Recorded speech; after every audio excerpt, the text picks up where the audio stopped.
Turn me up.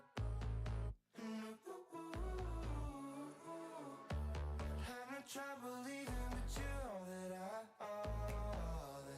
know. Contra, giving up. Think you tell me enough, you tell me enough. Here to stay, I can feel it pulling me in the grip. Tie me up and ride me like a tidal wave. No matter what I say, it's too late to fight. There's a fire in my head. Wonder what I did for all of this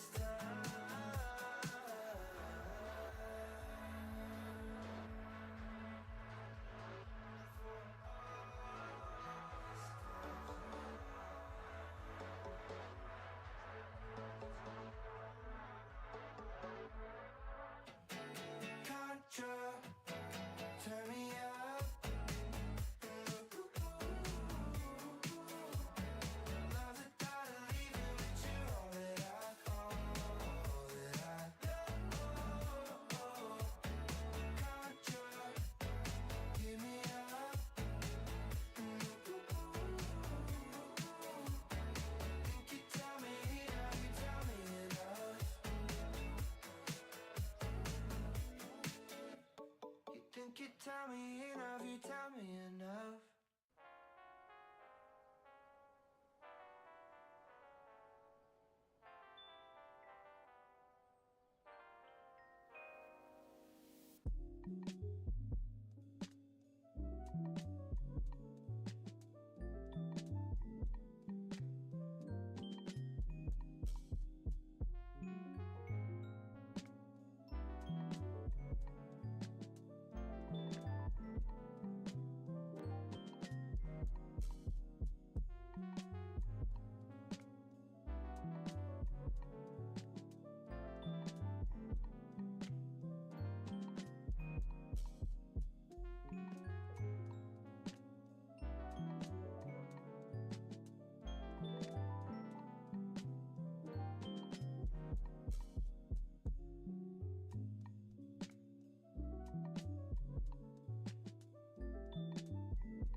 I'm reaching for the top where the stars collide.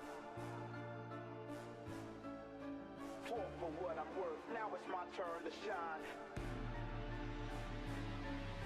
Started from the bottom, now I'm rising from the grind. Hustling through the darkness, vision clear in my mind. Dreams ain't just for dreaming, I've been scheming on the low. Turning every setback into fuel, let it grow. They doubted my ambition, said I'd never touch the sky. But my wheels are rocking and I'm ready to defy. Look at all these mountains, conquered each and every one. Came from nothing, now I'm here, witness how it's done.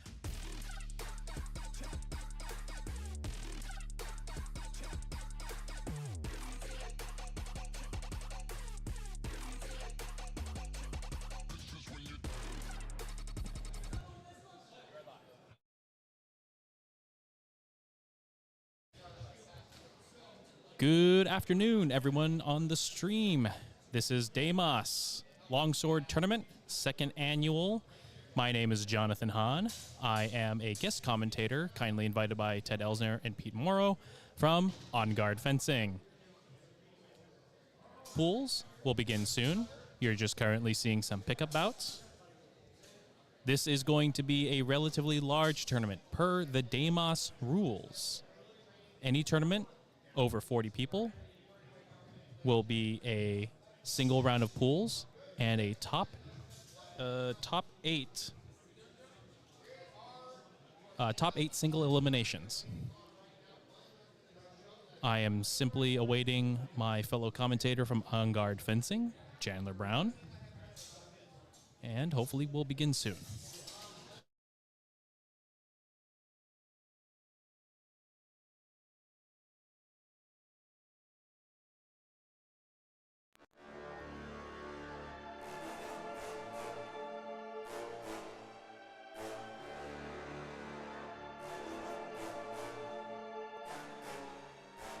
I'm reaching for the top where the stars collide.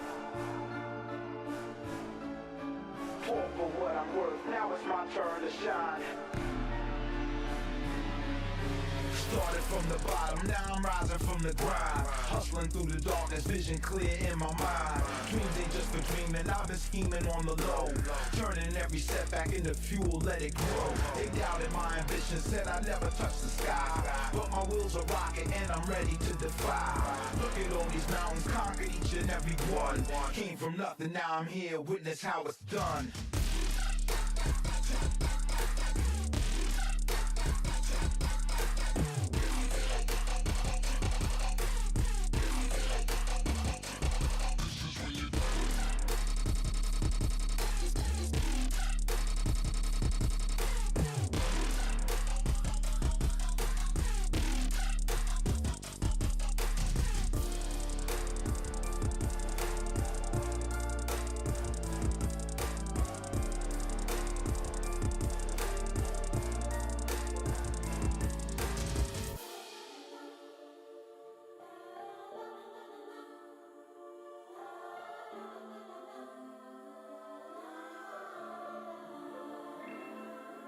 I'm reaching for the top where the stars collide. Fought for what I'm worth, now it's my turn to shine. Every trial was a teacher, every fall was a rise. Kept my head up through the storm with my eyes on the prize. They can't hold me down, I got fire in my soul. Destiny's my partner, we out of control.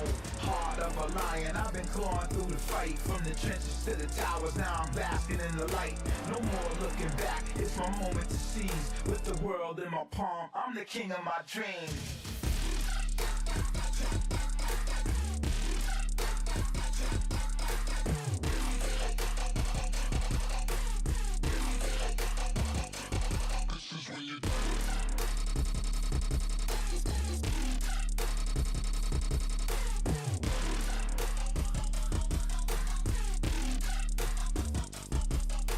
I'm reaching for the top where the stars collide. Earn my place in the spotlight, won't be denied. Fought for what I'm worth, now it's my turn to shine. Getting what I deserve, it's my time to climb. Reaching for the top where the stars collide. Earn my place in the spotlight, won't be denied. Fought for what I'm worth, now it's my turn to shine. Getting what I deserve, it's my time to climb.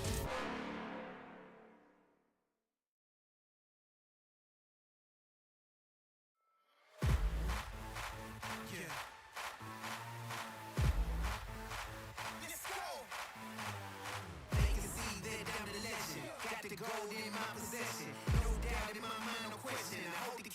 my successes. Greatness lives inside of me. Cut me open, bleed royalty. I never know defeat. That's for the weak, for the throne, you better show loyalty. Niggas stand in my way. I look it right in the face.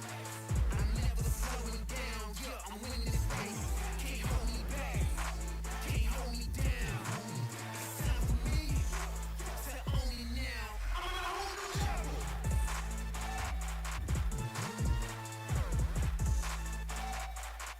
I'm on a whole new level.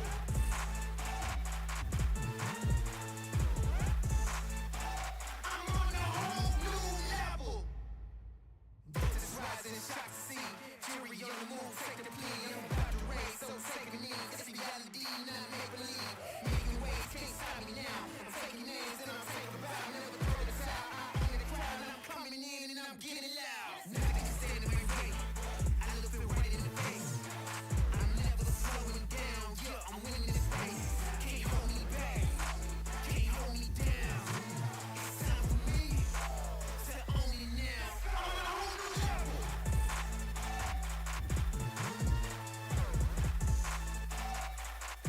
I'm on a whole new level.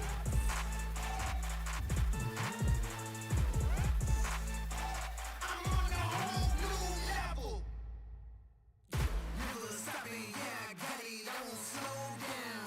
Feeling mighty, got the power, I'm the king now. Never stopping, yeah, I got it, I won't slow down. Got the power, I'm the king now. I'm on a whole new level.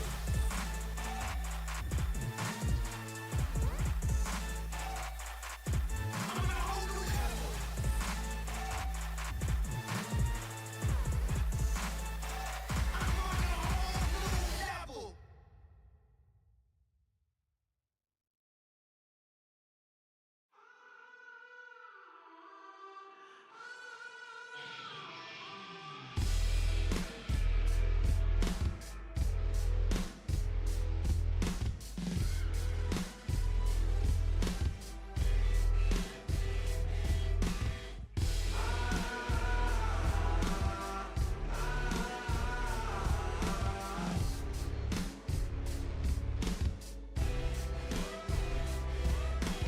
Just for a moment, you thought that I lost it.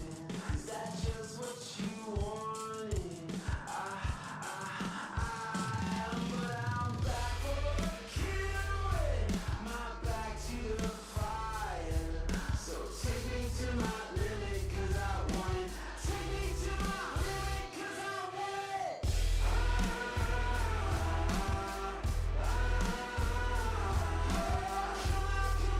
Show me your face.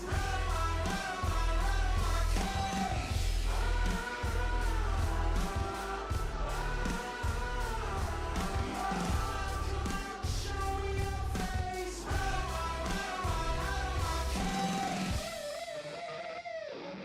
Won't doubt for a moment. My wheels are in motion.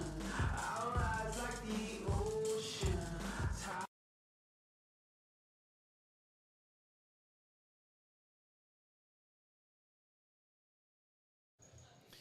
Welcome back, everybody. The staff call has gone out, and we anticipate pools to begin soon. This stream is going to primarily cover Pool 2. It is a simple matter of better field of view, but we will also highlight Pool 1 if time and other considerations allow. For those of you just joining us, I will go over a couple of the unique rules in this DEMAS Longsword tournament. First off, you'll notice that quite a few of the competitors probably have daggers, rondelles tucked into their belts or in sheaths or in carriers.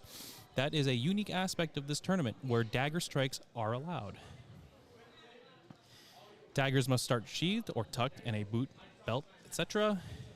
And let's see here. I need to scroll in this rule list.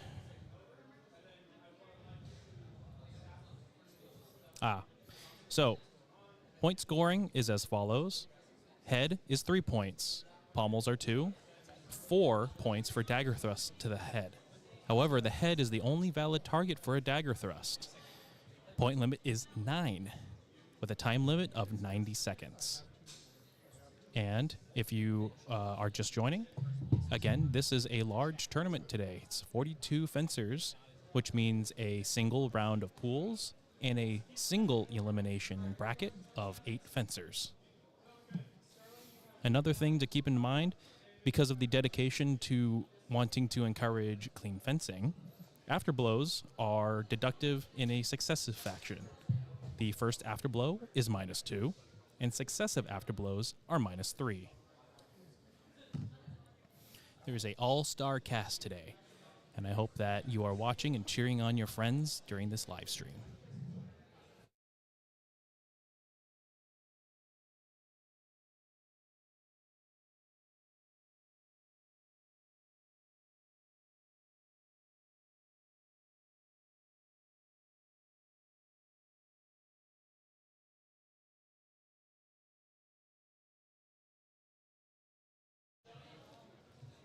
The first 2 pools will be in Pool 1 is Jacob Peralta, David Coldren, James Smith, and Benjamin Molaro. In Pool 2, Ring 2, which we will be focusing on today, will be Yan Wenshu, Alec Brockel, Joshua Stubblefield, and Jade Trojan.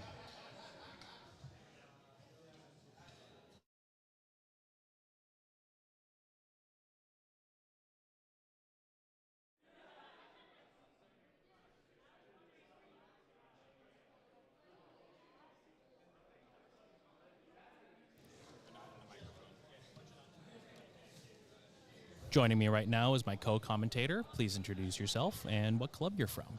I am Chandler Brown. I'm from On Guard Fencing as well as John.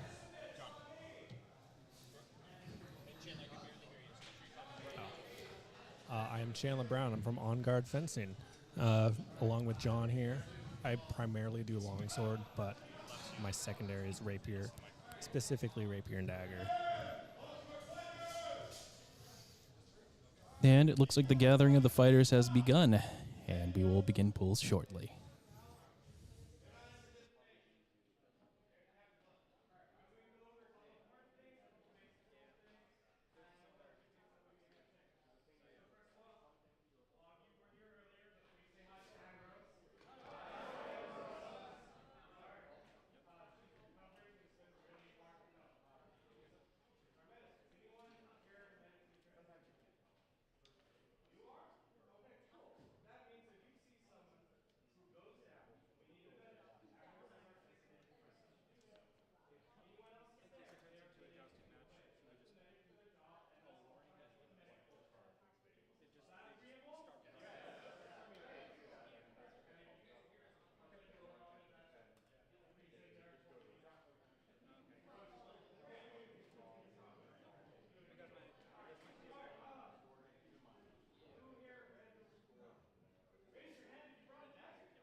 All right. It's actually quite nice. This is what you would probably consider on a smaller scale of a tournament. However, this is also their second year, they being DEMAS' second year of running this tournament. And it's amazing how in recent years the local tournament scene has exploded. And a lot of these fencers are serious contenders. They are amazing, technical, athletic, and it's just great that a local tournament can bring in such skill. Yeah, this is going to be a good one to watch. Honestly, there are plenty of great fighters, and also probably lots of new people that I don't personally know, or maybe others don't. But I'm with the training and the talent of this scene, there's going to be some beasts, honestly. One of the things that I'm really interested in seeing is how the dagger plays into the fighting dynamics. For those of you out there and those of us who have done harness fechten, it's interesting. Pulling your dagger while it seems like it's there as your backup sidearm is a little bit more difficult to draw in the heat of the moment. So I am hoping to see some very clutch plays with the dagger today. Yeah, and the dagger is worth 4 points, which honestly, it makes sense because you can always get a pommel. It might be a little bit faster, or you might get a Zverik. But a dagger kind of ensures that you really have that grapple control. And if you get it in there, it's probably going to be very obvious and very definitive. And it's going to be quite something to pull off. It's a great technique. And one of the things that I think will be encouraged here is the smart use of infighting, bind work, because if you've got that backup weapon in the back of your mind, you're thinking, well, if I get in close, it's going to be distance management, getting close, space is the enemy. I really, really also want to see folks, especially those without a dagger, display their prowess in infighting. Chandler, what do you think about infighting? How important is that for a omni-role weapon such as the longsword? It's huge. It's really huge, and there's an emphasis on grappling in the sources because of the opportunity that an infight presents. You're past a point at this point. You are through your opponent's defenses, and it presents an opportunity to get something incredibly clean and incredibly deadly. Sure, they can back up and retreat and maybe chuck some Zverkaus and W, but if you can really set this up and get a great infight and just shut them out, it's one of the coolest things you can do with a longsword. It's what people love to do. Like, really, people love to do it. They love to see it. That also includes getting past the point with like a clean thrust that locks someone out. It's those big moves that I think gives longsword like a pretty unique characteristic apart from other weapons where it's not as prevalent. I highly agree. I think it's probably the reason why Fiore's Ammazzare begins with Abbrazzare, and why wrestlers, yourself included, make such good longsworders. It's your control of your body. And in Pool 2, you'll see a couple folks that we will highlight later who are also hand-to-hand martial artists as well as fencers, and we'll see how well their body awareness plays into their sword fighting game. Yeah, I'm excited for this. This is going to be good. I got my water, but my emergency backup beverage in my right hand is a monster just to keep me awake. A lot of rapier today. And let's not forget today that in this very, well, let's just be honest here, highly stacked rapier tournament, Chandler Brown here finished in 4th. I did okay. Excuse me. Chandler did superb. It's in a double elims format. Your game changes, and if you ever have the opportunity to do a pickup or have the, in a good way, misfortune of facing him in pools or elims, you will notice when his back is to the wall, he fences better. And coming back with a 4th place finish in a double elims format is incredibly impressive. I'm proud of it because we talked about the local scene in regards to longsword, but there's arguments to be made. It's almost even stronger for rapier, our NorCal scene here, and the talent was unreal. It was just unreal. Every fight was it was basically a toss-up. You're fighting for your life in there. Yes, absolutely. Just to highlight, Sacramento has a lot of very, very good rapier fencers. Up in Auburn, California, you have Diamond Rose Academy of Arms, headed by Isaac Humber on the rapier side and Pete Morrow on the small sword side, I believe. And then down here in On Guard Fencing, you've got a whole squad of very talented, capable, and always trying to improve fencers. This is a little pitch. If you're ever in Santa Rosa on a Monday night, there's a small group of us that do sparring for rapier only. So give either of us a shout out and come on in.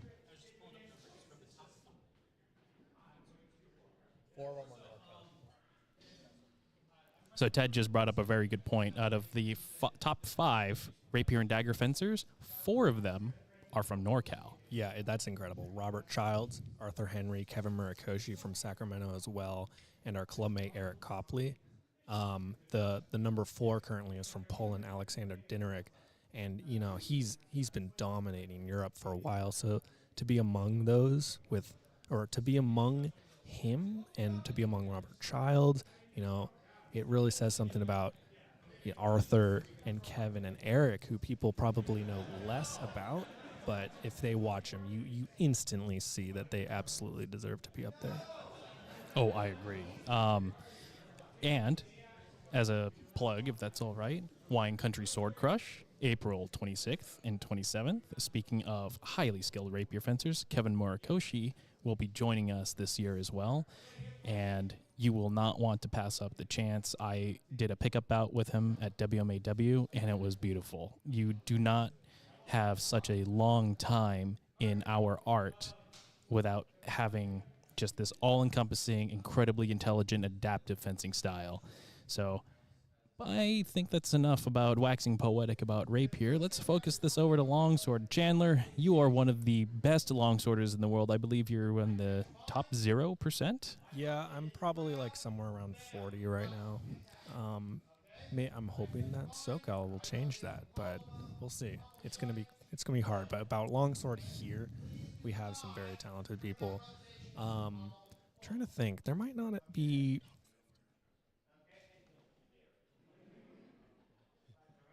Yeah, so there might not be. Let me look. I'm looking around. I don't know if there's any top 100 longsworders at the moment, but that doesn't really matter. I've lost. I mean, being a top 50 longsworder, I've lost plenty of times to people who might be around 200 or 300 because they might just be underrated. They don't have the tournaments under their belt, and they might might just be practicing insanely hard and have yet to prove themselves with the numbers. But that doesn't mean they don't deserve it. So right now, I think you're going to get a lot of people who are like that. I know I can speak for my club in regards to people who have deflated numbers due to lack of activity. But I get whooped in my club all the time, and we got a lot of my club members here that regularly stick it in my face. I see other people here who have beaten me, so it's still quite a crowd. Absolutely. Tournaments are one aspect of fencing, and especially in tournaments where everything's on the line, you are fencing in earnest, not just for play, although it should be also for play. It's that consistency, and it's those with the large match counts, the consistency, and the desire to improve. And I think, my start in HEMA has been relatively recent, 2018. Ever since I started going in 2020, seeing my club's trajectory is amazing. And I believe our club's trajectory upwards is indicative of HEMA as a whole, especially in NorCal. It is just beautiful. Iron sharpens iron. And I am just so happy to see everybody, every year, every tournament, become better and better fencers.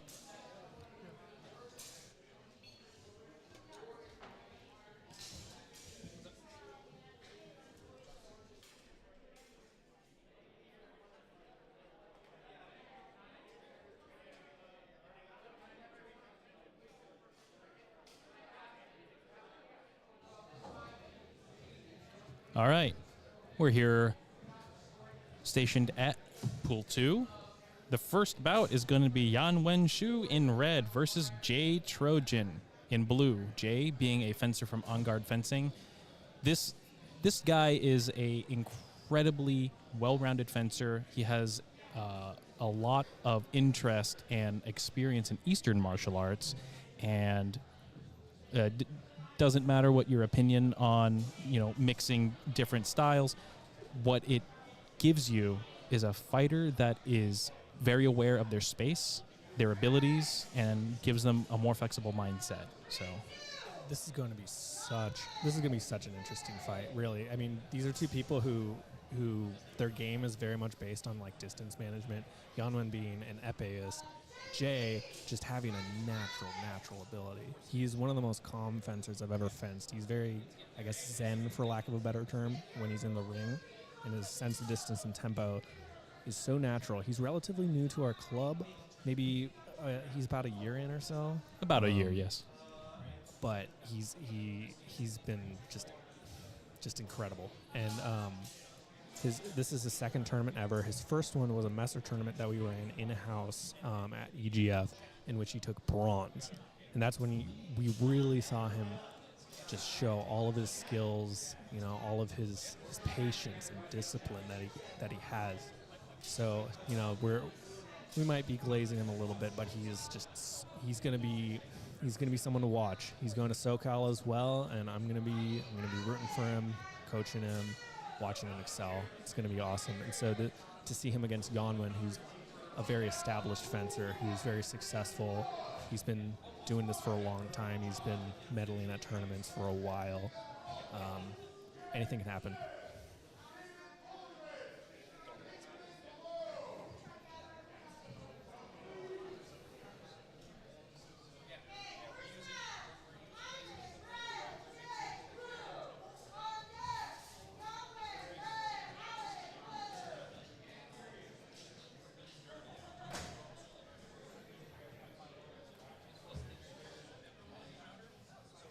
We have Jay in blue, Yanwen in red. I'm really excited to see how Jay deals with the explosiveness of Yanwen. I faced him in last year's DEMAS tournament in Rapier, and his control over his body, his speed, his measure is incredible. So I think we're in for a very, very good bout, folks.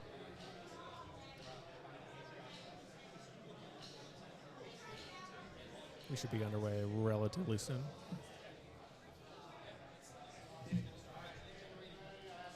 Looks like we're beginning.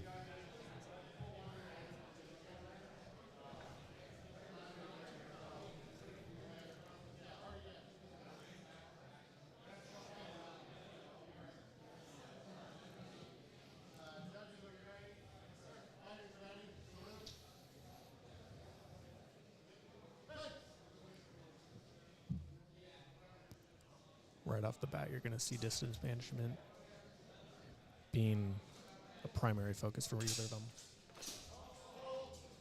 So, looks like a couple of probes. Jay goes in with a thrust, and there's a counter cut from Yanwen. Yeah, Jay. I see a double. Sorry, John, but I see a double. Looks like they're calling that cut with torso for afterblow. I think definitely both of them hit. I think Jay had a good idea there. He's probing, point in the face, and even with the disengagement from Yanwen, still keeps it in. Yeah, he does that well. There's a double there. Just not closing the line, taking the same tempo. It happens. That's absolutely why, especially with a two-handed weapon like Longsword, bind work is essential. Keeping yourself safe while being able to retaliate. Correct, yeah. That looked like a pretty clean thrust from Yanwen as he pressured and he took that tempo. He eliminated Jay's use of distance right there.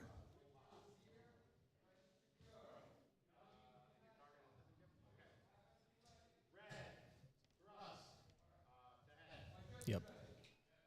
Clean thrust from Yanwen. That was real nice. Both of them look like both of them are very point-centric fencers, but they like to probe, especially Jay. Jay's very good on the second or third intention. He's going to pressure.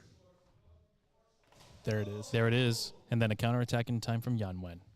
We'll see if they count that one. Looks like it could have been passé or maybe insufficient to the body. I think it could be 50-50. They could call it a double. They could call it clean for Jay, but Jay definitely got that thrust, I think. Okay, they're calling it a double. That's fair.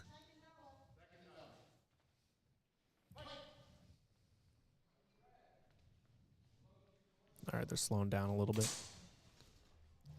Attack to the hand side. More probes. There it is. More probes. I think he got that counter in. Yep, a false edge ascending cut with a body void from blue. Yeah. I think Yanwen was stuck in probe mode. He didn't quite commit on that thrust. That's just sort of one of the aspects of tournament fighting. You notice that the measures increase considerably, especially when targets are weighted. Oh, Wow, that was perfect. great timing. Disengage, take the line, and go. He established low. He established that point low and then went high. Beautiful pattern.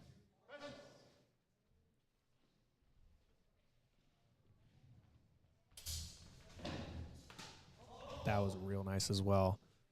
Looks like some pressure from Jay. A couple counter cuts that didn't quite land, and then that final one right in tempo. It's always That's it's it's always interesting when you have fencers when they get into the third or fourth tempo of an exchange, and they're both standing there, and it takes a good amount of battle IQ to notice. Oh, there's a extremity, a far target, in this case the knee, available, and you're going to take it. Chandler, in your vast experience, what is the way or the sort of flow that you take to prevent yourself from being doubled in longsword? It's gonna start mostly with distance management and threat as well. You're really gonna have to balance your threat and invitation. If you invite too much, you might just get hit. If you threat too much, you're gonna be read quite easily. So if you focus you focus on your distance management, you're disrupting of patterns for your opponent. You can't let your opponent build a pattern or build a plan really. You have to keep them on their toes, and you're gonna have to balance both your threat and your invitation, and control everything in the manner that you wish. I know that's a bit of a nebulous explanation, but everything in fencing is balance. Like, surprise, surprise.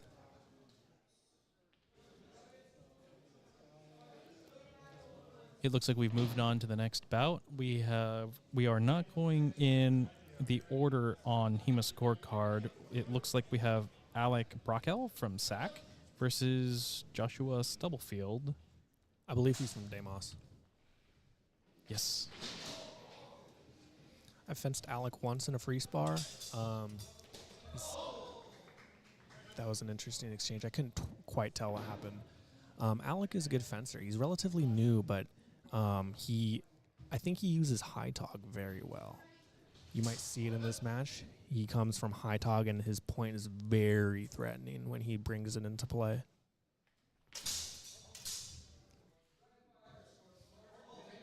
How often do you see cuts like the one thrown just now, those windmill circular cuts? They're pretty frequent.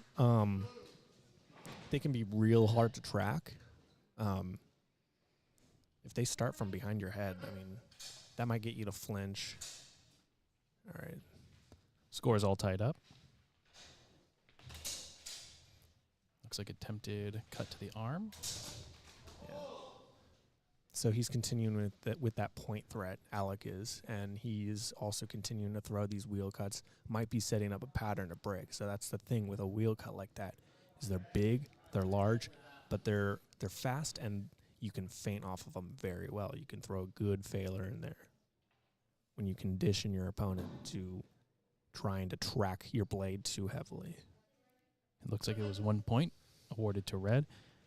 Chandler, can you explain to those of us outside the system what a failer is? A failer is more or less a feint.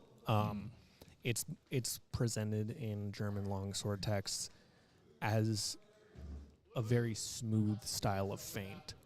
It's more of like a changing through rather than a strict feint and go. That's why it operates so well off a wheel cut, which is very smooth, kind of flowy, and you can change through on a different angle very, very easily. That one looked like from the bind, a cut from right to left, left to right descending from red to blue. All right, let's look at Joshua. Yeah, let's look at his fencing for a little bit. He's up right now. We've been talking about Alec, but I don't know Josh very well. That's an interesting move right there. It's something that all of us sometimes struggle with, is knowing when to break measure and replan your game. Yeah, definitely. It's a good deal of discipline right there. Although even though it resulted in double, but It's just so easy to tunnel vision sometimes when you're in a bout. When you have a plan and the walls in your eyes start closing in. Oh, looks like in response to the point in line. Yeah, Josh goes for a counter cut on that point in line thrust. And that He gets the match. match red.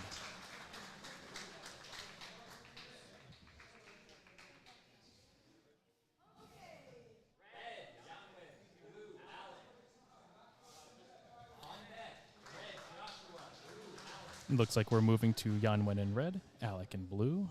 This is going to be Alex back-to-back.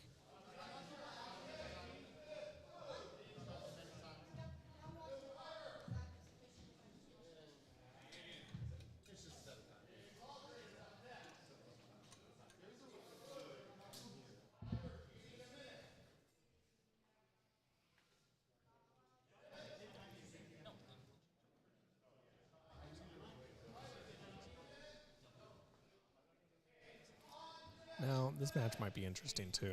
Very polarizing styles. Can you explain on that one a little bit? Alec, he likes to pressure. He's got that strong point in line. He's very Meyer influenced, and Yanwen here is very Epee influenced. So this is quite a quintessential clash of historical versus sport. We'll see what happens. Obviously, I don't want to put bias on either one of them. Yanwen does definitely have the experience on Alec. Alec is, I believe, less than a year in. He's definitely shown some signs of good growth and talent. But Yanwen's just been doing this for a while. We'll see what happens.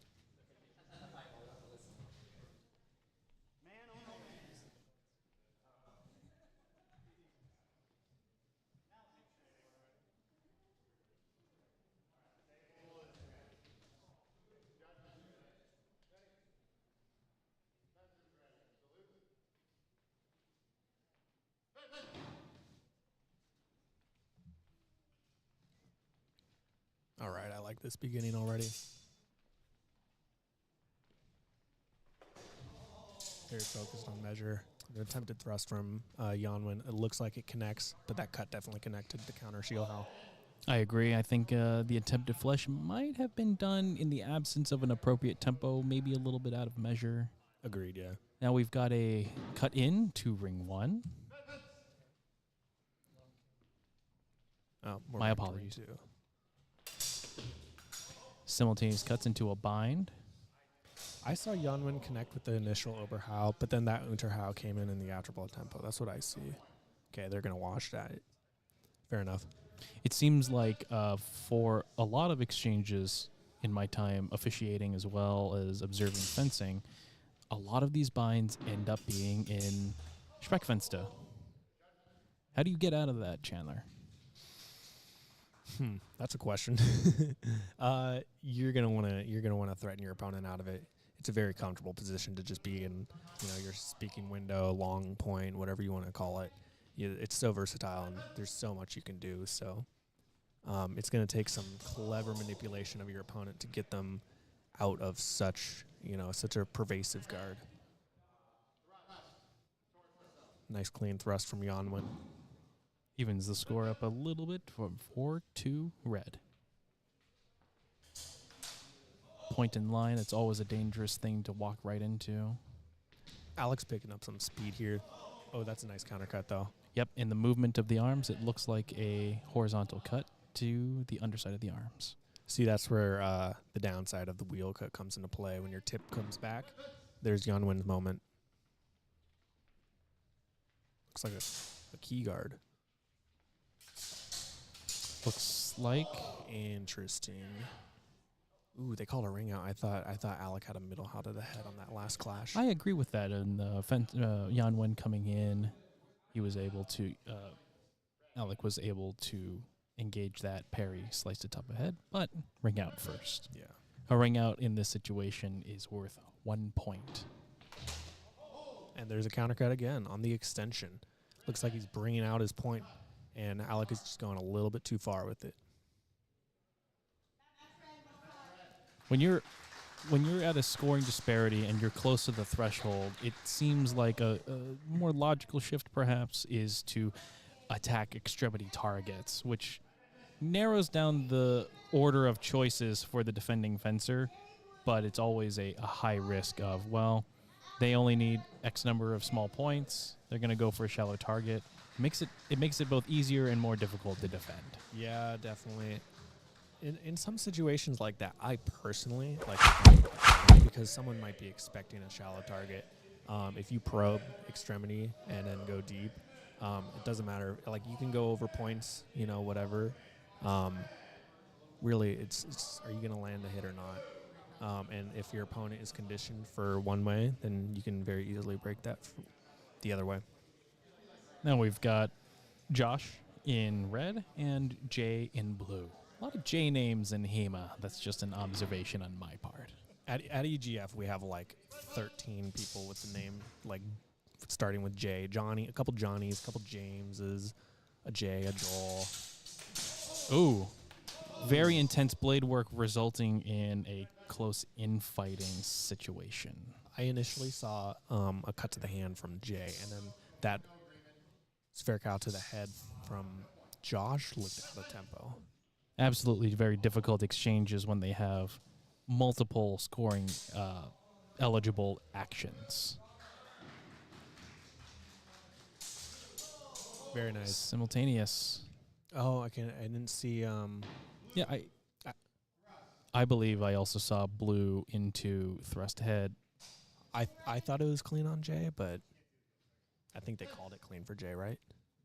Yes, I believe so.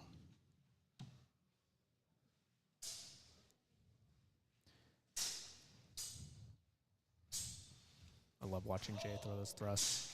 He gets it from me. Interesting bind work. It looks like Josh is attempting to maintain that bind in the inside high line. It takes a lot, at least from a casual observer standpoint, to maintain that bind. It's risky. It's push-pull, and anything can happen if you just come off. Yeah, it's you got to be very exact with it. Looks like they're both seeking for that bind work too, but there is that risk of someone coming off, pulling off with a Zverkow, or an Unter of the hands, which just happened for Jay. It's risky. It's risky. If you're not careful with it, if you don't have that bind real locked, you might just get hit if you're lingering in distance. I notice on Jay's strong side, he's got a Cold Steel Rondell Dagger. We'll see if that comes into play this bout. Yeah, he does. He loves to grapple, too. And he likes knife fighting. He does it all the time at the club. Ooh. That looked like another thrust. I think it might have been passe over the right shoulder. To me, it looked like it hit the mask and skipped off. Mm.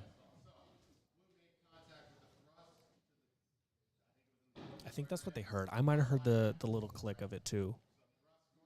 They're going to call it. Thrust torso, they're going to call it hit to the trapezius.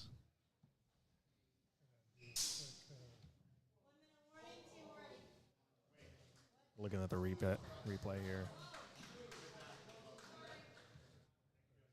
There it is. Yeah, I think it connected and skipped, and the trap was the correct call. That was a very nice call. I thought I saw the mask.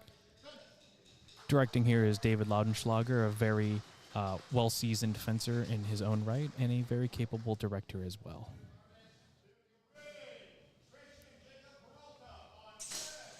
Ooh, interesting. Counter thrust from Jay on that. When Josh comes in. Counter thrust might have been flat initially, but a continuation with the false edge on the temple might have been good. I don't know what they saw, but that's what it looked like to me. Okay, they're calling blue cut arm.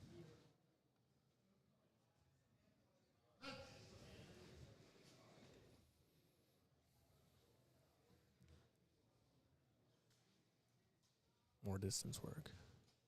How do you get in? That's the hardest part. Looks like Patience. Not sure where the tip of Jay's sword ended up. Maybe wrist area under the hard shell of those HF Black Knights. But I definitely saw a cut to the top of the head from red, I believe. Yeah, correct. That cut was absolutely good. I didn't see anything quite sufficient for Jay. A little bit of incidental contact on the glove, I think.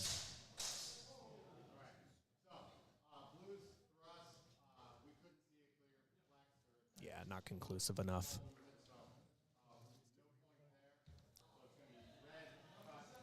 As you see there, it looks like a bit of that tape from the tip is past the inside of the glove, more like a lay-on to the inside of the wrist. I believe that is a very good call.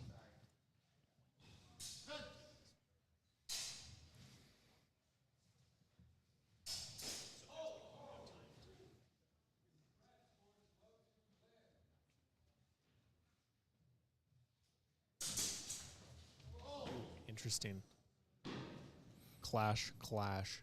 Looks like Red's initial attack, a parry repost opportunity from Blue, and the continuation from Red. Interesting call. I didn't really see much from Jay. The cut to the head looked pretty good, though.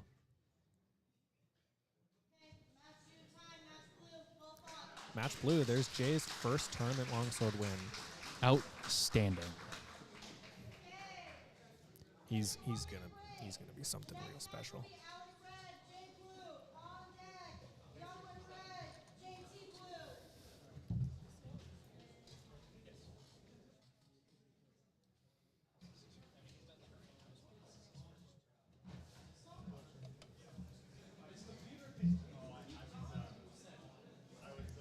We're going to take a quick 60-second break here in the ring. This is Jay's back-to-back. One of the interesting things I'm sure a lot of you have noticed is pools of 4 will have back-to-back bouts for its fencers. However, pools of 5 will not. And pools of 4 fencers do not generally change colors. Pools of 5, they will. Most of them at least once.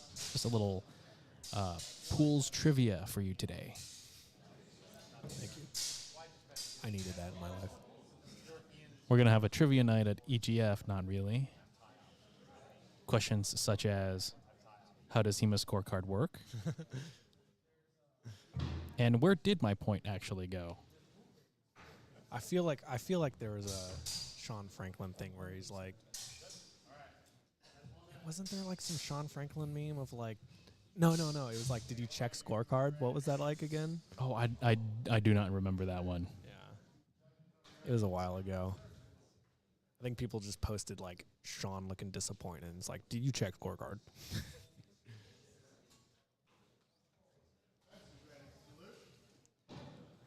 Jay and Blue, Alec and Red. Let's see it. A NorCal rivalry for the ages. Both some talented rookie fencers.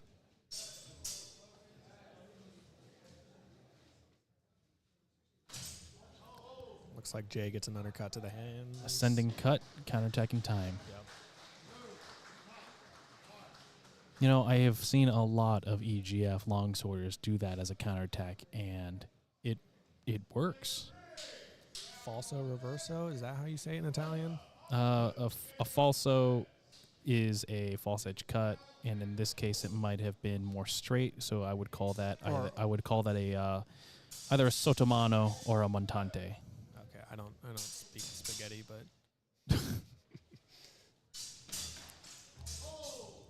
very intense exchange right there. Both of them kind of leaning forward in their balance. yeah, they're seeking the bind very heavily right now. But it's kind of funny that they also are looking to come off right from the bind.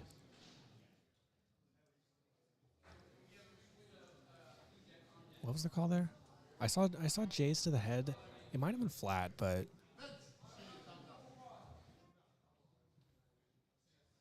It looks like it was a blow after blow. got it. That makes sense.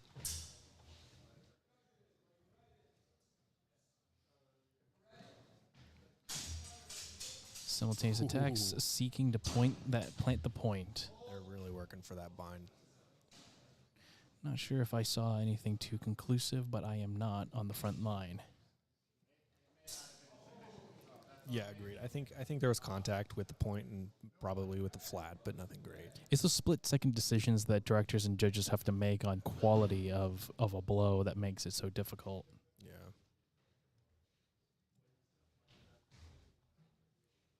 Oh, attempted beat. Oh, I think Jay was passe there. That looked like Alec clean to the arms, I think but they're going to call Jay's to the head. I believe that Jay managed to plant the middle of the blade and push in as a push cut slice to the top of head. I could see that as well. Didn't look incredibly intentional on my end, but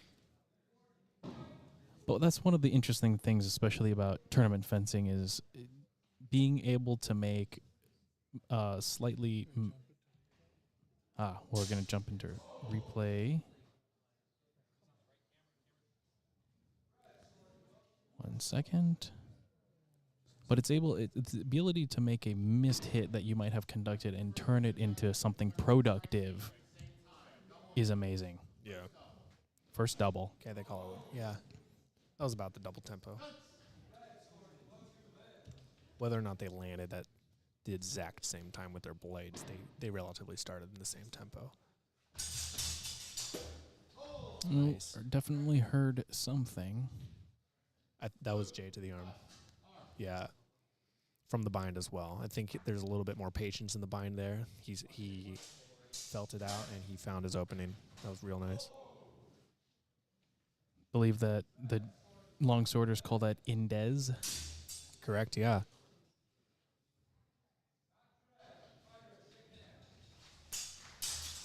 Oh, excellent parries.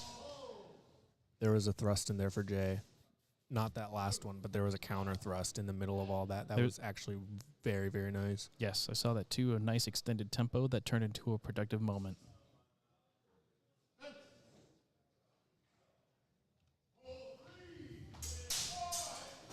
This is getting fast. What's most impressive is Alex's explosiveness and willingness to work in the bind, and Jay's cool-headedness, his flow like water fencing style that allows him to maintain defensive posture. Yeah. That was an extremely fast cut from Alec. That's like one of the fastest cuts I've seen him throw, and Jay parried it very calmly.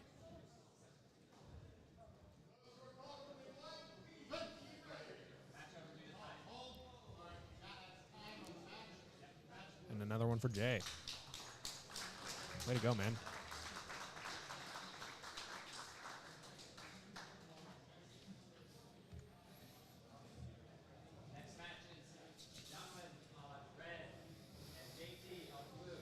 Next up is the final bout of this particular pool. This has been a fun pool. Everyone's very, very, like, distance savvy. Yeah, I have not seen any, like, quote-unquote shutouts. Everybody seems to have their game that they play very well, and it seems that one of the biggest things that sets a fencer apart is being able to get another fencer to play the game, lead up to it, do what they feel strong in, and it's amazing. It looks like this pool is relatively even. Yeah. We'll see how this match goes. I mean, I'm going to predict the win for Yanwen, but obviously anything can happen. Josh is looking pretty good. In response to James's question, is this Jay's first tournament? This is his first out-of-club tournament. He did participate in Edward Messerhand's last summer, and he has been an EGFer for a year or two now, very active within our community, and a very, very fun fight. If you ever come up to Santa Rosa on a Thursday especially, try to seek him out. It'll be great. Yeah, definitely. Looks like a double the hands. Enter and over. Friendly reminder for those of you watching, hoping to find your friends. If you do not have HEMA scorecard open right now, please do so. And hopefully we will have the opportunity to commentate on your clubmate or friend's bouts. Nice. He closed that. Red, I believe, Yanwen saw the opportunity by the, Porta de Ferro, and decided the arc of travel from a sword whose tip is pointed down and away, it would have been worth it to try a thrust. Yeah, just too close in distance there for the tip to get up in time. With a baiting guard like that, you're gonna want to get a little bit more space, a little bit more time for you to get that parry. Looks like that last exchange was 2 points for Josh. A very excellent elevation change from Yanwen. I love level changes. That's very Italian right there.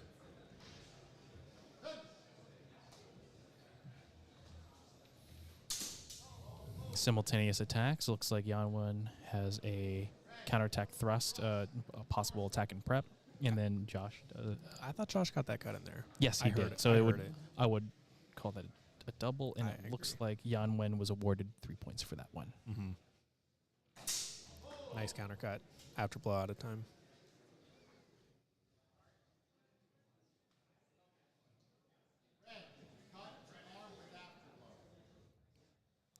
Or in time. The judges are doing good though. I don't want to say they're wrong all the time.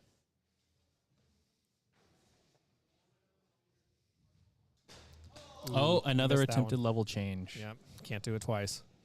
I do appreciate the immediate attempt at protecting the back of the head, like Yanwen did, dropping the blade behind. Did they call that cut arm? I thought it was cut head. I would agree, but their angles are better than ours as well. Oh, and That's- a direct thrust to the upper opening. That was clean. That was a lockout. Yanwen's got such a long extension. Long His- extension, great sense of measure. Good structure too. His arms are fully out there, and he's catching those blades. He got through. Beautiful. Nice. There was that one that I thought was a double where Josh got through the head. Just a bit of off placement, but for the most part, when he lands it right, he sticks it. So that concludes Pool 2. Pools 3 and 4 should begin shortly.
All right, now we're going to look at ring 1 for now. John is currently away, so it's just me right now. Chandler got EGF, purple fencer, Spencer, versus Kevin Edmonds. He is someone I don't know. He looks mobile. I like his mobility. It looks like he's really trying to mess with tempo. And Spencer is very disciplined with it, though. Okay, Spencer's going to self-call the head. I thought that got it as well. It's a nice one.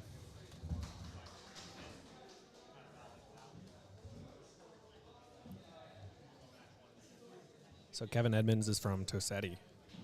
All right.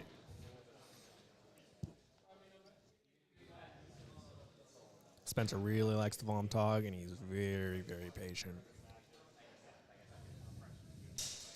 Ooh, Zorn attempt clash.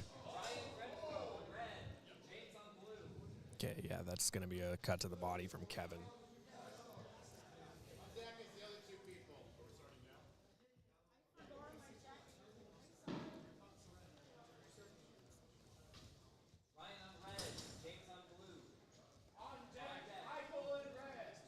was fun to watch.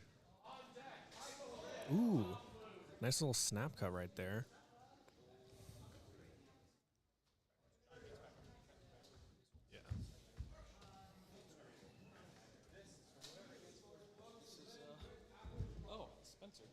Yeah, Spencer and Kevin. All right, we got John back here. And we're going to cut back to pool 2. Or ring 2. This is now on pool 4.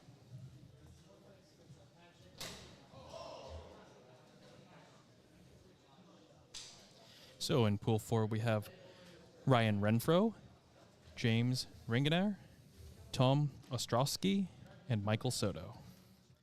Michael Soto, full disclosure, as a fellow member of On Guard Fencing.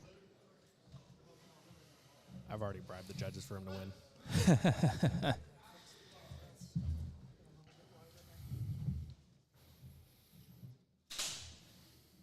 Double strike to the hands. Looked like both are parried. And there's the counter cut from Ryan. I believe that last exchange would be clean cut hands. Ryan is primarily a rapierist, I believe. But my first encounter with him was in Longsword. This was a long time ago, and he beat me, and it was a great match. He's a very excellent longsword fencer. There's a nice Shilhao. Yeah, that's clean to the body. Is Laughing Wolves Fencing in Oregon? I'm not sure. I've never heard of them, actually.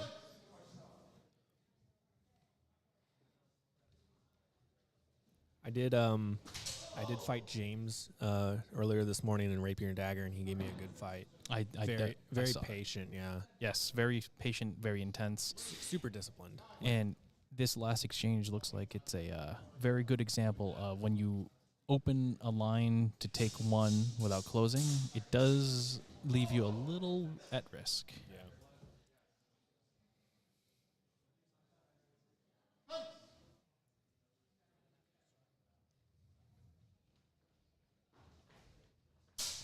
Oh, yeah. I think the initial Shilhao gets it. I see it. Yep. And then from that high bind, an attempted removal from the bind, cut to the body. Got confirmation Laughing Wolves Fencing is over in the Dublin area. Near cool. Nice. Dublin, Alameda area. Pleasanton. Dublin, Pleasanton. Simultaneous cuts. I think... And a self-call.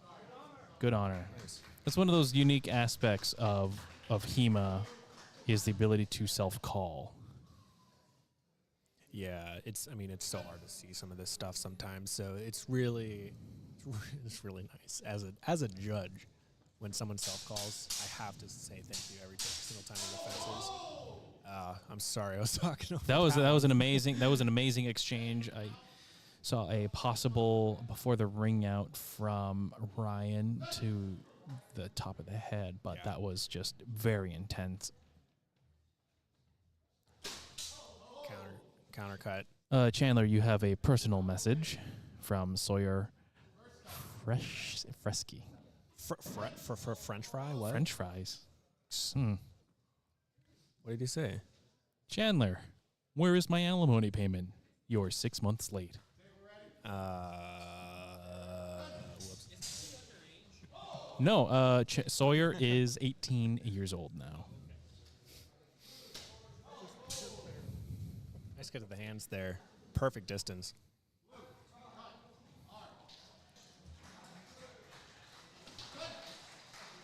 That's a very good point, James, in the chat. Fencers can be wrong about their self-calls. That is absolutely true, especially in a tournament.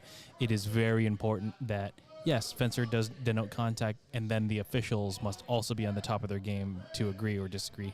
Not every self-call is accurate, but we do appreciate them nonetheless. What's up, JJ? How's it going? Ooh, that looks like Ryan first. I mean, maybe it was double tempo. Okay, yeah. Double hit score is all tied up. I like that. I like that idea from Ryan, though. Sometimes a Zorn like that mid Krieg can be really good. That's a nice cut. Can you describe what a Krieg is? Krieg is the close range. It's the war, per translation. It's essentially when you get into that close distance and everything is happening. Everything is just kind of exploding. Right now they're in the Zufectin. Ooh, Nice. looks like Ryan was able to come off the bind and initiate a left to right cut. Yeah, I like that discipline there. He goes for the shield and it's parried, and he finds the exact tempo he needs to come right off once he was safe enough to do it. Chucks a nice Vic to the head. That was perfect. And that is going to be 10-5. Ryan, red fencer wins.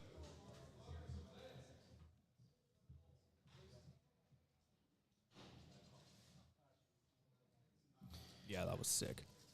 Here we have Ryan in his back-to-back. No, we are moving to Michael Soto's first bout. The fencers now is going to be Michael Soto from On Guard Fencing in red and Tom Ostrovsky from Einhorn in blue. Tom looking like he's doing dagger and offhand longsword. I've made that joke like 3 times today. I gotta stop. Tom himself is primarily a rapier and dagger fencer. Says self-acclaimed that he does this on the side. Ooh, clash, clash. Find that tempo, Michael. That's a double. Looks like fencer in blue arrives cut to the leg, and red arrives to the upper opening.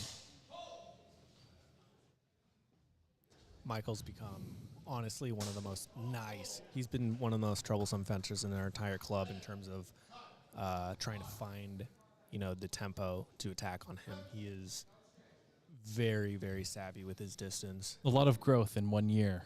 Yeah. Tom opening distance, breaking it.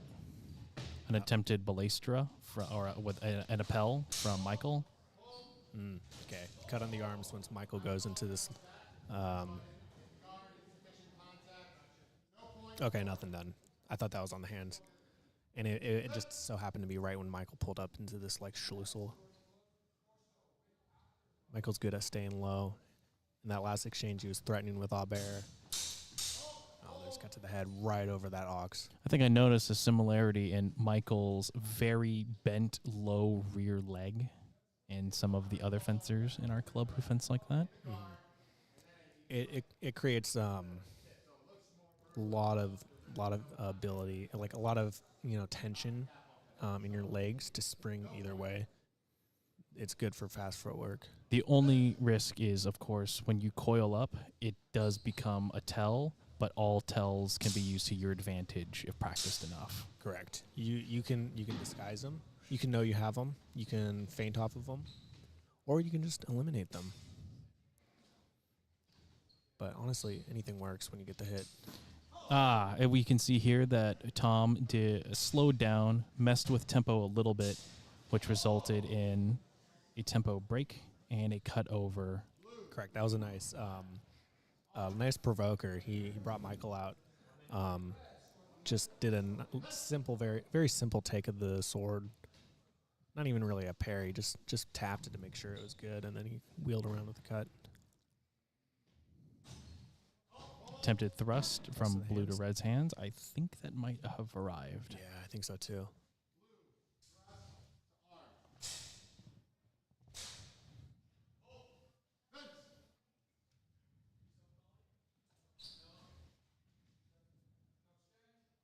Tom's looking solid. I've never seen his longsword before. I've only ever seen his rapier and dagger. Well, LA is known as a hotbed for very high-rated, very skilled, knowledgeable longsword fencers. So, doubtless, fencing with clubmates down at Einhorn, he's probably picked up a trick or two. Oh, yeah, absolutely. Looks like that is going to be another 2 points for Tom. Bout for Tom. Nice. There's a very good, very cerebral bout. Michael, having observed him at the club, is very much more comfortable provoking and taking that provocation. Very strong core defense. And Tom over here was able to work in deconstruction of tempo, disengagements, and simply attacking when measure and tempo was correct, which sounds silly. It's basic fencing. Yep. Very fundamental. Tom did a great job at that. A fun thing about Michael, though, is I've never seen Robert Childs whiff on his thrusts more than I've seen when he fenced Michael at Battleborn in, I believe, 23. It was a single rapier. And granted, the rapier rules, I think, limited the rapiers to a length of 40-ish for 41, which is an inch or two shorter than what Robert Childs is used to using. But it was just, I was judging this match, and it was almost hilarious seeing how many times Michael was able to just void or parry any one of Rob Child's lightning fast thrusts. He lost the match eventually, but it was very close. And man, did he make Rob work? It was like, I mean, it looked frustrating on my end. It just goes to show that the fencer and the weapon are a system, and if you change it around weight and length, it does create somewhat of a handicap until you get used to it. Now we have Tom in blue. This is his back-to-back against Ryan in red. As you'll notice, Ryan Renfro from Noble Science now has a Black Tigers patch on his left shoulder. That happened a year and a half ago, he told me. And looks like the Black Tigers have yet another very solid addition to their team. Yeah, definitely. I think Ryan could. I don't know what their longsword situation is over there, but I think Ryan could easily be the instructor for longsword. He's so good. Him or maybe Tony Huang. I know Tony Huang is a good longsworder from the Black Tigers as well. Looks like that last exchange was an attempted engagement from red and a counterattack from blue. And yes, that is going to be 3 points deep target for Tom on that last exchange. Looks like in response to the wheel cut from blue, red closes in with a thrust. Yeah, it just wasn't quite in tempo enough, so Tom got that parry. It looked like a middle out of the heads initially, and then after blow. Okay, they're going to call it. I guess they missed that first. I mean, maybe I missed it, but cut to the body from red with the afterblow. They definitely saw Ryan's.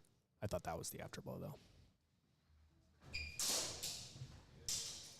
No. That one's going to be tough. And we have a self-call. Nice, nice.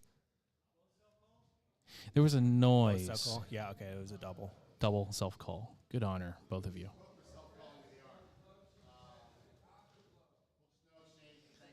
That's a cool comment from James.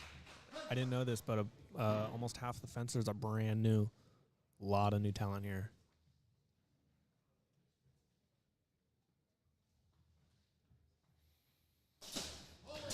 Thrust with afterblow looks like. Yes. Going to be very interesting, at least from my background doing rapier. Cuts are too tempy. You have fencer in red, point in line. He's already got the line and the tempo. Coming off of that, attempting a half circular cut, ascending, that's gonna take time. Okay, looks like blue self called his off. They're gonna watch the exchange. Understandable.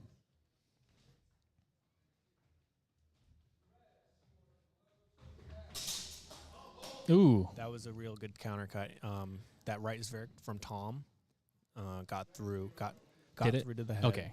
Yeah, that got through the head, and it closed off Ryan's initial left Zverik from the Vomtog, and he was stuck for a second. Did you notice? I saw that, and then Ryan was able to continue with a follow-up attack. He had to free himself, which took a tempo, and to throw that right Zverik, I think I would reward that clean for Tom.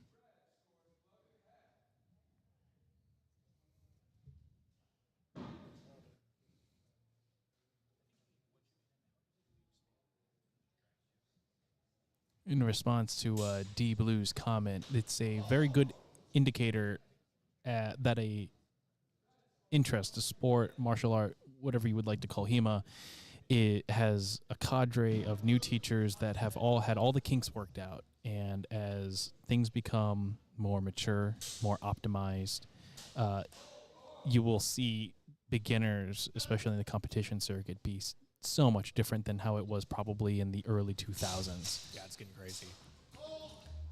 So that last exchange, that bind work coming down, I don't think that that hanging really meets the definition of a slice. So the only exchange I think would be scoreable would be the initial Russian from red. think the call's a wash. Yeah, too much stuff going on there. Tom is really working for these winding lockout attempts. Looks like that last exchange was called as no exchange.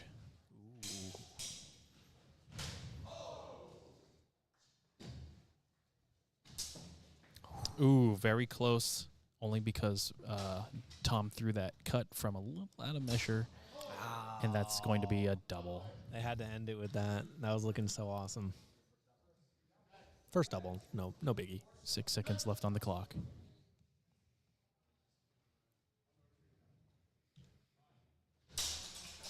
A very dedicated strike that hits Ryan's crossguard. Great parry.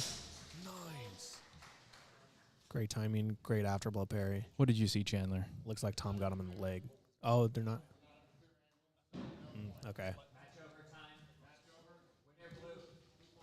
The bout goes to Tom.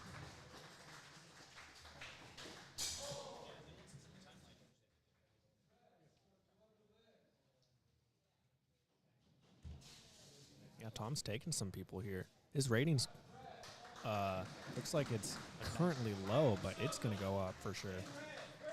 James in blue.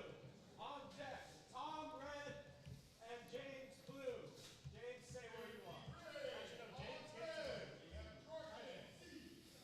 On blue, we have Victor Hero. On deck in red, we have Michael Horton. On blue, we have Justin. Thanks for the glazing, JJ. I appreciate it. Robert Giles is always one of my favorite people to fence. I've fenced him 3 times now, and every single time has been like the most, some of the most present I've ever been in a match. Man, if only I had beat you in that first Elam's bout, I would have had the chance, but You'll get it eventually. yeah, it's all right. I'm just messing with you. All right, 2 very different style fencers. Michael on the right in red. James, attack, attempted repost. It looks parried. I like that. That's what Michael does best. He's gonna frustrate you, honestly. He's gotten much better with parrying possible continuations. Yeah.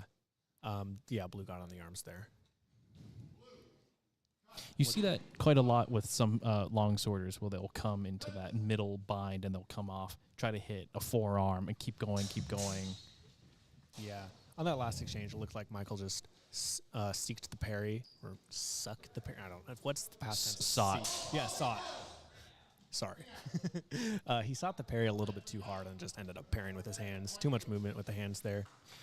For all our viewers online, this tournament's ring out rules are if any part of your foot touches the yellow line, you are considered out, and a 1 point is awarded to your opponent.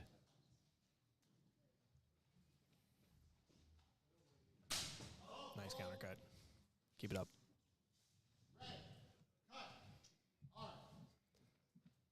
Michael can have a pretty good in-fight shield how I want to see him use it here. Score is close, 4-3, red. Out of bounds. Looks like it's going to be a ring out, and that will tie the match up.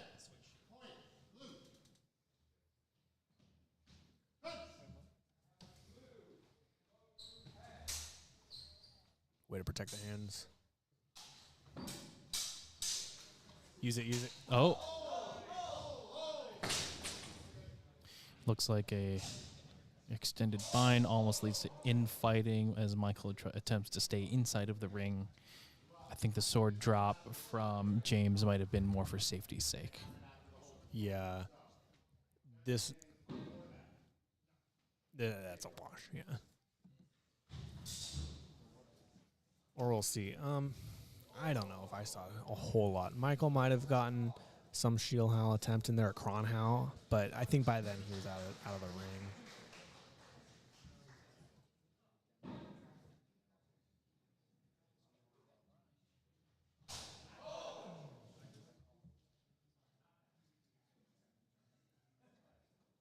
I thought I saw a point. Judges disagree. I am overruled. So, no point. Okay, that's a fair wash. We're at 48 seconds of this 90-second bout. Score is all tied up.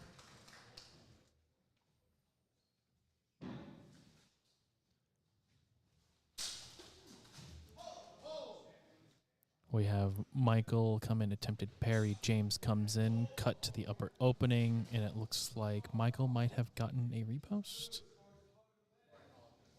Yeah. It was hard to see on my end. I just, all that's going through in my head is like, I want to tell him, like, dude, don't give up ground. Okay, they're going to call cut the torso for blue. Yeah, I think that's We're what I looking saw, at, probably. yes, we're looking at a replay right now. Looks like that is the case.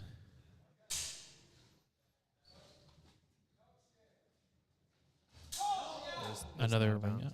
here. Distance management, especially for a tournament that has relatively not aggressive but proactive ring out rules. Ring management, distance, infighting, all of that becomes so much more important, especially if the first infraction incurs a 1-point penalty. Yeah.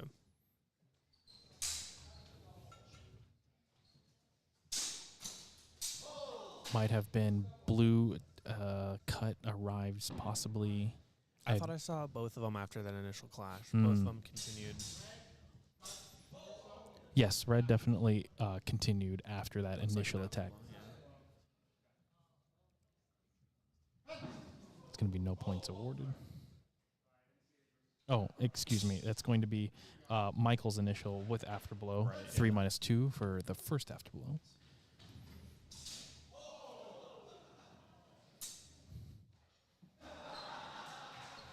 There it is. There it is. Just keep it up.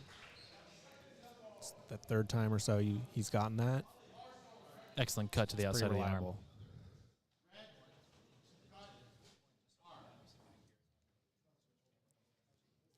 We're coming down into the last 3 seconds of this bout.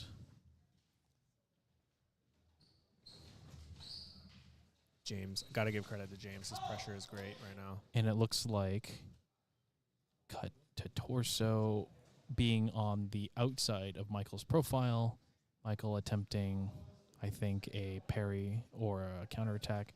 There might have been a ring out. I did not have the angle. Yeah, from my memory, I think Michael's missed and James got it. Yeah, that's what I saw. And that will be match blue. That was a very close, very frenetic bout. Yeah, it looks like the narrative was established pretty early of James pressuring and Michael retreating, and it's interesting because they both had success with it, so they both kept in that same, that same game, same mindset, trying to work their strengths. At least I'm assuming James is pretty good at pressuring. I would agree, at least based off watching him in Rapier, very much the dominate the center line, keep pushing, keep pressing. Michael definitely prefers the retreating game, which is totally fine. It's nothing wrong to be a reactive fencer, and seeing his growth between the last DEMAS tournament and this year's tournament has been amazing. Yeah. In that match particularly, though, yeah, you're both probably working your strengths. Looks like one strength just took over the other. James's strength of pressuring beat Michael's his game of retreating and countering. But I think whoever is first to really diversify with that and switch it up, I think they get it, honestly, because then it becomes a very much a toss-up, coin toss, if you will, about, like, am I going to be able to beat him even though he's doing what he wants to do, even though I'm doing what I want to do,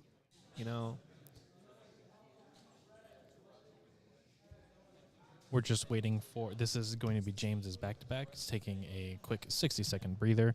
It will be James again in blue and Tom in red. This is the penultimate bout of this pool. We'll see how this goes, because Tom's been definitely on the, not the back foot exactly. He's been using some offline footwork, but he's been taking the distance. Absolutely. I'm very excited to see this bout.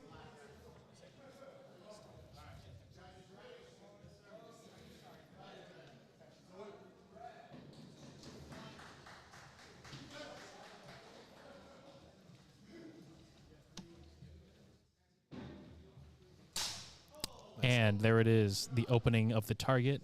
Tom takes it.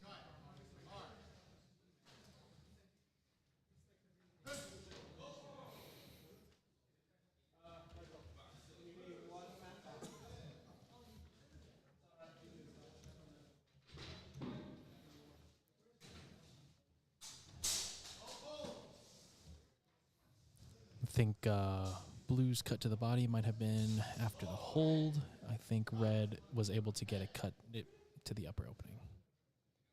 I missed that one. I was looking at the comments real quick.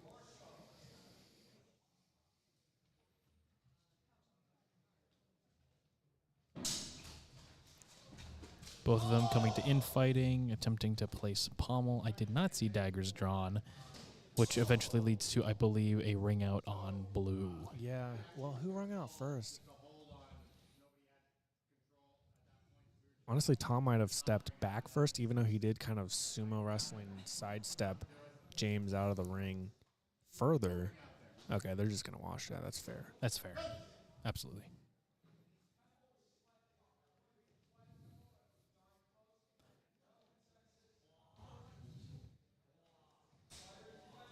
Possible cut to the hands. That's clean. Nice little tempo pause right there.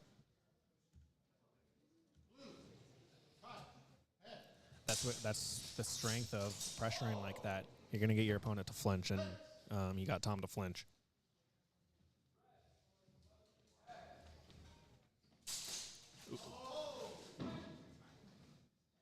Looks like a Zorn from high tog to capture and a thrust with the Ort. Looked clean on my end.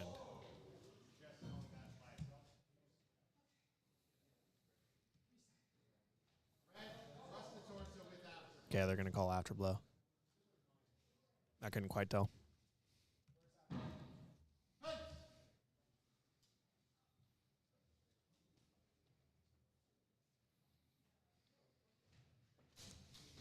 Enter from right flug. And there it is, the cut from red to the outside of the arm. Yeah, after blow might have been in tempo, I think.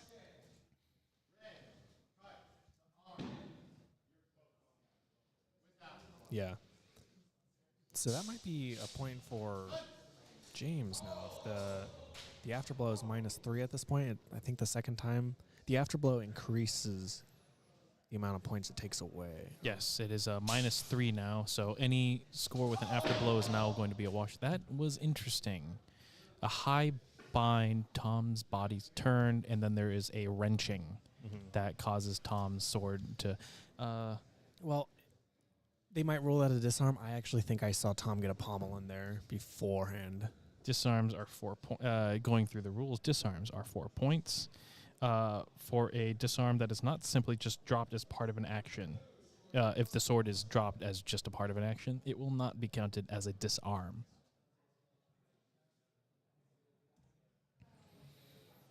Yeah, from D Blue, it's always interesting to watch different scenes. This one is a bit more cautious and has fewer explosive direct attacks. I would tend to agree. I think NorCal is definitely very cagey in our fencing. We do have an emphasis on clean fencing, as does everyone, I assume. But whether or not people say they do clean fencing, and if they do, it's one thing or another. Not to diss anyone, I guess, for lack of a better term. Because sometimes people just have different ideas. Ooh, looks like the initial clash comes into a searching for the next tempo. Looks like red, yes, red cut afterblow. That will be 0 points. 1 minute warning.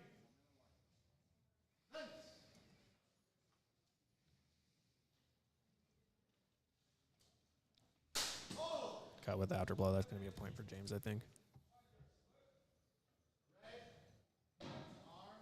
Because now the afterblow is -3. Oh, out of time. Okay. It was on the edge of tempo for sure. Now it is Tom 8, James 7. Close match. And a ascending cut. Looks like to the bottom of the arms Yeah. with afterblow. Okay. That's gonna be a point for James, I believe. And that is also time. Oh, did they call a deep target for red then? For Tom? The last one was the one where we believed we saw James get the cut to the torso was ruled afterblow out of time. No, So- I know, but that last one, I thought it would be +1 for James. No, because of the afterblow rule. the afterblow rule just makes it so that any score with an afterblow is just 0. Oh, okay, got it. I thought. Yes, I see. yes. I thought like if you hit shallow and then get afterblown, now it's like 2 minus 3 because after that first afterblow it becomes not +2 but. Or I mean, not -2, but -3. But I guess it's only -3 for if you get the head hit, and then they just wash that. Yes, I see. it just turns the scoring exchange into 0. Got it. Oh, this is gonna be cool. Michael and Ryan. Ryan in red, I feel Michael like in they've seen blue. each other before. I mean, they've obviously met, but I think they've fenced before. I'm sure that it probably happened at Battleborn. Battleborn, maybe Sword Crush too. Possibly. Shout out to Battleborn. Their tournament is every year over Memorial Day weekend in Sparks, Nevada. Carson City, Nevada. Battleborn HEMA. Every Memorial Day. Yes, HFN will be up in Nevada streaming for Battleborn. As they were last year.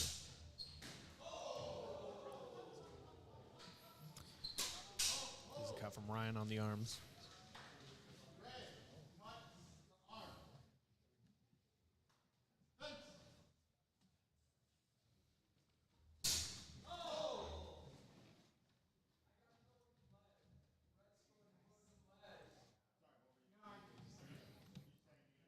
Currently, 5 red, This is 0 probably gonna blue. get washed.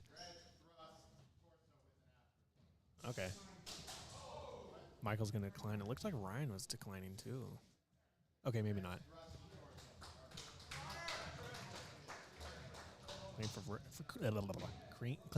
Oh my god. Clean for Ryan.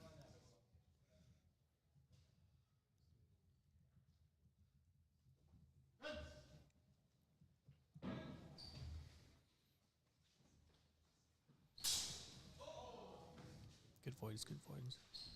I do appreciate longsworders that are a lot more cagey like this. It definitely makes it more interesting and very dangerous.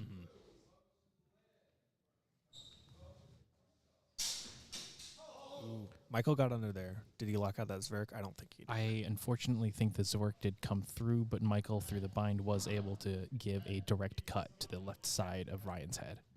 Thank you, Ryan. He's self-calling that. Good honor.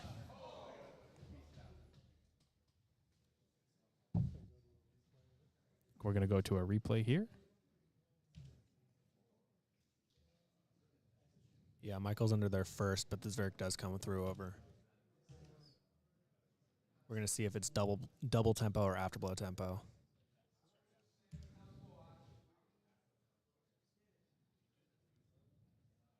Although Okay.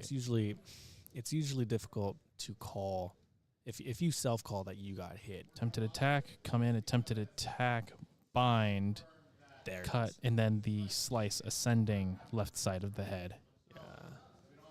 So I would call that a double. It's a fine wash because it's probably just going to be a double. When you self-call something like that, you can't just say he got me first. Yes, it is. It's like it's hard to tell. It is absolutely the official's responsibility to determine tempo.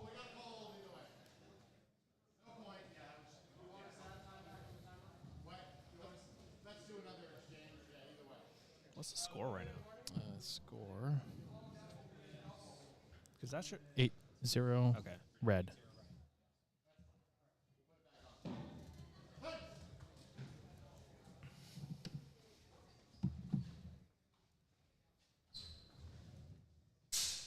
Ooh, high bind. I'm not sure I like the quality of anything that happened in the bind. A lot of the Zvershaus that came out looked like it came from the strong. I think I would call it a wash. They're calling pommel for Michael. Actually, that's what I saw as well. There was an attempt there. They're gonna rule it for Michael as if he did not try to bash because pommels can be extremely dangerous. He presented it pretty well with control, and he definitely had those Zverkaus stuffed. Absolutely. So I did not see the pommel. Great observation. Thank you.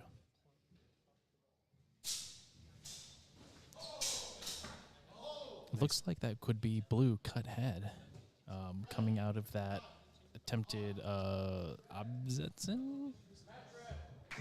Looked like there were tag attempts, but actually Ryan comes in with the enter to the arms, and the judges see it. Good job by Michael. Putting points on the board. Excellent bout from both. That is the end of Pool 4. Next up, likely.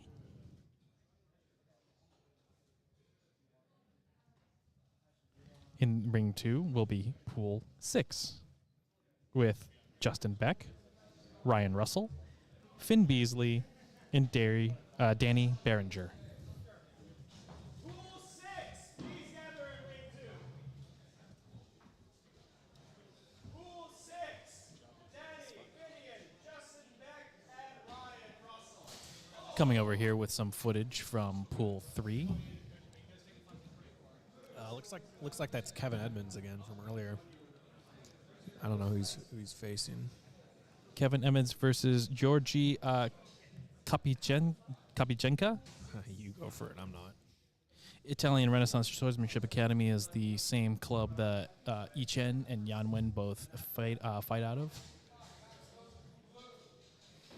I do not know who his strip coach is. It looks like that was called Winner Blue. Kevin Evans from Tassetti Institute of Fitness over in Redwood City, down on the peninsula. A very good club with very high caliber fencers. They often host fight nights, so check them out on HEMA for the next fight night.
Welcome back, everybody. We have pool 6 here in ring 2.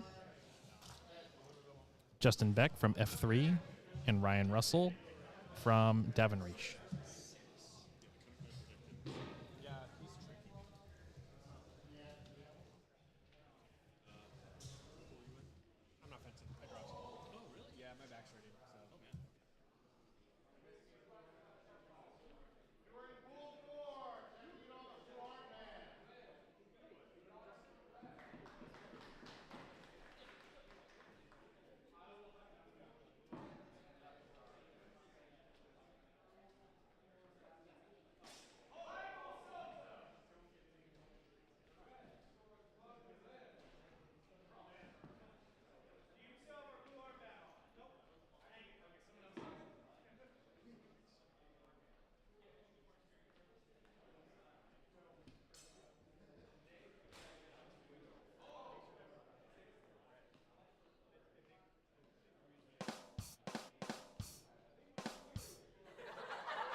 Our commentators just discovered the soundboard.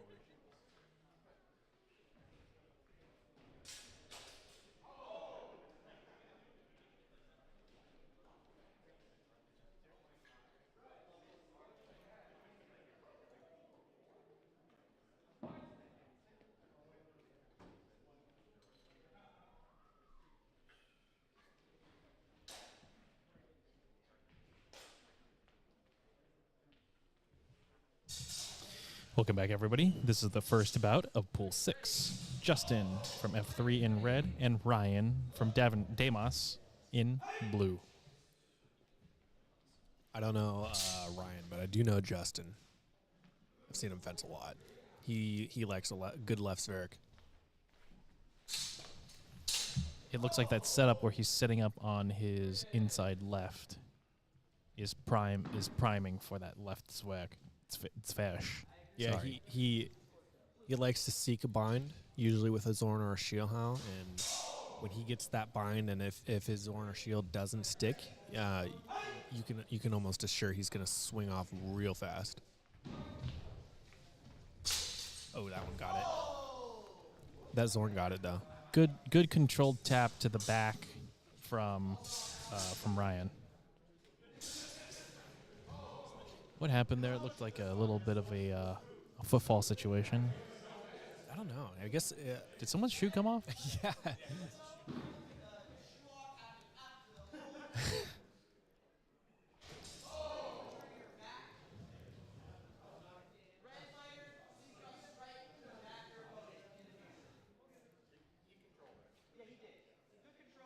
So they're going to call the second cut, but I am pretty confident I saw that Zornhound land on the top of the head.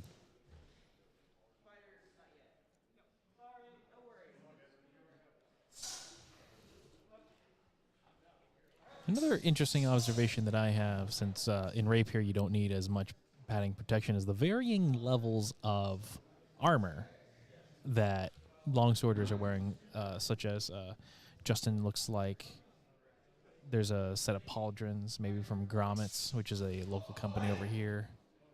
Hard plastic protectors. You guys in longsword have it rough.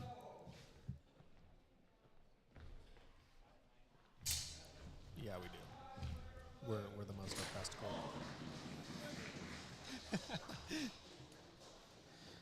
Looks like attempted thrust from blue and a counterattacking time from red.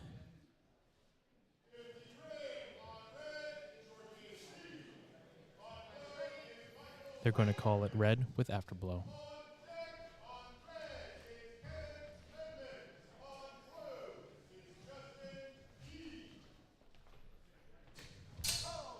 Interesting opportunity. Red goes low. There's no afterblow. There's no hit to the top of the head from blue. Those opportunities, I guarantee you will have multiple of them in your fencing careers. Like, oh, open target. I didn't take it. Totally fine. Yeah.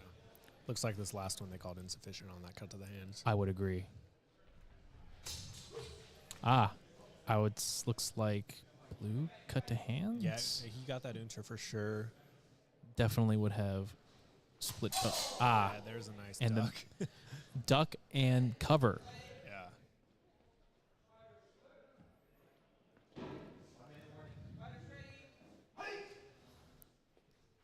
Close match. Double.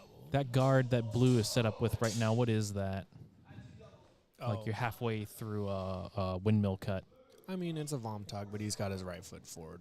In theory, it's still just Vomtog where his hand placement is. Even with the tip down. Oh, wait. Which one are you talking? Oh, that's Scrankut. With the tip down and his arms crossed like that. Shrankhood? Yeah. Shrunk like a cabinet or a wardrobe?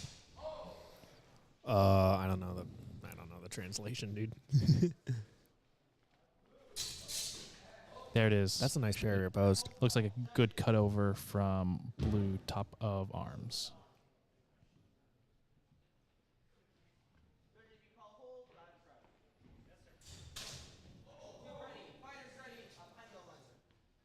Score is all tied up. We are in the last 13 seconds of this bout. Been very good, very intense. Looks very evenly matched. You love to see though, and Beautiful. That's a nice double parry. Very patient. He knows he's going to come around and got that right side parry and just reposted straight to the. looks like Red got the repost. Yeah. Again, still close. They're trading blows. Time's running out. This might be the last exchange. Yeah, so we got a. So an attempted, looks like thrust or cut to the rib area, and Red's counterattack in time comes down. Yeah, Justin was sitting in that Vomtog, thumb grip prepped. He was waiting for that shield hound, just couldn't quite catch that thrust. And they called that Resulted one in a double. double? Or, right, wait, double, right? Yeah.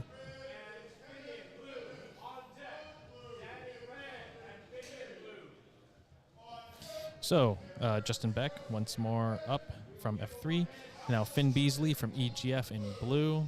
A shout out for his class. Finn is the later period coach for EGF, teaching broadsword, small sword, and saber Tuesdays from 7 to 8 p.m. at EGF Santa Rosa.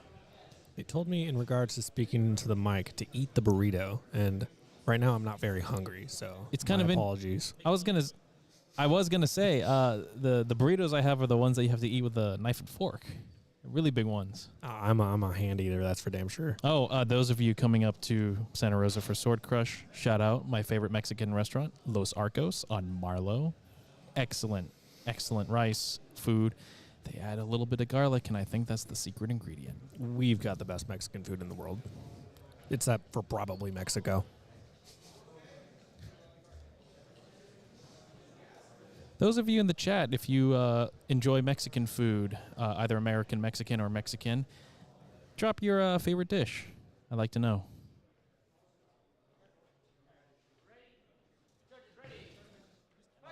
I don't know. MLR, reveal yourself.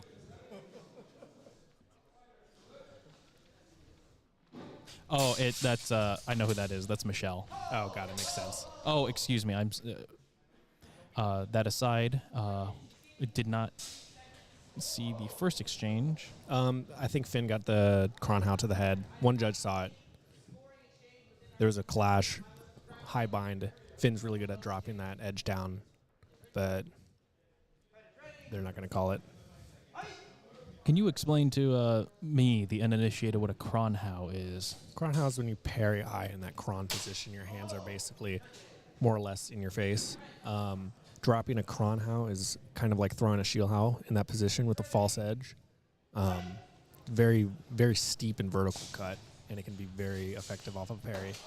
It's kind of hard for judges to see it, though, sometimes because it doesn't have much of a wind-up. It's more of a snap from the wrists.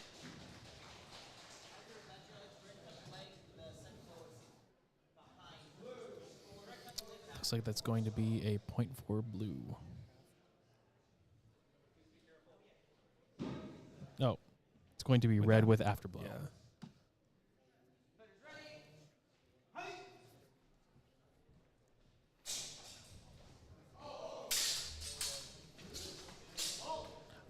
that's going to be an interesting one. From the bind, it looks like from Fencer in blue's perspective, wrenching down inside high line, able to get the false edge of the blade against the right side of the neck of Fencer in red. That would be a very interesting, I would call that a slice. Yeah, I really liked Finn's action there. It's definitely hard to see for sure. I think his structure was very good, and he really stuffed any Zverev attempt that Justin was trying to throw. Looks like Justin might be hurt or something. I don't know what happened. I hope he's okay. But I didn't see any conclusive cut coming from Justin. I know that's what they want to call because he had the rotation on it, but the quality wasn't quite there. It was so stuffed by Finn's structure and his attempted slice, which may have been there or may not have been. Looks like that was going to be called as a no exchange. I understand that was a very difficult exchange to deliberate on. Mm-hmm.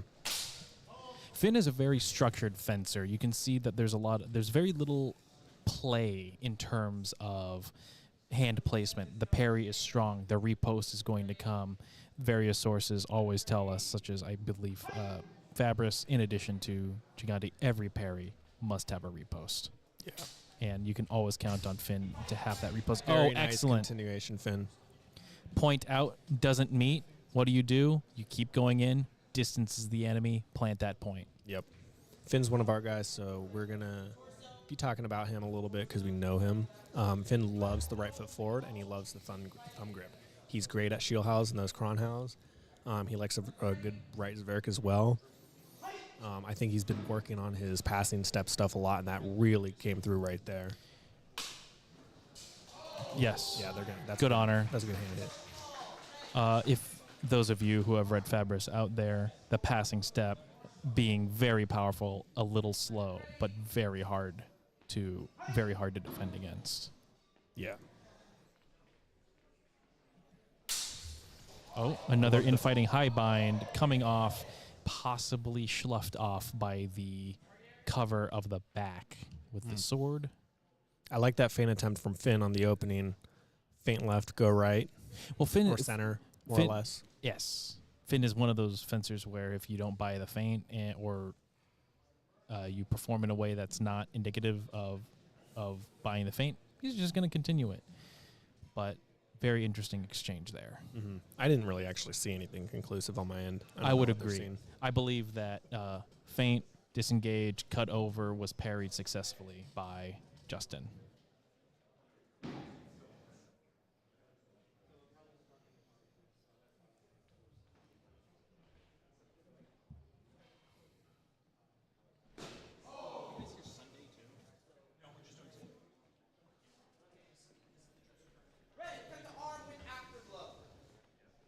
Okay. Red cut to the arm with afterblow on that one. Either way, no points. I would have just washed it.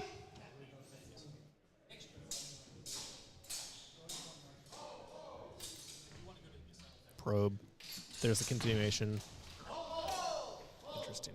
What'd you see, Chandler? I thought Finn got that thrust onto the wrist. But the follow-up pommel looks like they're going to call that.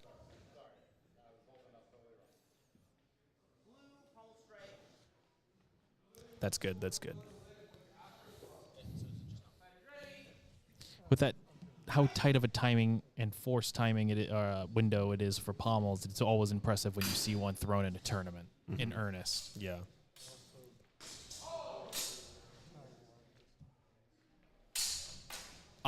There it is. There's that Kronhau.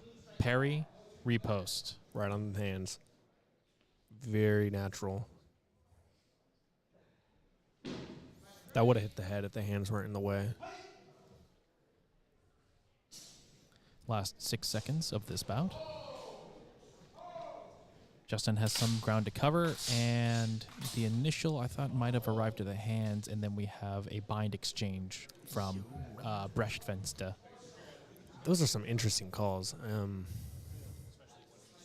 Yeah, Finn got on the hand for sure in that first one. Then he locked him.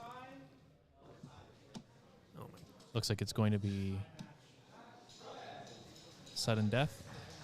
I think they just had a bad angle on all of Finn's stuff. He had that He had that sword on the head, and he had those actions locked out from Justin.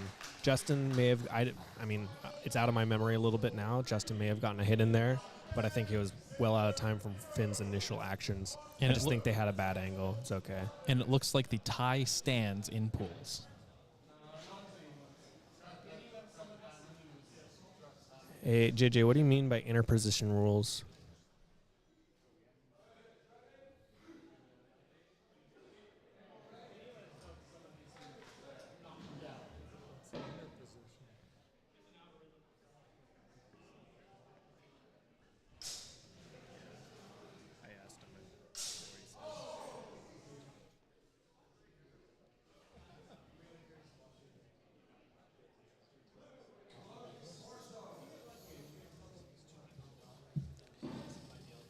This is going to be Finn's back-to-back. Facing Danny Berenger from DEMAS.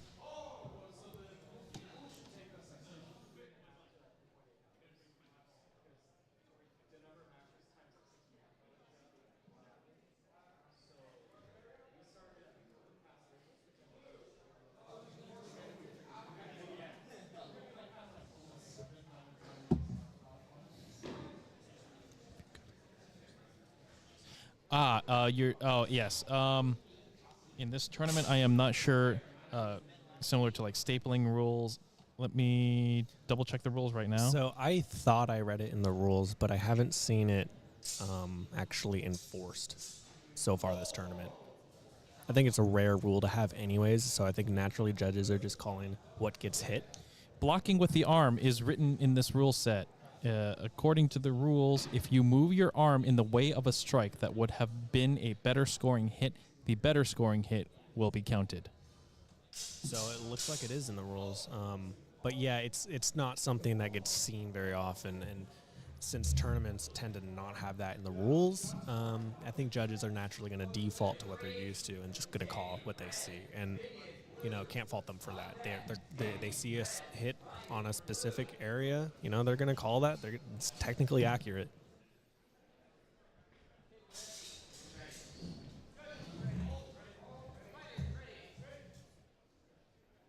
Now we got Finn versus Danny Berenger. I don't know Danny very well. Looks like ascending cut and a follow-up descending cut. Yeah, they I think, yep. Slow to fast, just a nice little calm waltz in and then explosive cuts.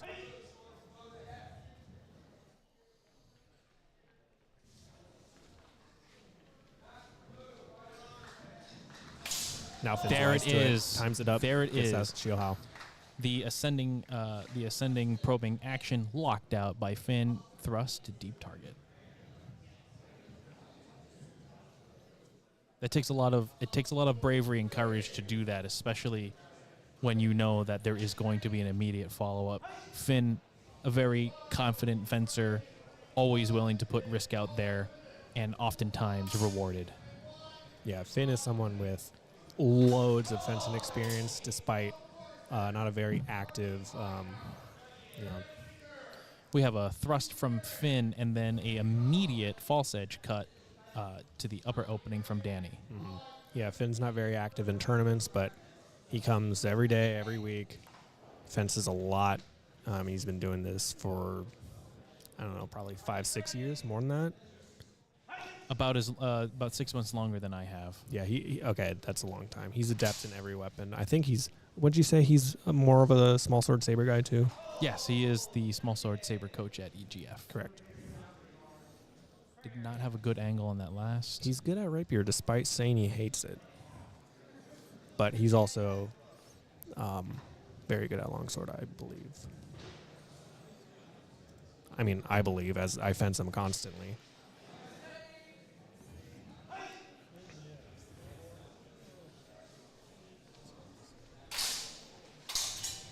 Oh, he says he's got through there. Okay, I thought Finn might have locked him out.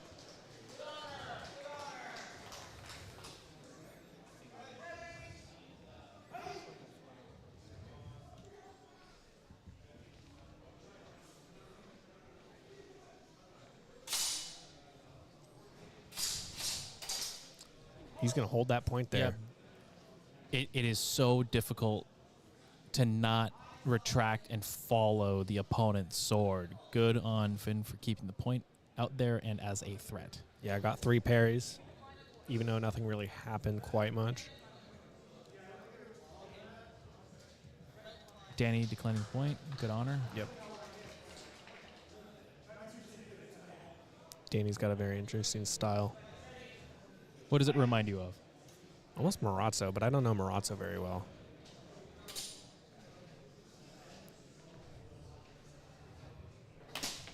Would I There be it wrong in is. saying that's some Bolognese longsword there?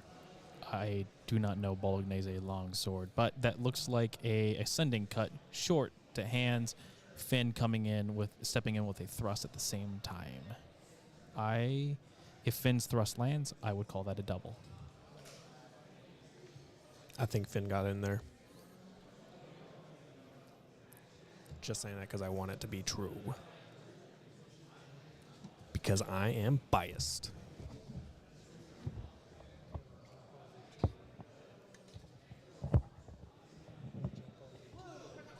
Okay.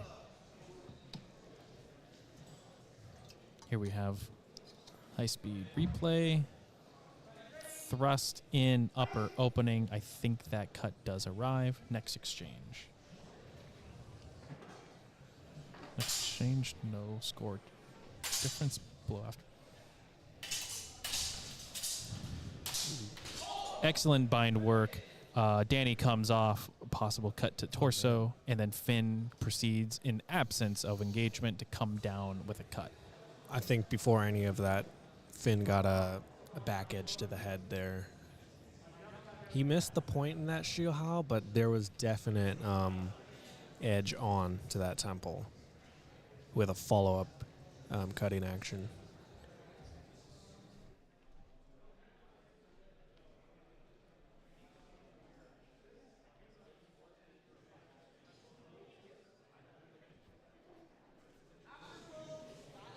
Seems to be a bit of geese discussion. Geese would be pretty killer fencers, I bet. The call is now red, torso. Wow. Okay.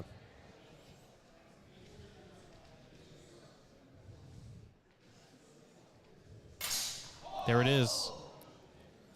Simultaneous attacks meeting in the middle. Not sure the cut quality from red. Yeah, I did see blue's thrust stick to upper opening. I agree.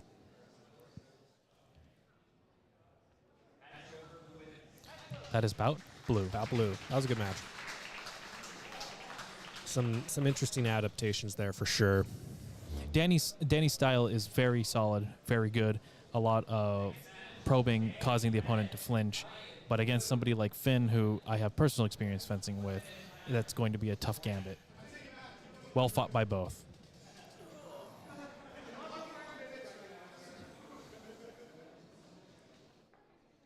Who's next?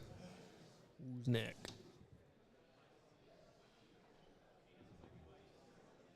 Next, we have Danny in red against Ryan in blue.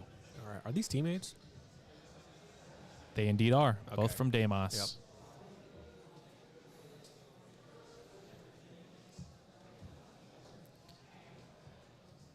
For those of you who are visiting the Santa Clara area, if you have not known, DEMAS also has a very well-developed armor fighting scene.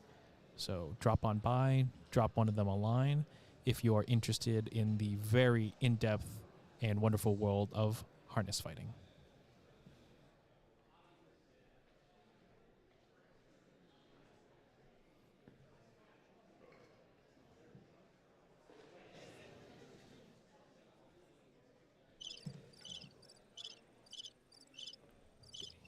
Excuse me.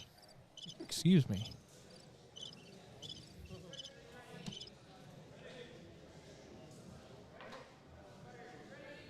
And the bout is beginning.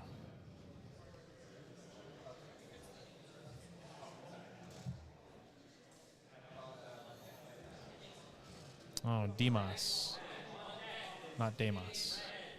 My apologies.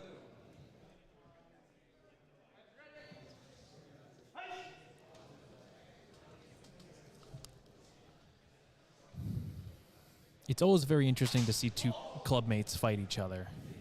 Yeah.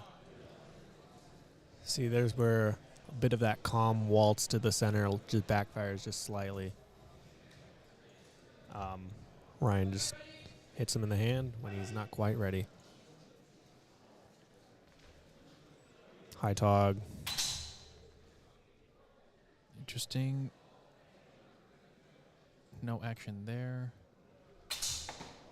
And then attempted cut bottom of the hands, followed Yeah. up from Danny with a cut to the head. That was good. They threw, a rising cut that altered into a parry, came down with the headshot.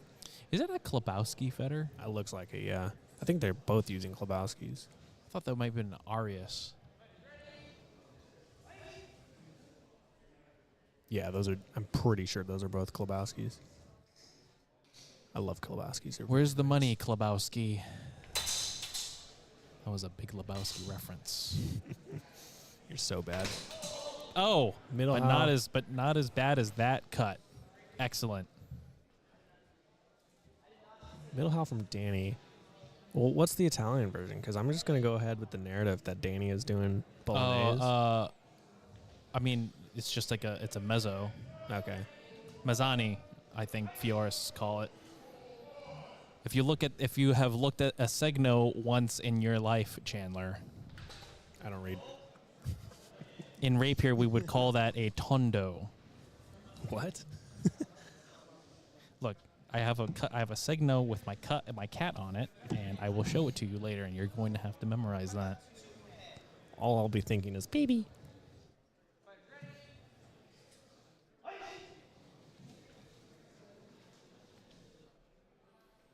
Ox down to Flug. Ah, there it is. Nice countercut with a false edge. I think Danny has the slight height advantage. When you have a fencer who is prepping from down low, that upper target is so enticing that if you are down there in that fluke, you have to have a plan to close that upper line. Fabris states that it is always refused guards do have their purpose, but the one big disadvantage is that there is only one direction for the person who is lower, and that is up.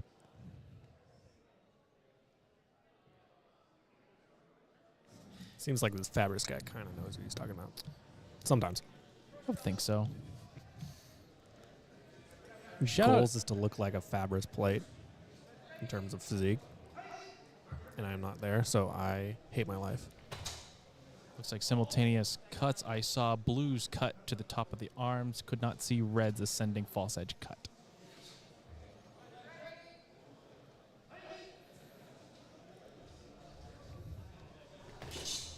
Ooh, that was a nice one. Did blue arrive? I didn't see blue. I just see red cut to the arms. Very fast. Interesting now that they're probing and going primarily for shallow targets. Ryan was righty when he started this match. Yeah, he's switching hands. I just noticed that. He's doing lefty and righty a little bit. Must be nice to be ambidextrous. I am. Just putting that out there. I think blue might not have arrived. Red did get the thrust into deep target.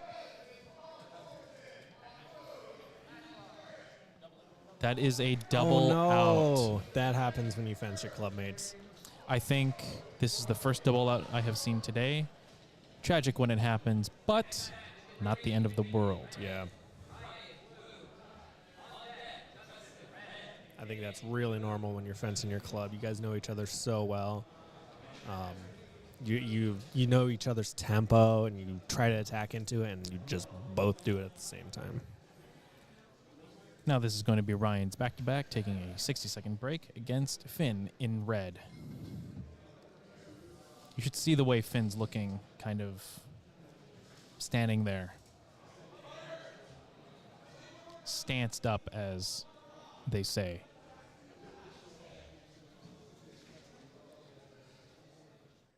Shout out to all the cat people in the chat, by the way.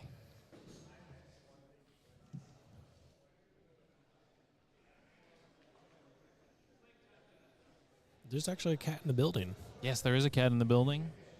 A little, I think maybe like 10-month-old, Yeah. short hair, one of the, Fluffy baby, actually. like a fold or something.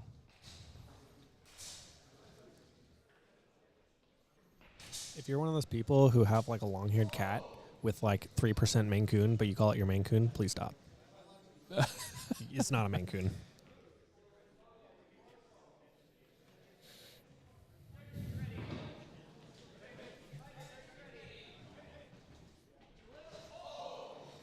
And now we begin the next bout.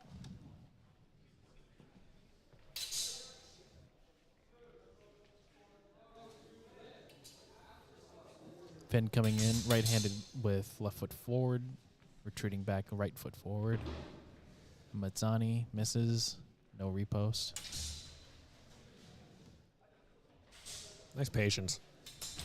If patience had a photo in the dictionary, I think Finn's picture would be right next to it. And then press from Finn against the mask.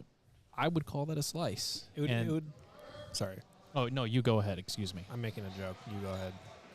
I think the picture of patience would be that disappointing dad look that Finn gives.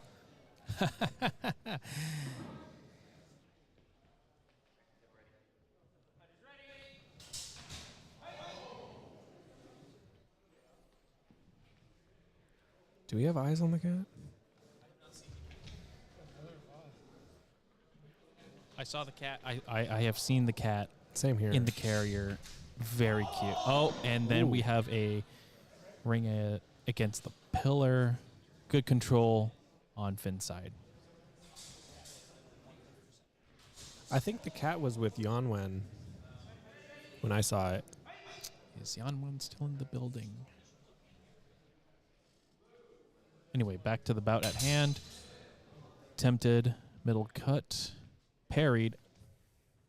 Structure stays the same.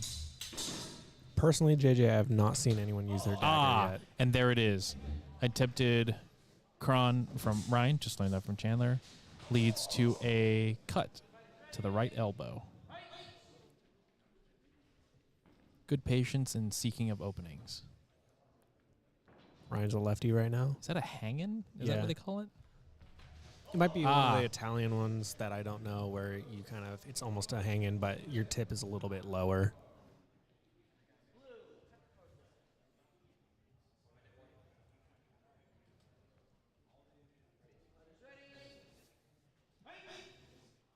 Alana, this cat is a fluffy baby. You would love it.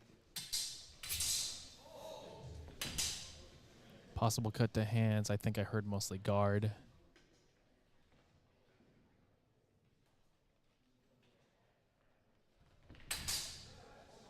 No, still guard. Nice parry with the cross guard. It's always going to be tough, especially since HEMA gloves are so large in order to be protective.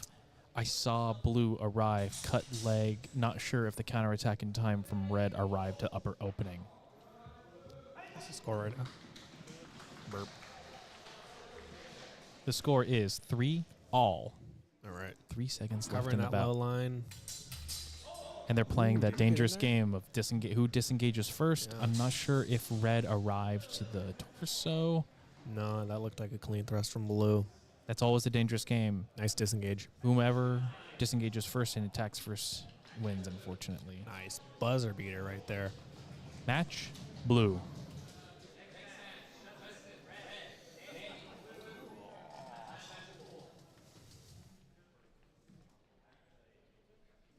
Kyle Lazarevich is in pool 8, so we will see them next. Kyle, Shang Tzu, Elizabeth Pedersen, and Donald Malaro. Finestra, that's the guard. That's kind of like the Italian hanging. Thank you.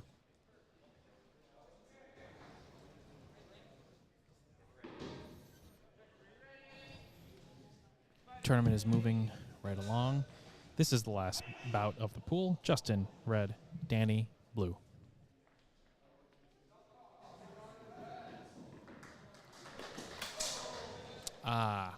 Nice straight Zorn from Justin. Looks like it got probably the shoulder area. I mean, it knocked off the arm strap, so. Did the Zorn arrive on the downward cut angle, or was that, I thought I saw it arrive on the follow-up upwards cut. And then Danny had a slightly out of time after blow attempt. Maybe. I thought I saw the downward, but I might have just blinked. No. You're all good. Ooh, that was a counter thrust that might have displaced that strike from red. I think judges. I think what I saw was red thrust attempted to the head possibly turns into a slice.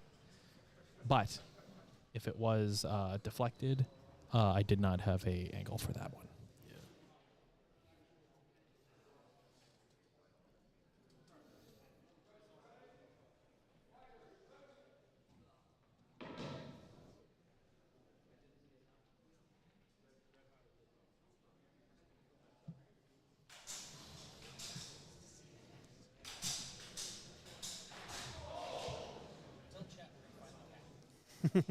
Look, we're going on a goose chase for the cat.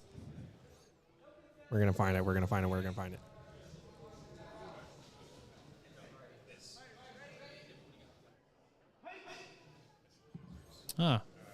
Arthur Henry's got a copy of the History of Fencing by Maestro Gaugler, I have founder that book. of FMCP.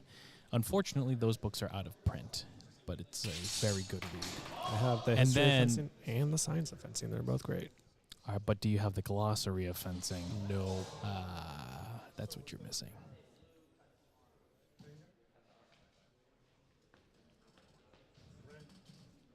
It looks like clean from blue. Possible afterblow from red is parried. And that is called clean for blue.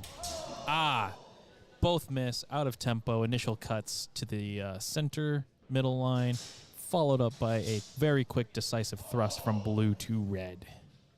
It's those follow-ups in the heat of the moment that set apart fencers. Excellent thrust. Looks like Sawyer Fresky has some good, nutritious, healthy diet options. Where does that post-tourney meals? Where does that fit into your macros? I mean, just like how alcohol is technically the fourth macro. Mm-hmm. Where does that one fit? I don't know.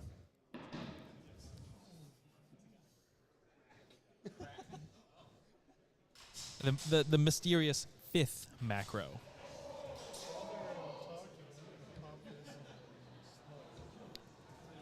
Here we have a great high-speed replay. The initial Oh, here comes the cat. I guess it And was then not a goose chase. It is the attainable. thrust Sorry, from blue does arrive. Red's repost cut is passe over Danny's head. And there is the cat. Look at the cat. Look at that baby. Sorry, we are way too distracted by this absolutely adorable little creature. And then red thrust torso afterblow from blue. Look at her. Everyone in chat, please drop what sword you think this cat would fence with. Look at the mustache. That cat is a Sabers for sure. It's a very cute cat. Not as cute as my cat, but a very cute cat. Yeah. Back to the fencing. That looked like a parry repost. Yep, classic parry repost. Blue attempts false edge cut, parried repost, top of the head. Clean and decisive.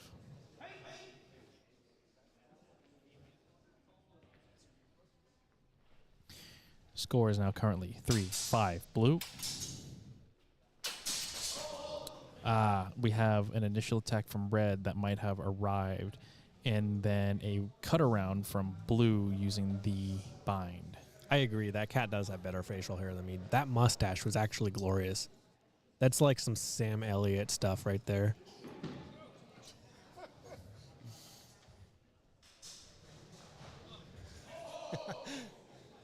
Hi, Oh my Kyle. God, we're getting it. Hey, David. How are you?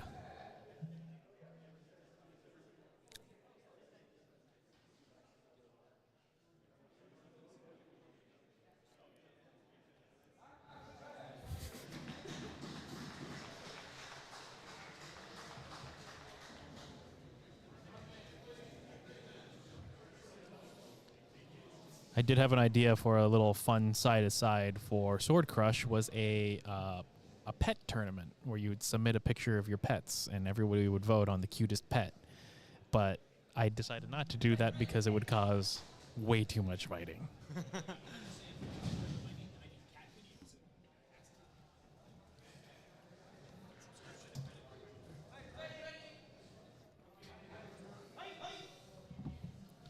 That last exchange is awarded clean, deep for red. Nice. Blue cut looks like to shallow target. Red, you mean? Red, excuse me. Yeah. I saw the blue stripes on the jacket. Mm-hmm. Yeah. Is that the Superior Fencing Colonel jacket? I don't know. He's got an Arius, though. That's a real nice Arius.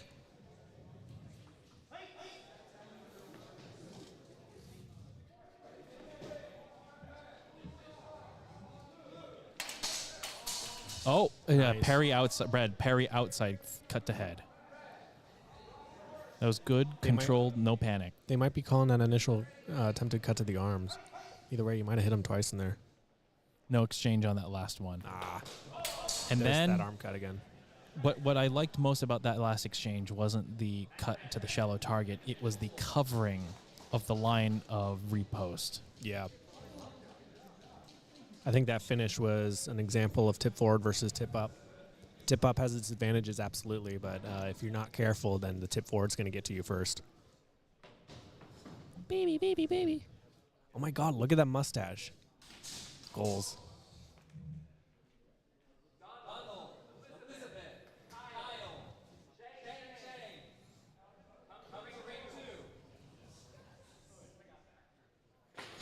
So in ring 2, now we have pool 8, consisting of, as I have said before, Kyle Lazarevich, Donald Malaro, Shang Tzu, and Elizabeth Pedersen. I have been informed that we will now refer to Elizabeth as the Lizard.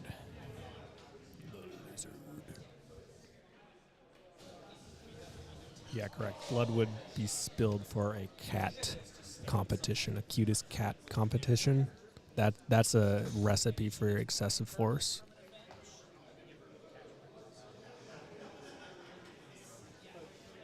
Competition just because she has to.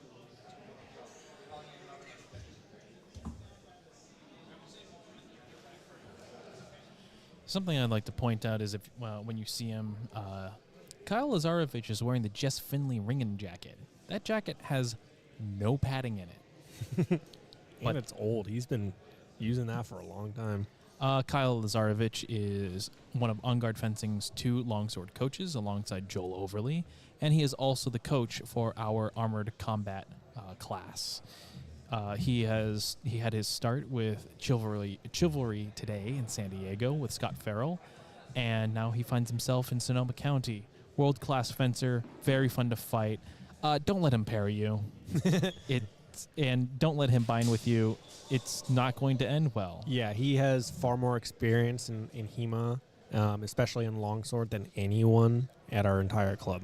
He came into our club. He moved up to Santa Rosa with about 10 years of experience under his belt already, and he really kind of shaped us up into a much more technical group. Back then, we were like, still wearing our motocross pads and lacrosse gloves and just swinging around, doing what we can do, trying to learn what we can learn. And he came up here and just really got us into shape, got us sharp and technical. And, oh, my God, I'm excited to watch him because he hasn't competed since Combat Con in 2022 or 2022, whatever you want to say. Oh, he was here last year at last DEMAS. Oh, really? Okay. He does not compete often, but his technical variety, his knowledge, it's off the charts. I don't have plans to go to AGO, unfortunately, James. I'm gonna be very busy in the fall, so it's gonna suck to miss it. It's one of my all-time favorite tournaments, but it's not on my list this year. Oh, Another quick shout out for those of you visiting the Sonoma County area or willing to make it. EGF is hosting a deed of arms at Raggle Ranch Park in Sebastopol on May 17th and 18th. We will have classes the morning both on Saturday and Sunday, followed by a deed of arms on Saturday and a armor as worn tournament on Sunday. For those of you with lighter armor or half harness all the way through quarter harness or full harness, this is the tournament for you. Do we have Louis? Oh wait, is that Louis right there up in the white? Okay, got it. I was like, do we have Louis in this pool? Louis Zong, because Sawyer's chanting Longsword. That's him up there. Yeah. Let's watch Louis if he's up right now. Louis is an excellent fencer. Louis, I believe, is fencing with Tassettis. However, Louis has also been training a lot with Yan Wen and that cadre and has made significant strides in the last year. Yeah, his improvement's insane right now.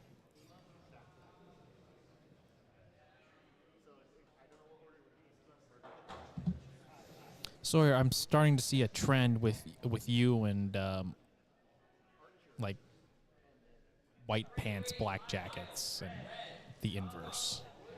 Based.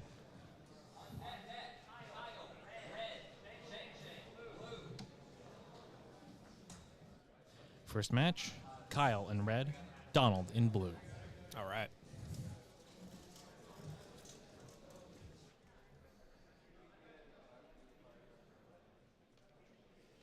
Those of you who are in the SCA, perhaps in the Kingdom of Kaid, will know Kyle from his SCA days as Orion. Now let's see how this Orion hunts. Nerd.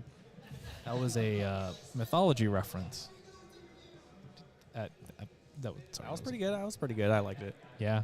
I only know about Orion and Orion's belt because of Men in Black 1. Love those movies. Even the third one is good. I did like the third one. Tugs at the heartstrings. It really does, dude. That ending is so good.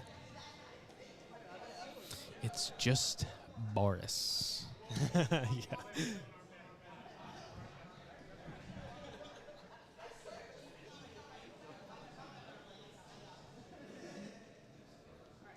Alistair, what would you like us to repeat?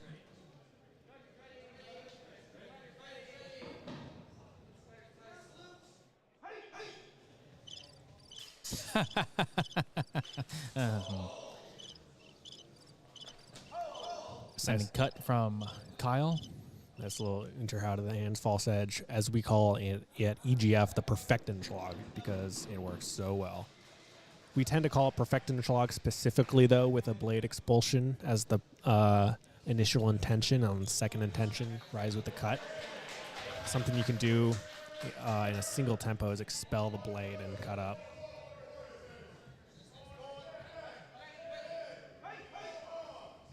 Well, I mean, technically not a single tempo, but if your blade's going to go down and rise back up, you might as well get an expulsion with the blade in there. Simultaneous attacks. I think reds might have arrived and skipped off or been passé. I could not see blues.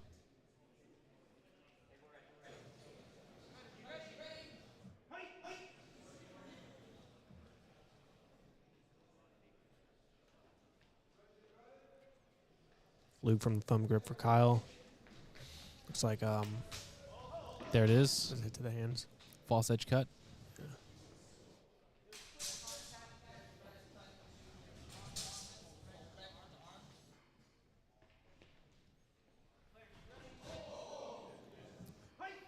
That's going to be 2 points for Kyle. Yeah, Donald has a tip up centerline cup. I think guard. blue Donald attacks. I believe it's parried by red. Cut to head. If that does arrive, it will be blow after blow blue. Yeah. Donald is very chambered for these direct cuts, it looks like right now. So we'll see how Kyle adapts to this, because Kyle is one of the most adaptive fencers I know. Yes. Sorry, I was looking at the chat. I apologize.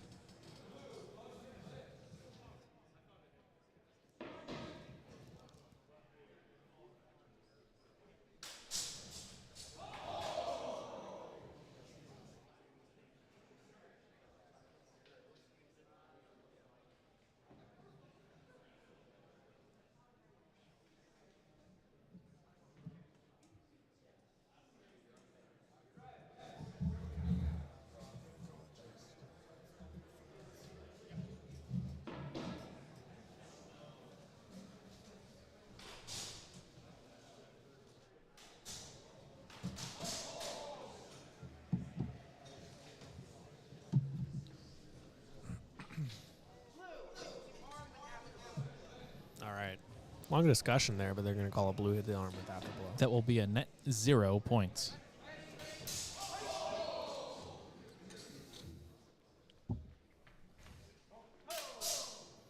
Another attempted false edge enter. Not sure about the quality on that one. I did Yeah. hear it through the microphone or the headset, so. Yeah, it was on there. Okay, they're going to call it. It was with intention. Absolutely.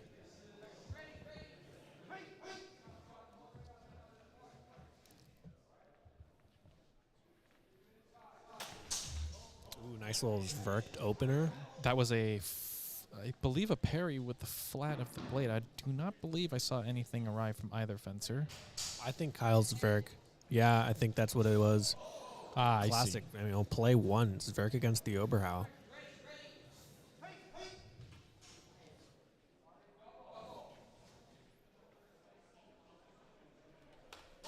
Thrust from Kyle arrives torso, and I think it locks out enough of Donald's counterattack.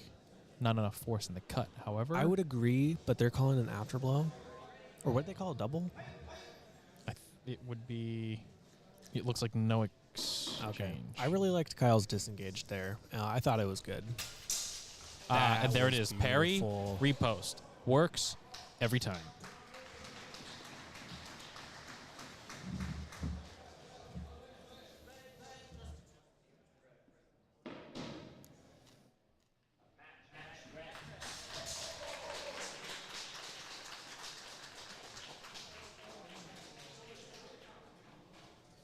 And that will be bout Kyle.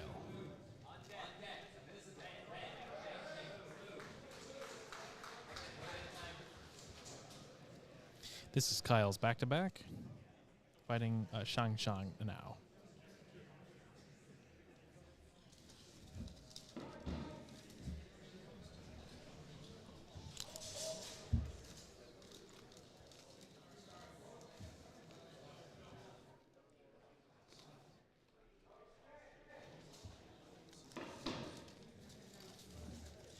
For those of you wondering and attending Wine Country Sword Crush, especially those who are interested in watching or participating in the team relay, this year's theme is cowboy themed, so mustaches are appropriate.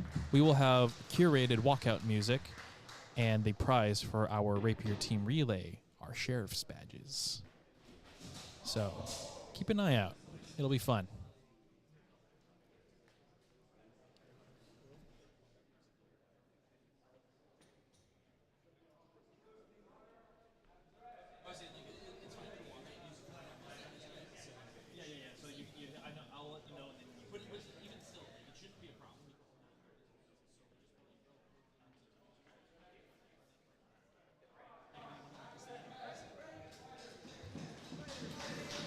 All right, here we go.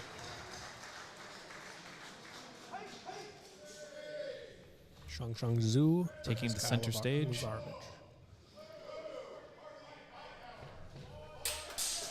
Lazarevich. Parry, repost. When your thrusts miss, it's still a provoker. There is definite intention to land that first thrust, but if you realize you miss, you can still capitalize on your mistake. Looks like Shang is definitely trying to take the center of the ring immediately, but is Beautiful Kronhau. Nice. And Oh, there, flat. Okay, he's going to call that as flat. I thought it was good false edge, but Kyle knows better than I do. Yeah, Kyle knows where his edge alignment is for sure. It's happened twice in a row now, it seems. Parry and then thrust simultaneous. Interesting. I think Kyle's thrust arrives torso, and then Shang's arrives slice to the top of the head. Yeah. Yeah, it looks like the armband came off.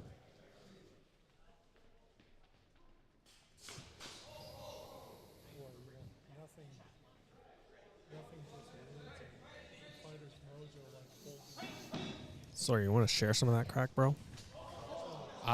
Coming in with a hanging thrust. Excuse me. That was an interesting one. Shang's aggressive. The one thing about tricks, though, is against a savvy fencer, they will only work once. Yeah. I think they both know that.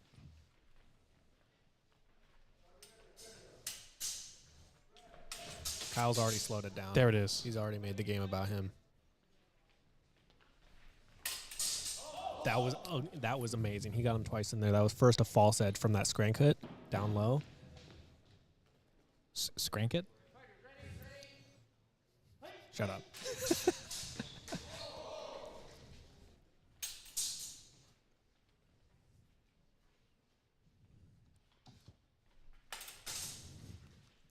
Possible cut from Shang to the hands. Yes, then there's the self call. Blue cut to arm. Okay, yeah. Kyle's just outreach to get that thrust for the afterblow. More aggression. Counter thrust against the overhowl. Damn, this is looking a little intense. Second double. The third double is a double out. Yeah. Kyle's got to slow it down when someone's coming in that hot. He's done a good job at slowing him down before. Good repost from Kyle. A little out of Beautiful. measure, and then a cut down into the right shoulder. Okay, they're gonna trapezius look at that. Well, that was Do we have instant replay of that? yeah. Kyle threw a little bit of a feint in there, at least as a very subtle failure, rising from the left and coming down with the right Zorn. It looked very much like he closed that off. Look at this. Here we go with the instant replay. Rises on the left side, comes down with the Zorn. Yes, and It's then clean. it is clean. Yeah. The engagement against the strong of Blue's blade prevents it from arriving to any target. They're going to call blue to torso.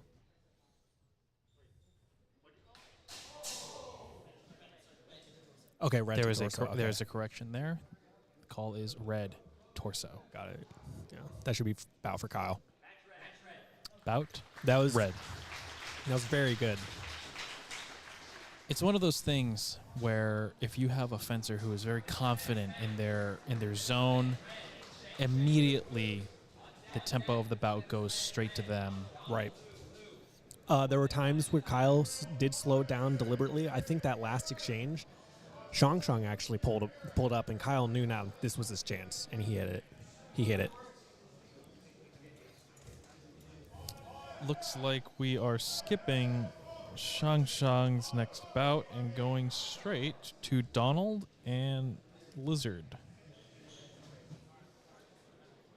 Lizard in red, Donald in blue.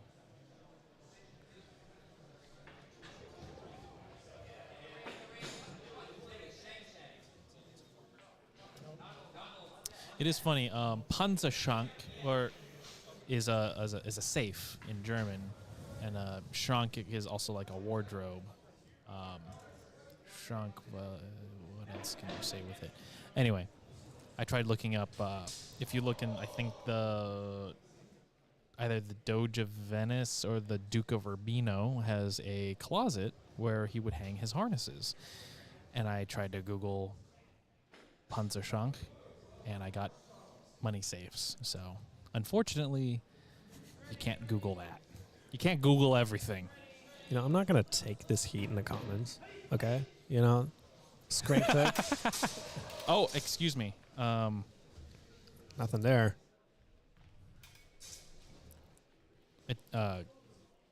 Good control of tempo, winding around. Two very aggressive fencers. I'm very excited to see how this plays out. Yeah. Lizard is extremely Good technical. parry.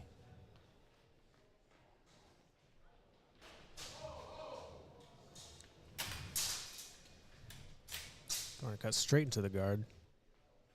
It's very refreshing to see fencers who are aggressive but able to keep composure and stillness like that. It looks like, I think, red might have had a cut, horizontal cut to the head of blue. To further my case, though, I am tired, and pronouncing German words that have been, you know, lost for hundreds of years, not my priority.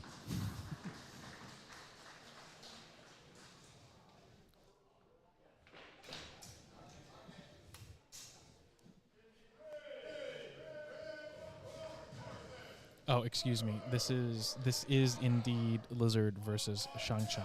Mm-hmm.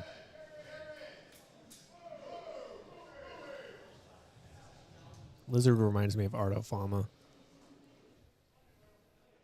The one who went to Hellafest. Yeah, he was at Hellafest here in Berkeley. That was really awesome to meet him and fence him. Jude, if you are watching this stream, Hellafest 2 when? People keep asking.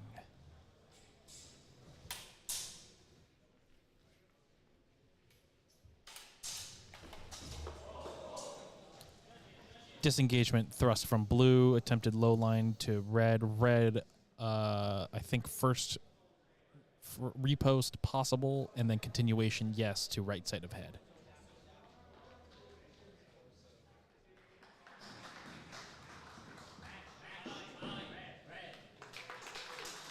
Bow for Lizard. Nice and patient bow going to time with a very low score, but they were really feeling each other out the whole time. It's always impressive when bouts go to time. I'm always impressed with that. Let's go.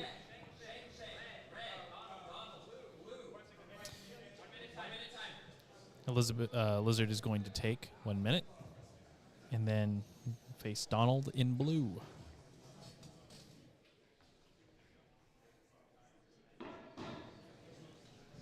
Yes, it always amuses me with the hard CH effect. It's all right. All right, Q&A time, or whatever. Is it a Zwerk or a Twer? Well, Answer in the comments. Which one do you do? well, if you've seen Hail Caesar, the famous Coen Brothers movie, it's were that it twere. You should watch that movie, Chandler. It's No. a good movie. What? Correct answer is it's kind of both. It's Zwerk. I'll get that one right. I just say Zwerk. Other people say Twer, and I call the Twer dorks. So Thank you, Sawyer. Your input is a contribution to Middle High German, the lexicon. I'm going to. Never mind. I was going to say something. Excuse me. All right, first exchange. Donald and Lizard. nice intercut. Didn't notice that. Good eye.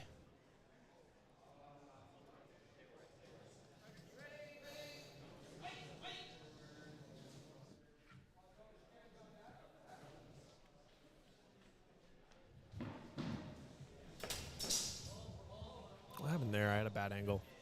I think it might have been. You know what? Excuse me.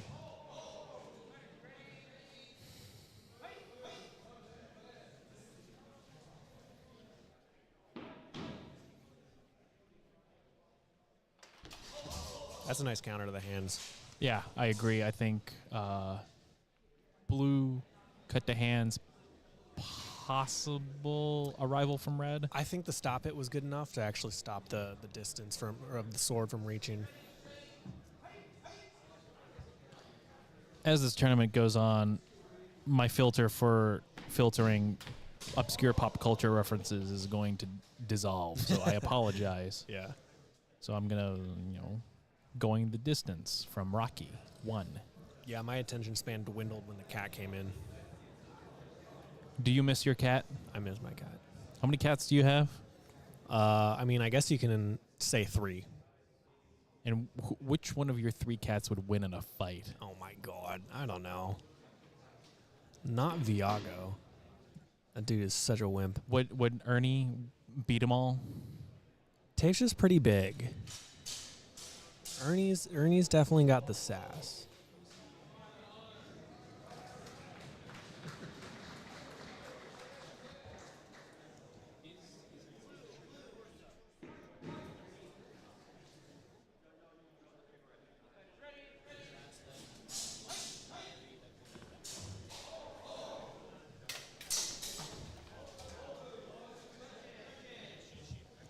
Miyu used to definitely take on all the cats, though. That's for damn sure. She was fearless.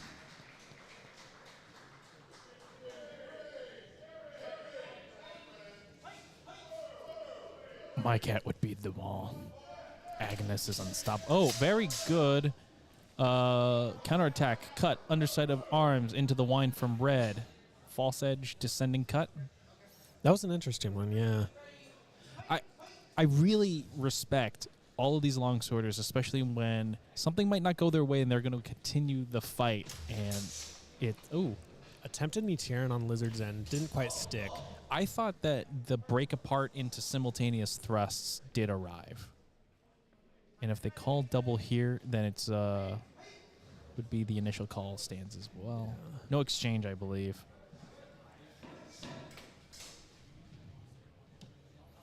Both are locked at 5-5.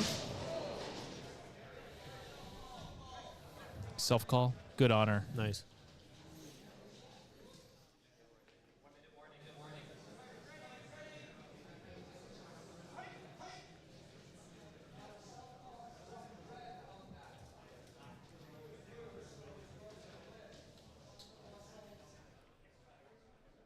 They do indeed got a wizard in the back, dude. I'm going to steal that guy's hat. That thing is so cool.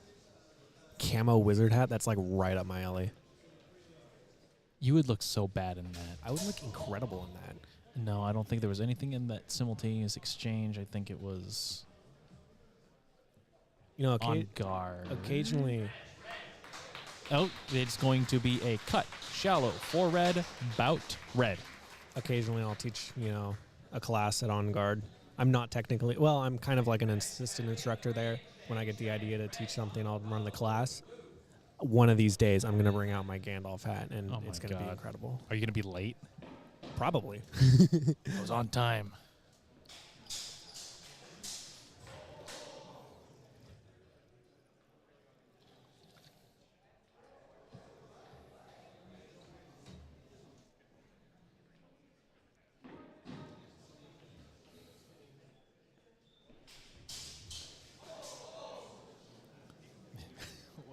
I'm so sorry for what I said. I'll never be able to broadcast. And there is a clean thrust from Kyle into the deep target. If anyone gets that reference, you're the man. It's a, yeah, Or woman. Either one. good baseball reference. As there's a deep drive to left field by Castellanos.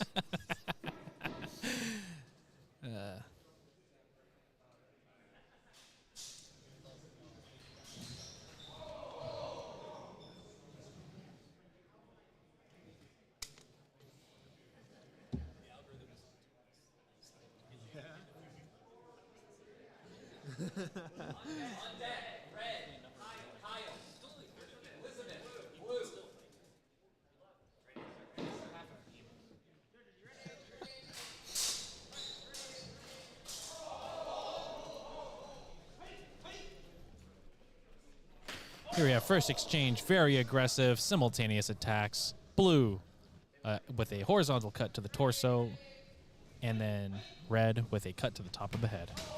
Jesus. Again, a crash in that might not have worked so well for Shang Shang. Another double. Second double in like 15 seconds or less. And there's the match. That's the third double. At some point, you're going to have to recognize If this was when you want to slow it down. double out in 6 seconds. If this was rapier, I would tell somebody to Pasada Soto, but I appreciate aggression, but if I was on that end, I wouldn't be that happy. it's a aggression that's constructive is fun. It's yeah, I would agree. All right. A little sister club rivalry, SAC and EGF, Lizard in blue and Kyle in red. This is going to be a great fight. Technique versus technique.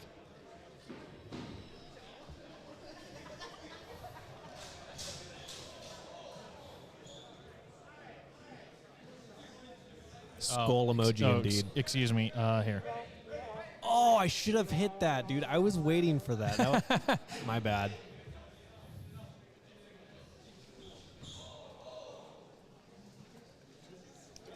This is going to be the opposite of the last match. There it is. Slow probe, deconstruct tempo, good honor. Yeah. Kyle calling off the attempted thrust to the hands.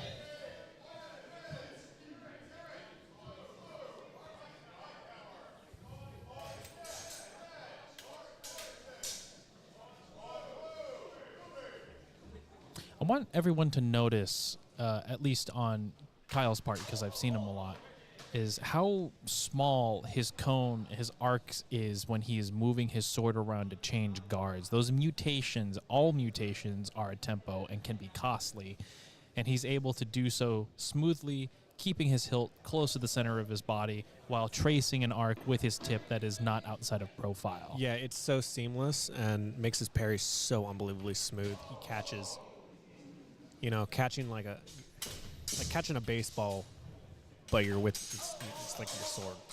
Sorry, I was distracted by that exchange. Kyle stepping in with the thrust, Elizabeth cutting around. Excellent parries from Kyle.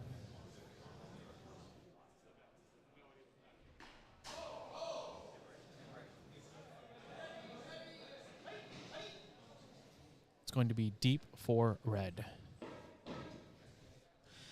I can feel it. I'm sure all of you who are also fencers can feel it. The amount of good energy, tension, and respect between these two opponents. It's what makes it's what makes him a fun, and it's what makes a match like this go very smoothly. So Kyle goes for his Verk. It looks like he pulled that because it might have been arriving to the back of the head.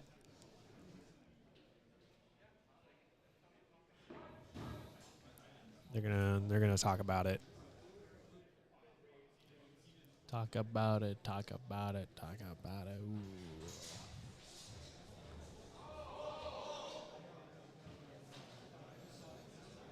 Here we go with the high-speed replay. Crumpal, Shieldhow.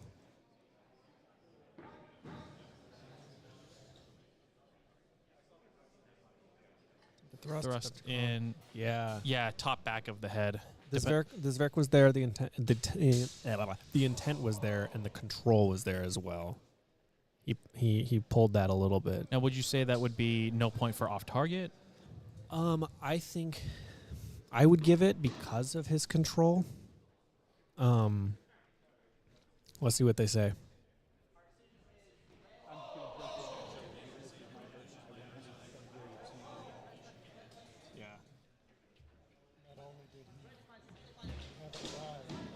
So they were going to call that for red, but red actually declined. I just don't think he wanted it. It's okay.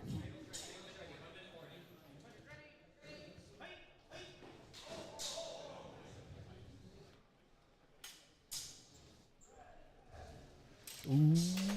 Nice shuttle attempt. That's a nice right Zerk. Ascending cut, I think, from blue arrives to red. That's the last thing I saw. Yeah, I agree. They're going to call Was blue that with afterblow. Was that a Zerk? I had a not so great angle, but it might have been. There was a shuttle attempt in there from Kyle that just missed.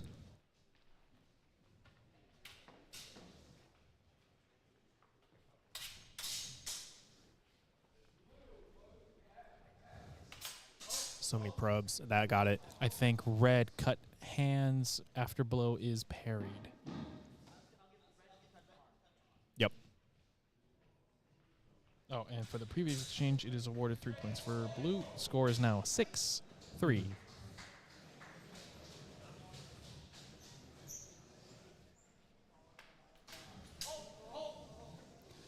Snuck through that Crumpal. I think it might have been light contact. Kyle does not seem to have liked that. Yeah. Ooh, bout red on time. Yep, they awarded last exchange 2 points. Blue, Yep. bout red. Very close, That was very nice. well fought. Now we are going to find pool 10 in ring 2, consisting of Aaron Yang, Joshua Oliva, Jesus Gonzalez, and Mark Olson. Jesus Gonzalez being another EGF fencer. I have not had the pleasure of fencing him in Longsword, but a very good rapierist and did very well today in the rapier tournament. Mark Olson, shout out to him and the Black Friars in Slow. proud Cal Poly alumni here, so I'll always shout out slow. And we're going to break for just a second for a bio break.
Welcome back, everybody. Pool 10 is going to start soon.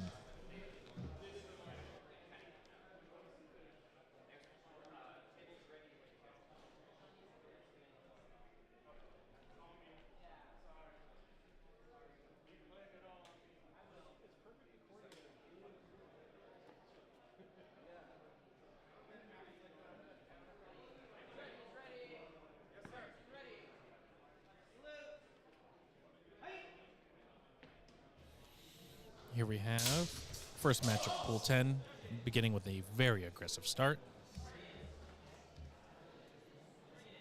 We have Aaron Yang in red, Joshua Oliva in blue. Those of you who have read and watched Baki, Oliva sounds very familiar to a very famous character from that very famous series.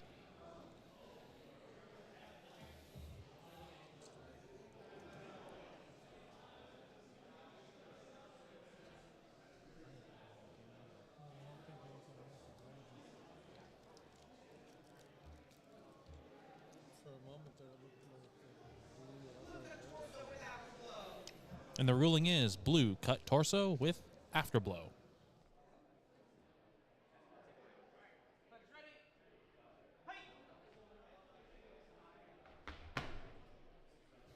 A very aggressive appel, taking center stage.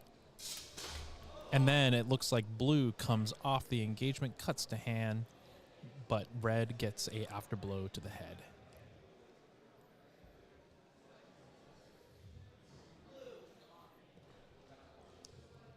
The ruling is going to be blue cut arm.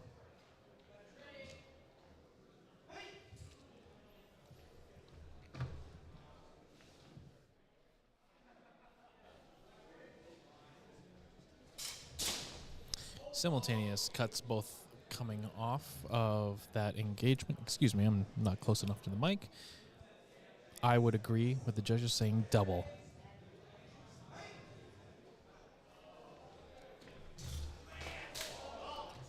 Attempted thrust from blue.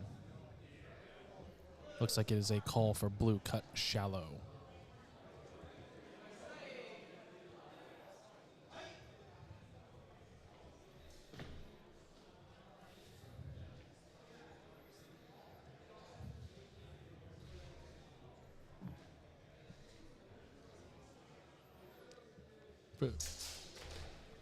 Looks like a high bind infighting. I am not sure if I saw anything of quality in that exchange. The judges are going to give the call. Red, shallow.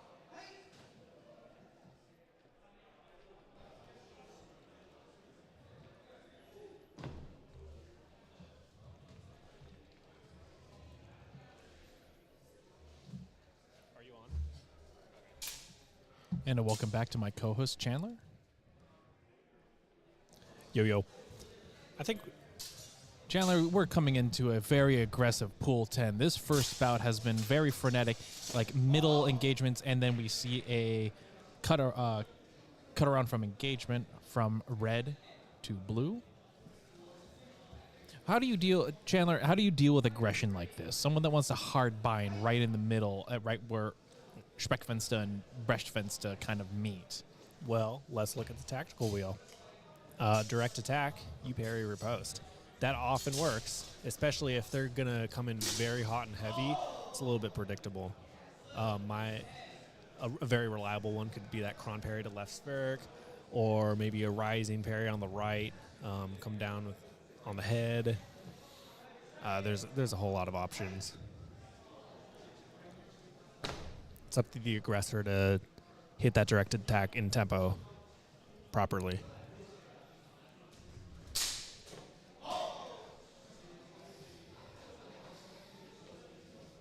Aaron Yang in the red, he's using a Siggy Light.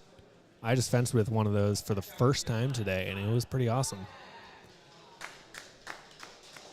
A lot of fun. Definitely interesting, though. It would take some getting used to for me. And now that first bout ended in a tie stand in pools. Now we have Jesus Gonzalez from EGF in blue against Aaron Yang from F3 in red. Give us the quick rundown on Jesus, Chandler. He's been with us now for close to 2 years, I think, don't you think? He's very adept in everything he does. I think he mains rapier, though, wouldn't you say? I think he started with longsword, but he tends to put a lot of focus into rapier, at least from what I've seen. He's very good at longsword, though. He really likes the bind. He really is just always seeking for a good bind. His reposting is really nice from that bind. And he's got a pretty good thrust. He likes to disengage with it, too. He's either seeking a bind or seeking to disengage. He's very calm as well.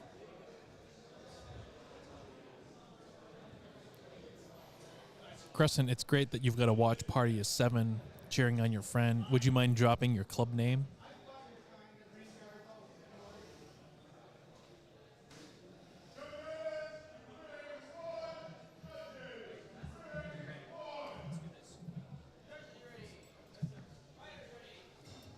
Here we go.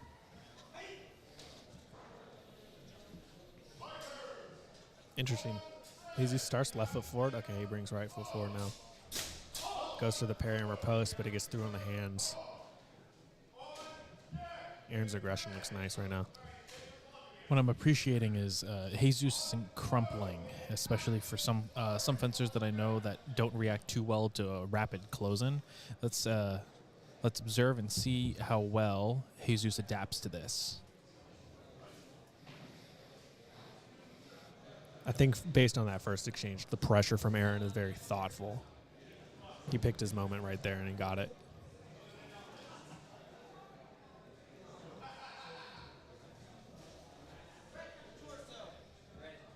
They're going to call that a torso cut from red. Looked like the arms to me, but it might have actually snuck through. I agree. Even if it wasn't the arms, I saw the right leg as the next viable target.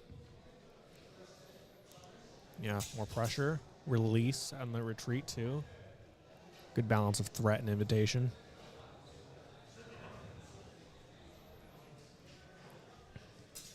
Keeping him busy.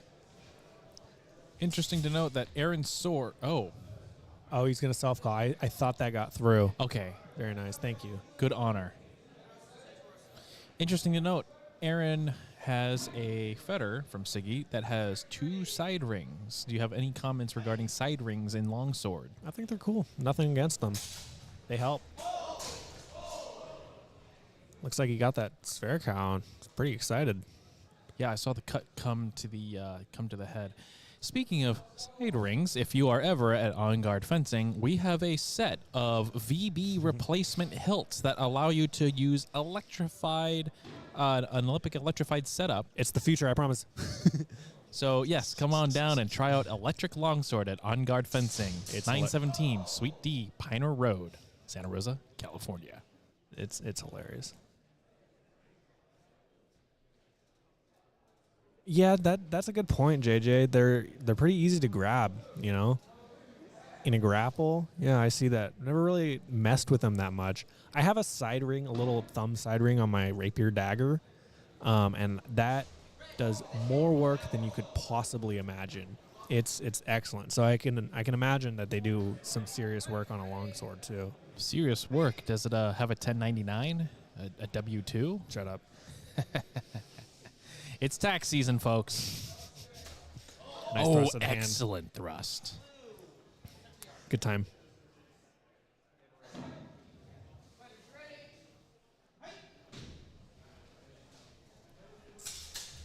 Oh.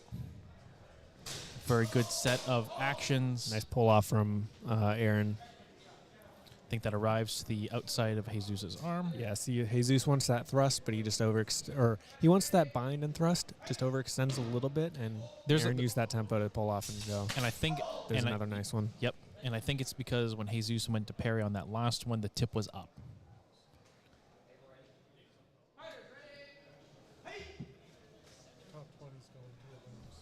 I just heard an update. The top 20 of this tournament are going to elims.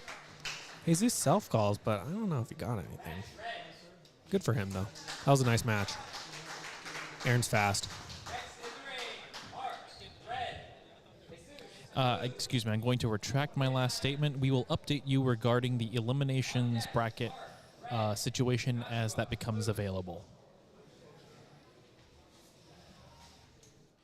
Now we have Jesus fighting his back-to-back against Mark Olson.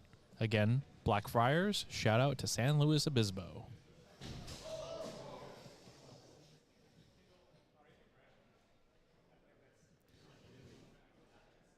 I will take this moment to mention on the other side of the country in the HEMA tournament world was Clash for the Cash today, featuring two of the top American fencers, Stephen Chaney and Benjamin Akrig.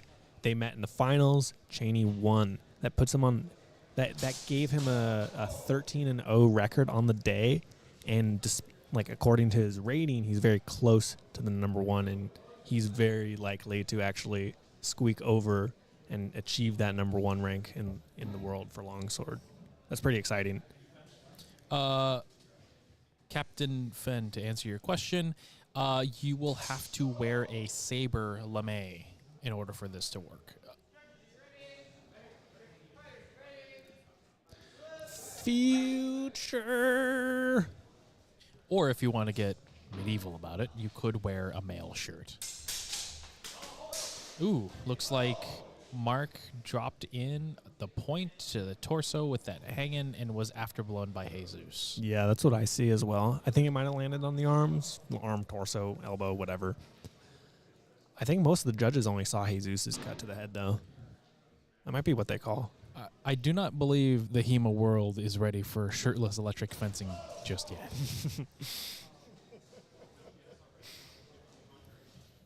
I think that the American Psycho video you made, John, was probably the best contribution to Try Hard HEMA of all time still. I appreciate that. Don't worry. There's more coming.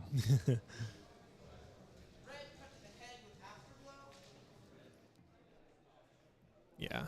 Okay, they called Mark's cut to the head.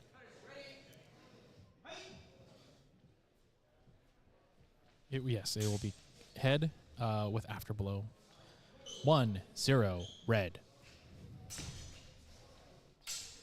Good job getting out of that bind. It was not a good situation for you. Okay. And I think red drops the cut into the torso. Yes. Blue might have a cut to the top of the shoulder. I think he was parried on, at least his attempted thrust was parried. Cut to the arm, it looked like to me, and I think follow was parried. I think that's what they called.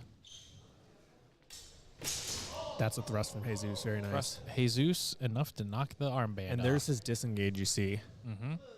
He timed it right. Way to tie it up.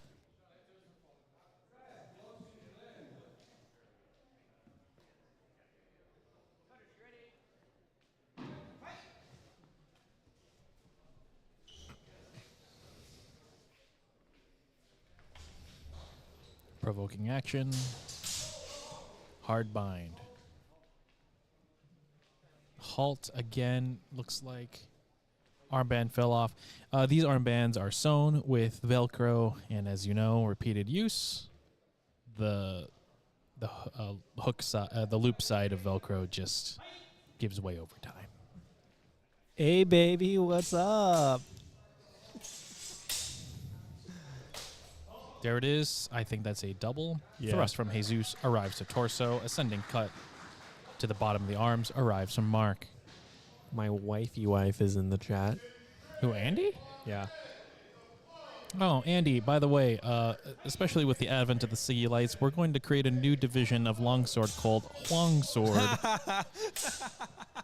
where you have to use something very similar to the Castile economy fetter.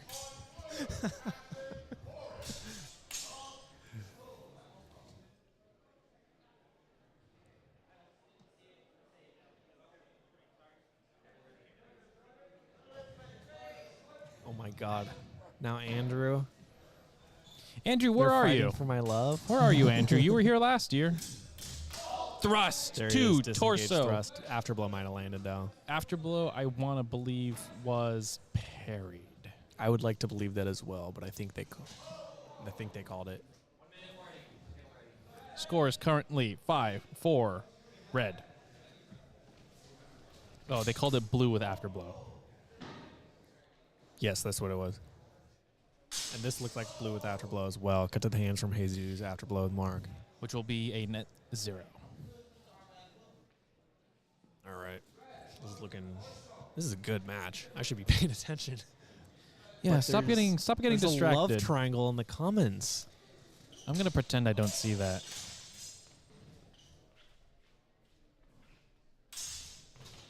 Good Nice cut to the hands. Yes. Let's go, Jesus. Sorry, Mark. You're doing great, though.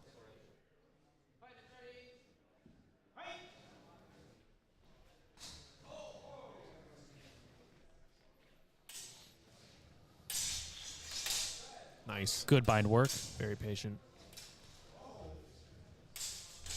Thrust to torso. From the bind. Extends out. Arrives to torso. I had to restrain myself, even though I did make an That exclamation. is But I wanted to match yell blue. louder. Excuse me for 1 second.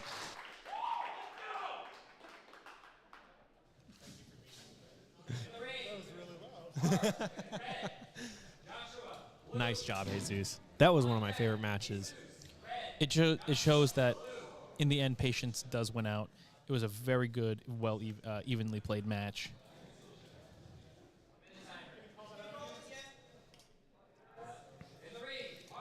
I will talk about Mark for a sec. Mark is like making insane improvements. I mean, he's always been around, been experienced in the California scene, but right now he's looking super sharp. I agree. Despite that loss right there, Jesus has been, getting some serious work in our club recently. I mean, for a while now, but I don't know. That was one of my favorite matches on both ends. Yeah, it's Mark's got this quick, decisive style. Works the bind, which is always a treat to see. So I'm looking very much forward to seeing what Mark does in the rest of this pool.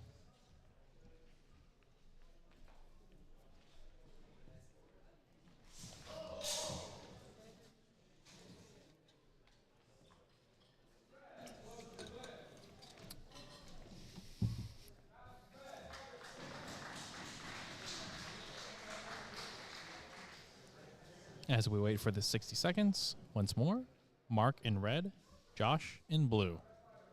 For those of you just tuning in, my name is Jonathan Hahn. I am a fencer at On Guard Fencing, and co-hosting with me is the famous Chandler Brown, also from famous. On Guard Fencing.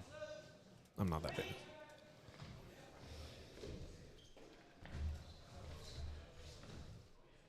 I'd probably... Oh, you're famous. Don't sell yourself short, dude. I'd be less so if I didn't get angsty on Facebook. So... Long measure probing attacks. Wow. Leading to a removal of a Wakushi overlay. Those are Mark- hard. Those are hard to tear off. Mark definitely got the hit. I actually thought Blues was passe. But I mean, it was an angle thing for me. It was an angle thing.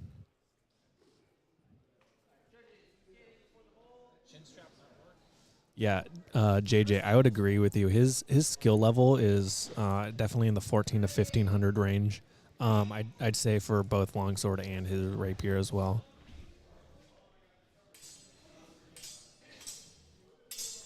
I think we got a lot of dark horses at EGF. Ooh, that's a good thrust. I think Mark from that bind comes into is that ox thrust to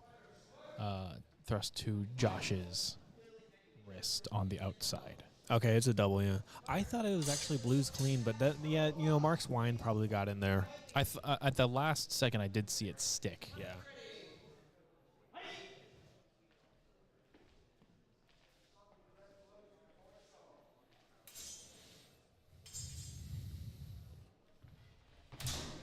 Cut arm. Nice.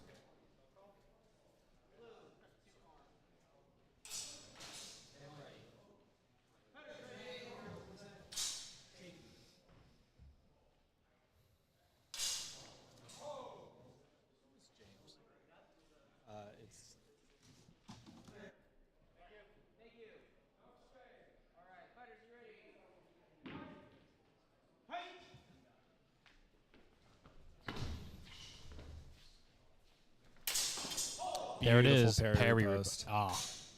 Where's the applause? Wait, rim shot. No, sorry.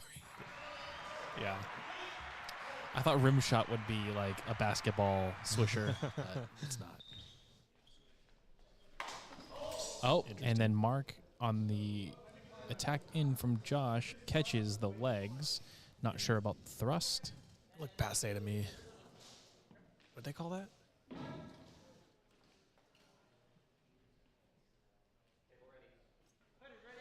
Josh deep. Oh, okay. Marks might have been insufficient, which, I mean, yeah, that's definitely possible. How each tournament grades proficient cut, especially with the very far of the foible of the blade, is always interesting. Chat, let me know what you think is the criteria for a good cut versus one that is too, I hate to say, tippy. If the light goes off, it's good. Hey, there you go. Beep.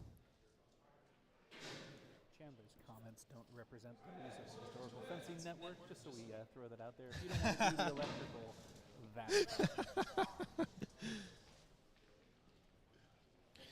Score is now evened out 5-all. By the way, we're not serious about electric stuff yet. I am. just kidding. I mean, if it can work, it can work, but Oh. the technology's not there, obviously, right now. Interesting no call.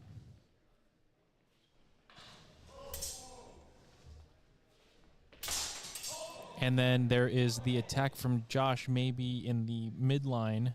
Did not make contact, possibly make contact with the leg protector. And then Mark's repost arrives to the top leg. It is going to be Winter blue. called No, they called shallow that. blue. Yeah, they called that. They didn't see Mark's afterblow there. I thought it was good. That is going to be match blue. Fighting now is Jesus in red, Josh in blue. This will be the back-to-back. Quick 60-second break.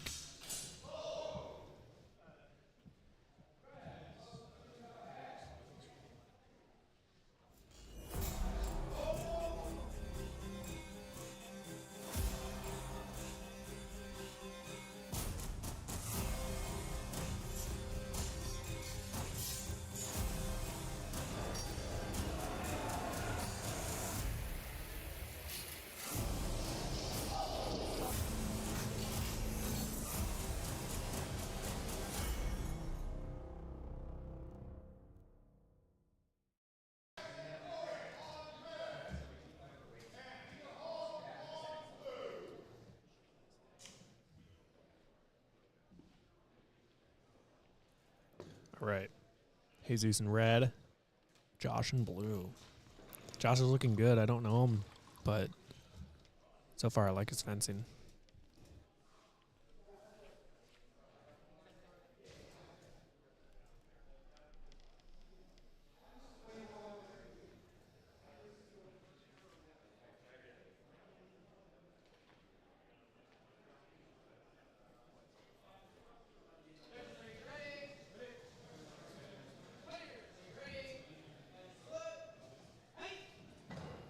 I have a feeling this is going to be a nice match.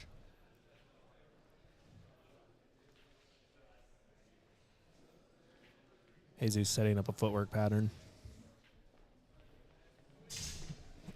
Nice parry. Yep, retreating with the parry especially.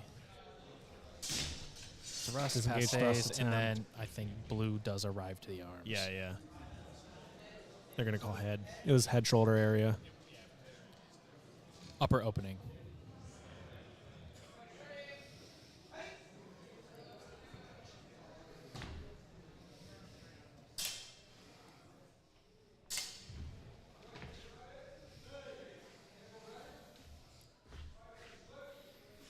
Good footwork on Jesus' part. Come in, come out. I like the pressure. Keep it up. There it is. Thrust arrives to the torso. Low line, too. That's a risky one, but the timing was so good, he got it.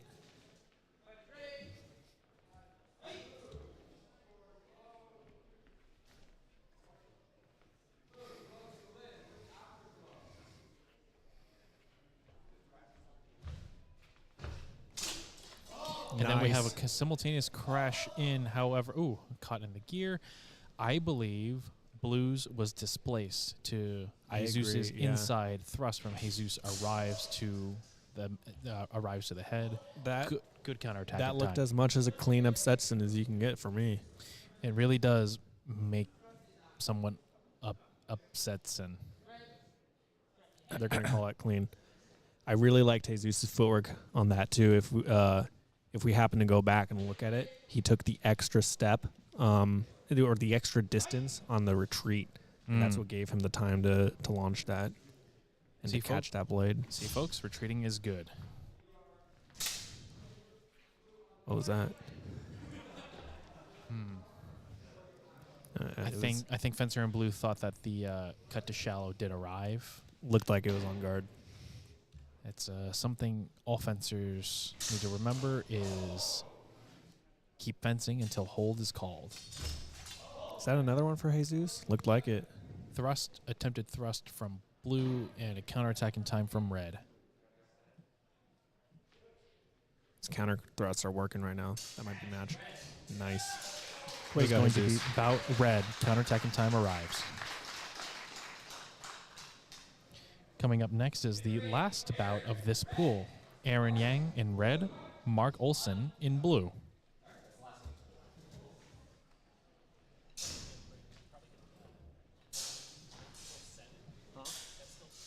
Okay. Yeah, because there's a few people watching that want to see that. Yeah.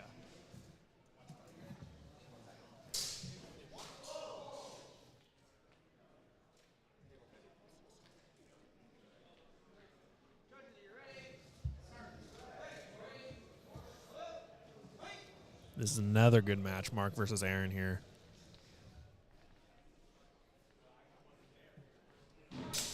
Oh, Nice thrust from to Aaron. start. Thrust from Aaron comes in. Mark's attempted parry rising up is late, catching the blade. Arrives and sticks into torso. Do you think that afterblow attempt got there? No. I couldn't really tell. No, I think it was arrested.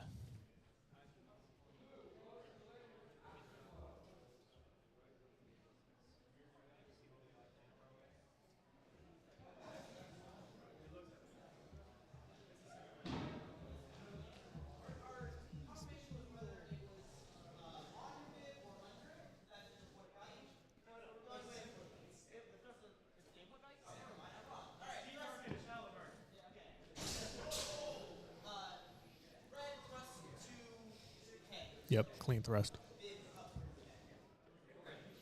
Good exchange.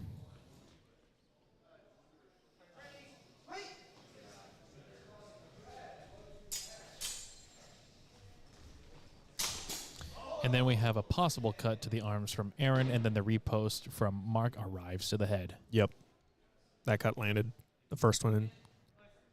Both of them did.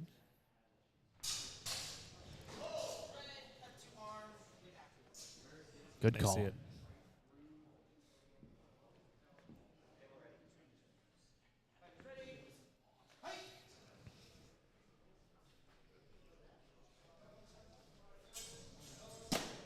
Simultaneous coming off the bind. What do you see, Chandler? I couldn't tell Mark's, but I did see Aaron's. I agree. I just had a bad angle on Mark's. I assume he did arrive. Yeah, he went around to his inside. It would be hard to find that one. No No. change. Fine.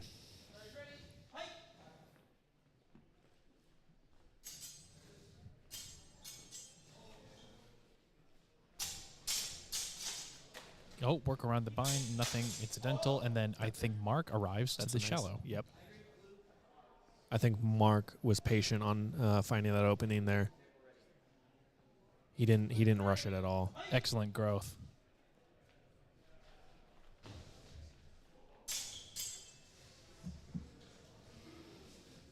Well, it looks like the Siggy Light is holding up pretty well. And then there is Aaron, cut to head, attempted afterblow is parried. That's super fast.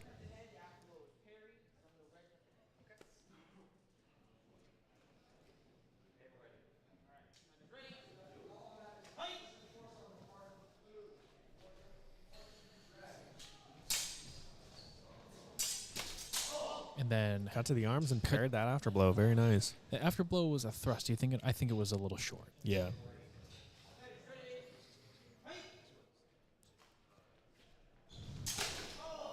Ooh, that one's going to be an interesting one. I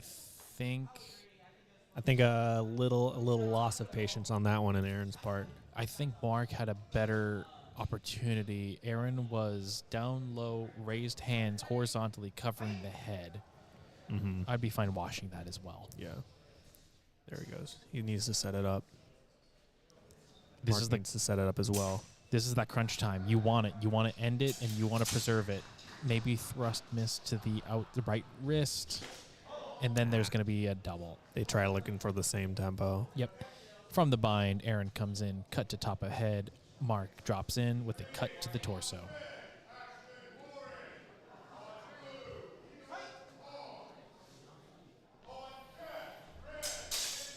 Ooh, Mark might have got that. I would have halted to at least investigate on what the judges see. Yeah, there's Blow into the after arms blow. of after blow. Yeah.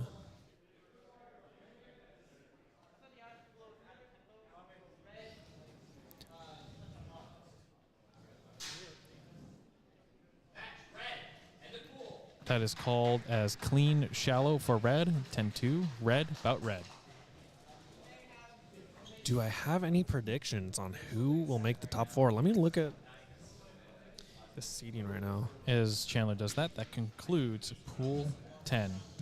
There is a good chance that Ring 2 will take Pool 9. If we do, the roster for Pool 9 is Mitch Davis, Justin Ilao, David Leba, and Griffin Wolf. So personally, I think my prediction for the finals is a little bit easier than maybe predicting the bronze match, and I think Yanwen and Jacob Peralta are going to make it in. As for the others, I think this is tough. Yeah. Well, that might be adjusted because Ross might have. Let me look at his matches. I think his pool's just starting. So currently, It says he has 3 wins. yeah, but it's adjusted according. Like, see, he still hasn't fought his last one, so he has 2 wins. So it adjusts to him having 3.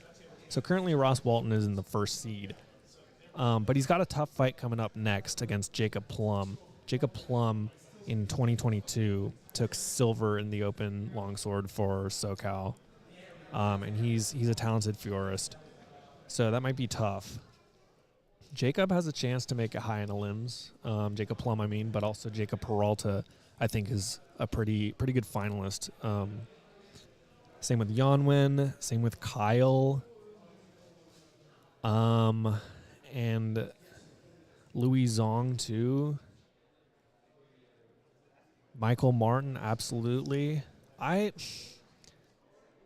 If I'm gonna go with my bronze prediction might be Michael Martin and Louis Zong, considering Louis', kind of quick rise, the work he's been putting in lately, and then Michael's tournament experience. I think that's a pretty good bronze match, and I mean I'm pretty sold on Yanwen and Jacob Peralta being the final match. Honestly, I could be wrong, but they're 2 of the highest rated here, 2 of the highest seeding here now. So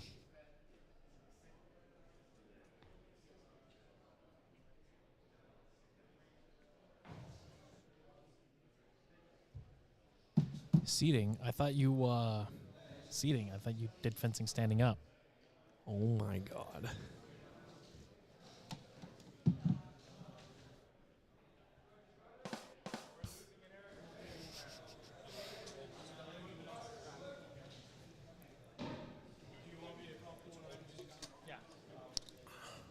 Pool 9, please report to ring 2.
pool 9 now.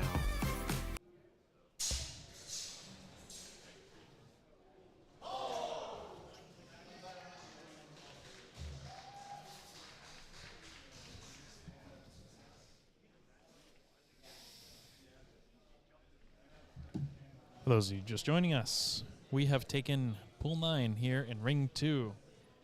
Our fighters currently up: Mitch Davis from Iron Gate in red, and Justin Ilau from DEMAS. DEMAS.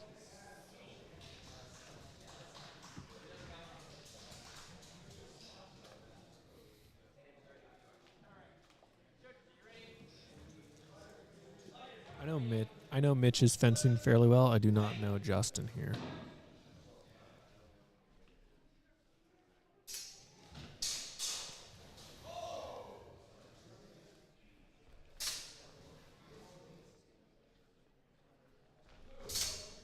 Simultaneous thrust. I believe Reds arrives.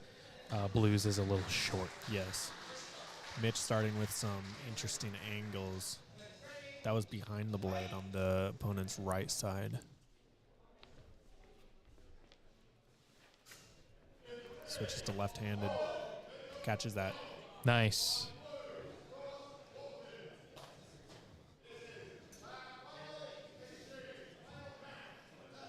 Oh, he is just being a crafty one over there. Is that a Siggy King? That is a Siggy King. It's a beautiful sword. Oh. I wonder if that thrust from Blue arrived, but Doesn't look like it. Red's false edge cut does arrive.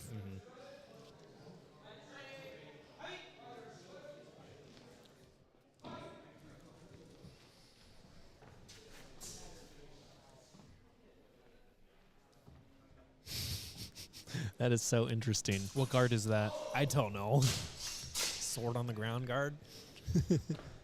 Nice. And then, yep, cut arrives to leg.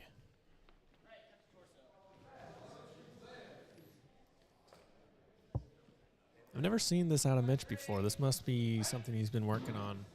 You know, cooking in the back room or whatever. Where is Iron Gate? Fresno.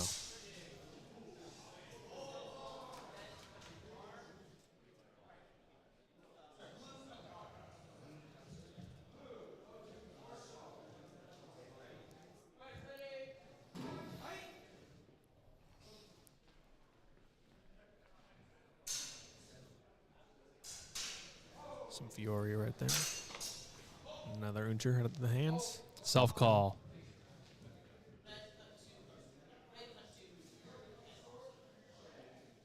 I think they misinterpreted that self call as a head cut when he was calling the hands. I thought that self call was to the hands as well. It was. The strike was to the hands, but I think they Overruled that for the head? Well, no, I think they misinterpreted the self call as a headshot. Maybe he brought his hand up too close to his face and they thought they were calling him.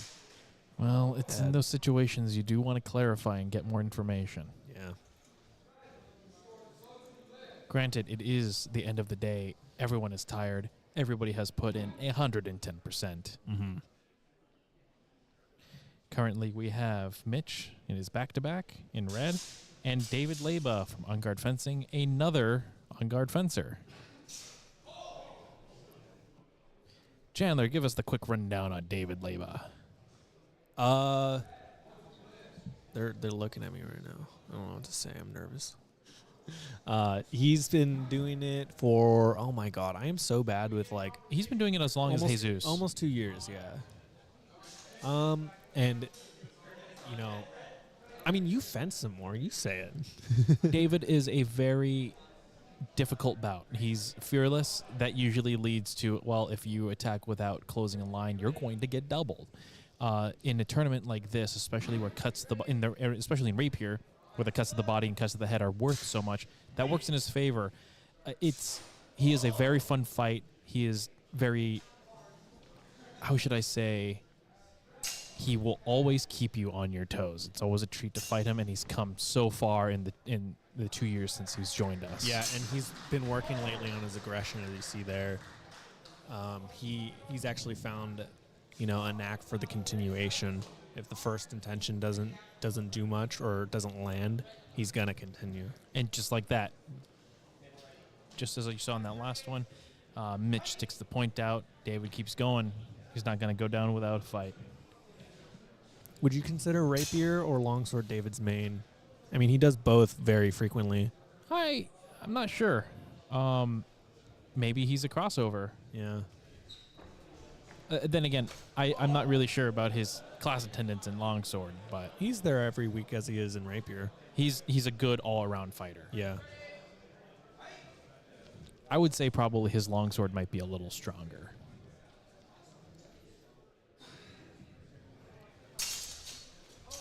Nice. I think maybe flat press bend from Mitch and then a cut from David. I don't know. It was awarded 2 to Mitch. All right. Whoa. Good on David for not falling for that.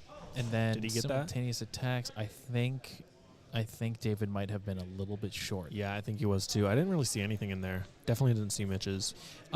Can you tell us the specs of the Siggy King? I think the Siggy King is pretty long compared to the VB Fiore tournament blade. Yeah, that looks like a standard length Siggy King, which is about 135 centimeters or 53 inches in total. Blade length is about like 39 and a half inches. False edge cut arrives shallow. How important is overall blade length and handle length for longsword? It's important, that's for sure. And it does depend on what you like. If you like throwing zerks, you actually do want to go for a shorter sword because it brings the tip around quicker. I like to use as long as a sword as legal, which is usually the Siggy standard, at about 53 inches. Because I like to thrust. I like to throw big opening cuts. I do like to Zverik, but I don't find that my Zveriks are slow with a longer sword. So, yeah, they'll be faster with a shorter sword, but I still prefer, a very distance-focused, like, long-range game, just personally. So.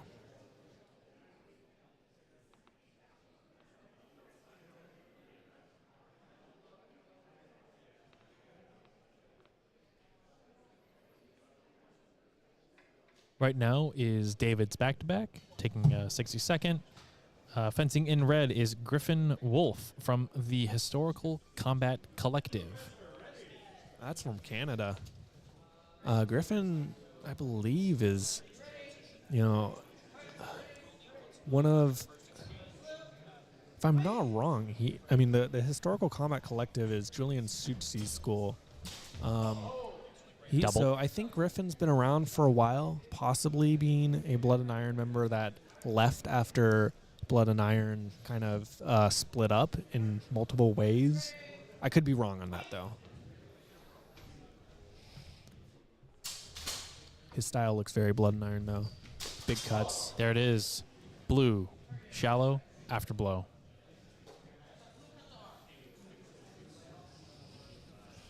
We see teammate Spencer Vero giving David some strip coaching advice. Strip coaches are invaluable. They don't have to give you technical advice. They just need really just to be there. Yeah, And emotional fencer's support different. is the best way to do. It's the way to go, honestly. Shout out to Spencer, member of our club, level-headed, dedicated, enthusiastic, all-around good man. Very funny too. If Spencer's in my corner, I just want him telling jokes all the time. It is a good way to break the tension.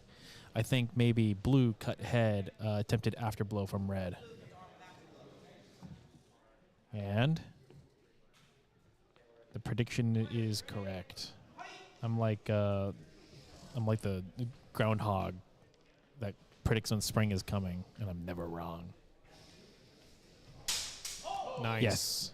Abzetson cut in. That was a good time because, as you can see from Griffin's big swinging actions, the tip's going to pass eventually, and David timed that. Once the tip passed, he shot in that Shisen.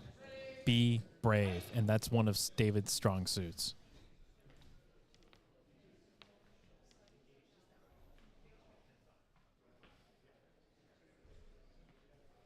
Staying patient. I love it.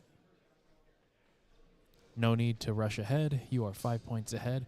Time management is also thrust from David into deep possible after blow from Red. Dave is not giving him anything. This is looking real nice. I think this is the best I've seen him. The Griffin is objectively the faster and more athletic of the two, but David is specifically on that last exchange. He went hand first on that thrust and got that. Or maybe there was the afterblow, but he definitely didn't make it like an easy hit on like an easy. That was interesting. He's not making it an easy. He's not an easy target. No, is what I'm saying. Like, look at his structure. His arms are at very full extension. Maybe there he overextended himself a little bit, but I think on that previous one, the distance between his hands and body is creating a space that is protecting him. Yeah. So it's a hard afterblow to get to. But Griffin is definitely. He looks like a very fast and athletic fencer who can. He can get in there, but. Ooh, I like. David's discipline's looking real nice too. There Thrust it is. In. He's gonna find it. I believe Griffin might have been looking for a cut coming down to the head, but instead found a disengagement thrust into the torso. Looks like they called that a double or something. I thought it was clean, but I didn't have a great view on it. Second double. That was clean for David. Did you see the drop in that's for arrive at all? I don't think it did, and I don't think Griffin thought it did either, based on his body language. That is going to be a bout for David. Nice work. Yeah, that's how you dismantle someone who is faster than you with timing and good structure.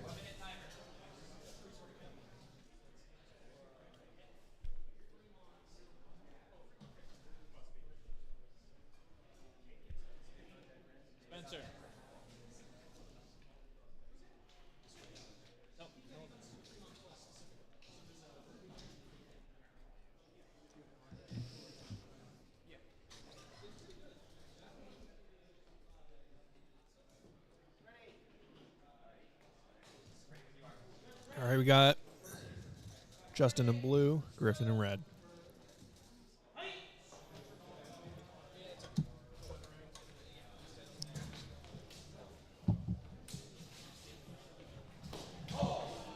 Looks like a double.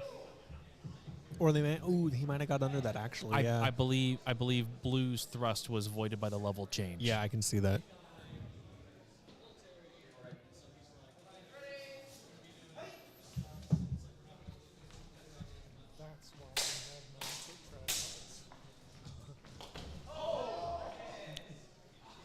Looks like another exchange. Griffin comes in past, places the sword behind the back. We'll see what the call is.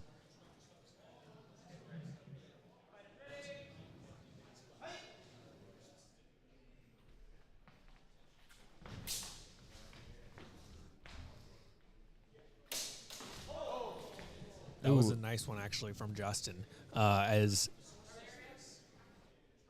As Griffin goes for the beat, when he pulls his sword back, Justin came in to press with the slice on the forearms, and it was clear. They got it. They're giving the afterblow as well. He didn't stuff him quite enough to protect himself, but that was a very nice action, very nice intention.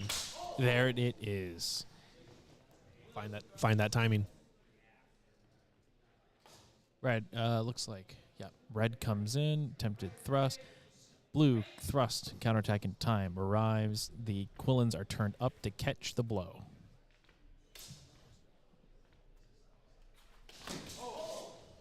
Griffin with another one getting under there. Ooh, they're calling Justin's this time. I thought I'm messing it up. I thought Griffin got that one clean. Looks like afterblow, yeah. Might be for blue with afterblow, net 0.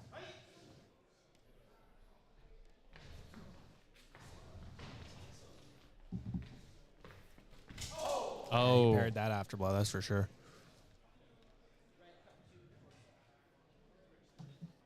That should be match for Griffin. Nice. Match red. And I believe this is the last match of this pool. No, excuse me. No. Is that like an Arkham jacket with the big neck? No, I don't think they do that. I don't think they come off like that. Pretty sure Arkham is sub-fen. It might be. I think that's a superior fencing jacket. That's a superior fencing small of the back belt. Okay. Now we've got Justin taking 60 seconds and is up to facing David Leba in red.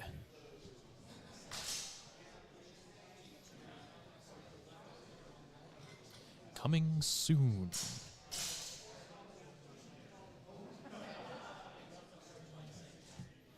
Folks, it is 7 p.m. here on the beautiful Pacific coast of California.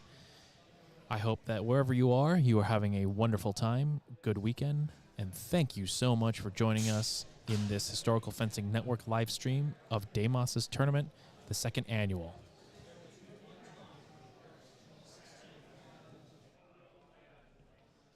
Yeah, that's what I assumed, that the Arkham jacket doesn't come off like that. It just I see the big neck and I kind of auto process it as that, but yeah, I don't know what kind of jacket that is. It's kind of neat though. I like it. I think it's a fencing jacket. Shut up.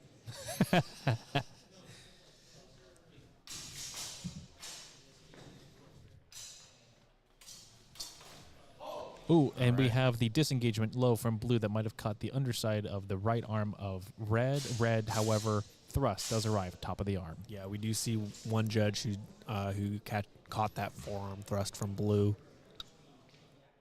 Probably just a double. If they combine the two hits right here.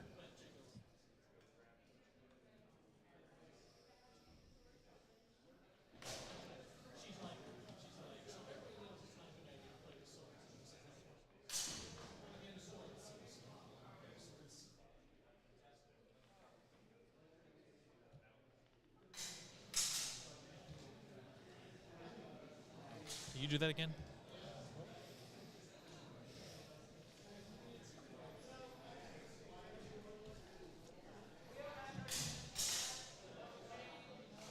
Yeah, it caught the knuckles.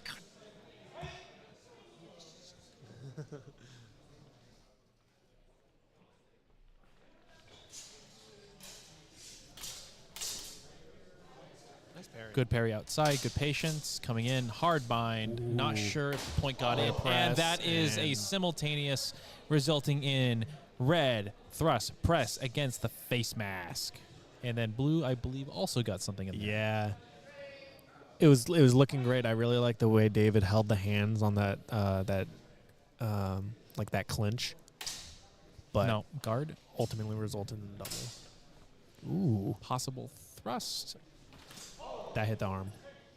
I think red hits the arm, blue might have arrived to the torso. Blue's got it for sure. I saw that one. I didn't see red. I was obscured, but Well, make yourself unobscured. I'm sitting in the corner right now.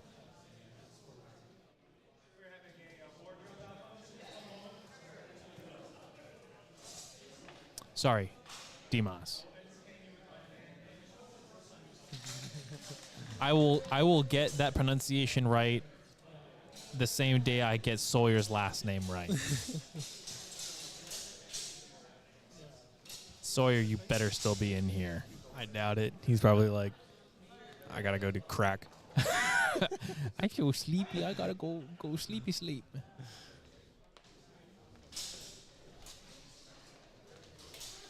And thrust from red, Nice. simultaneous. I believe red got that clean. Yeah.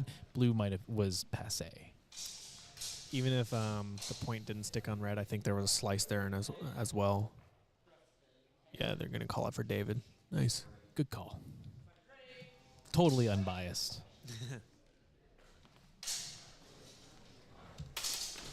Oh, Nice parry and post. Okay. Oh, blue thrust. I saw I the didn't see clash that. come in, and then disengagement low thrust arrives to torso. Of I red. didn't see that. Okay, it looked like a good parry.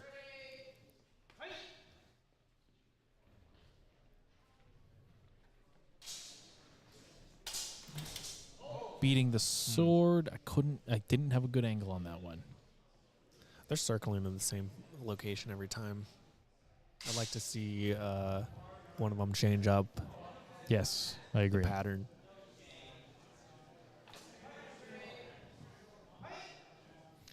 No scoring change. Yeah, David's circling right each time and then giving up ground. There's his Oh, pressure. there it is. And he slips it in right above the bicep, thrust to torso, and then works his way out past Justin's outside. Nice, just what he needed.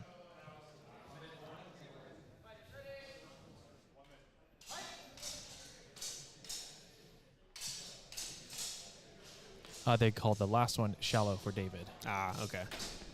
Maybe it was on the arm. Could not see that one again. Probably a double.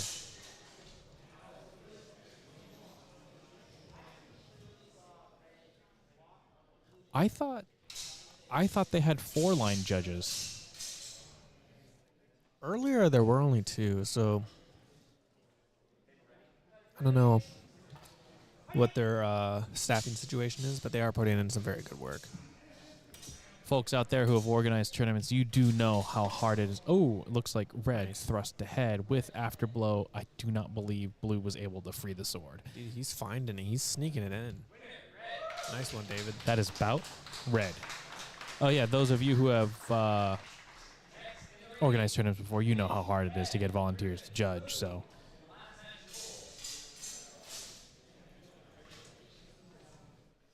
Last match of pool is coming up before we move into eliminations. Fighting in the red corner, Mitch Davis from Iron Gate. Fighting in the blue corner, Griffin Wolf from the Historical Combat Collective.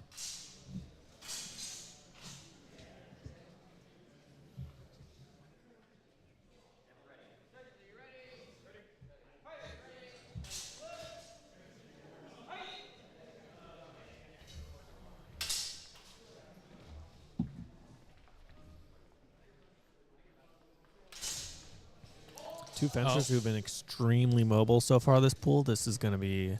There's going to be some circling here. Wasn't sure so much about that first one. I thought didn't see the catch on the shallow, but it's also good. Always appreciate self-calling. As I say, they're going to be mobile now. They're standing still. Switches to lefty, back to righty. Look at those aggressive returns back to center. And then as the cut around happens, change of horizontal line, the cut comes in straight to the head. Yeah, shadow owl. I think they're definitely not going crazy mobile, though, because they're respecting each other very much. Ooh, that might have been out of bounds before any hit happened. No, they're going to call the hit. Or ring out. Okay, yeah.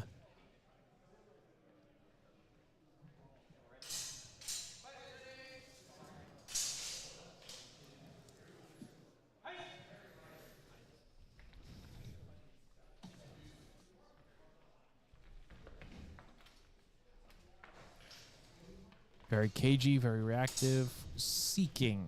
He's quick with that lefty switch. He just got it twice there. Who? Mitch? Mitch, yeah.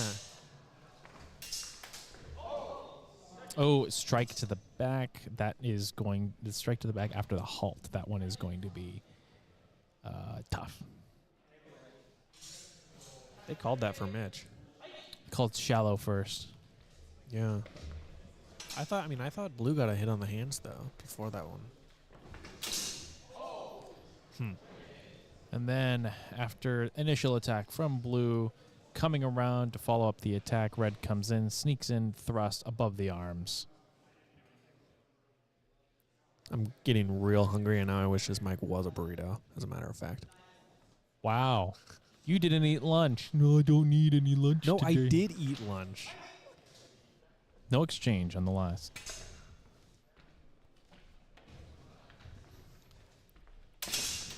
Oh, and from the hard bind, Blue comes around with the... Is that a fish? How? Yeah, well, more of a Schnoppen than a Zverev, but I agree with the judges. on that being clean for blue. Yes, I I think- agree as well. He got around to the outside. Yeah, Mitch was just short on his attempted thrust. I could go for some schnapps right now. That's a clean hand hit. I think schnapps are disgusting. I don't know why he said that. I think it was over guard for too much over guard for the judges to call. Let's stop for burritos on the way home. I'm down. So down. Another lefty righty That switch. was- That was close. That's marginal. No, that was good. But Okay, they're gonna he's call it- self-calling. Yeah. Okay, a good honor. That was a quick, snappy parry post right to the head. Because it was to the right there, dome. right over steel. That's going to be bout, I believe. Yeah. Bout, red. Nice one, bitch. Everyone watching, that is the end of pools. Please stand by for the announcement of eliminations.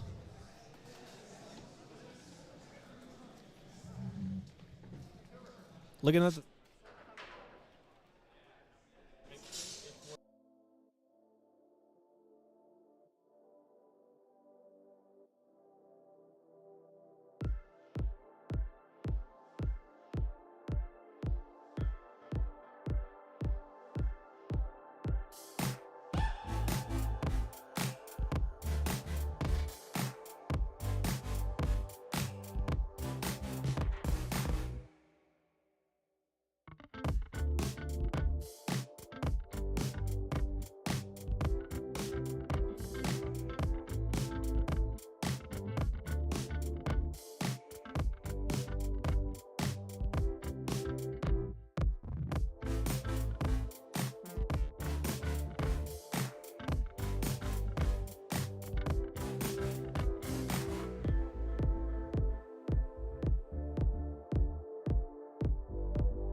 I'm reaching for the top where the stars collide.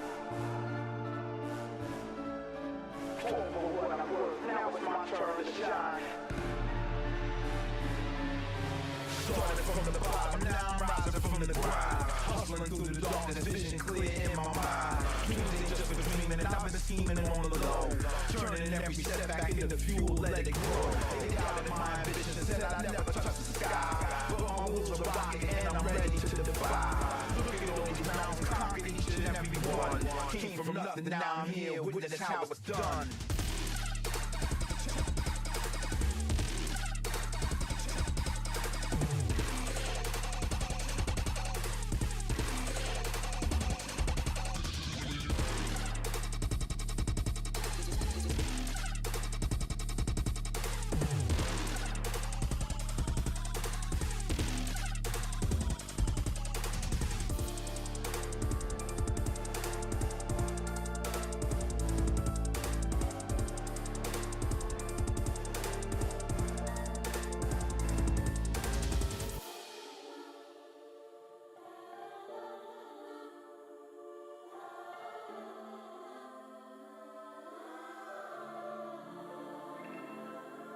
Reaching for the top where the stars collide.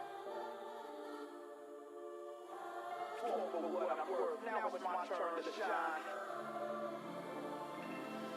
Every trial was a teacher, every fall was a rise. Kept my head up through the storm with my eyes on the prize. They can't hold me down, I got fire in my soul. Destiny's my partner, we out of control. Heart of a lion, I've been clawing through the fight. From the trenches to the towers, now I'm basking in the light. No more looking back, it's my moment to see. With the world in my palm, I'm the king of my dreams.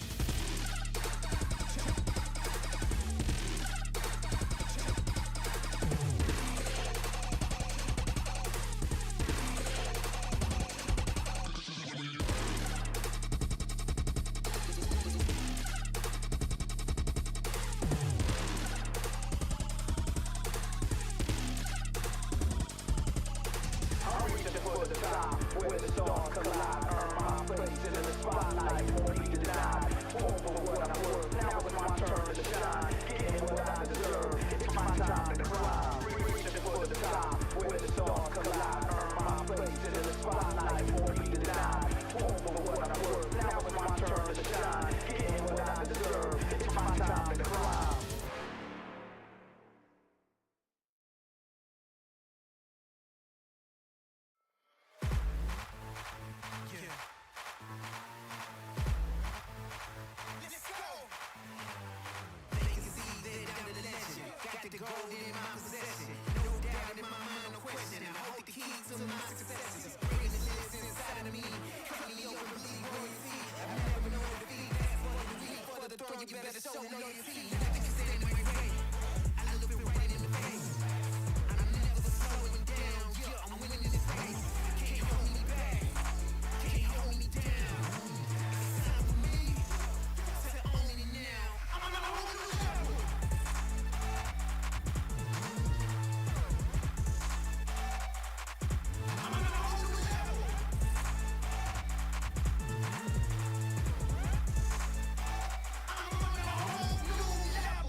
Welcome back, everybody. We are going to begin the DEMAS Longsword Tournament Eliminations bracket.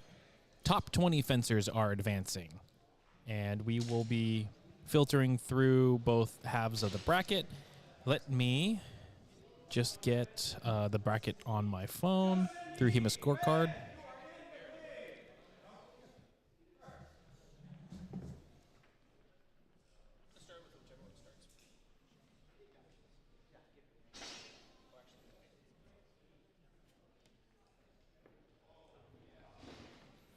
So, real quick, the pool standings. I'm going to read through the 20 fencers that made it to eliminations. Mitch Davis, Yan Wenshu, Jacob Peralta, Jacob Plum. Looks like the first bout is starting, so I'm going to stop that, and we are going to head to our first bout.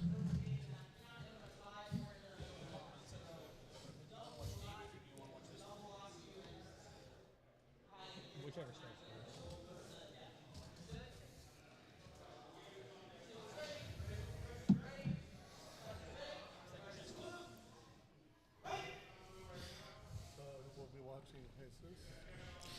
Currently fighting on camera now is Jesus Gonzalez and Justin Yee. Justin Yee from Laughing Wolves, Jesus from Unguard Fencing. That is called as 2 points. for Yeah. Blue Fencer. Enter false edge to the hands.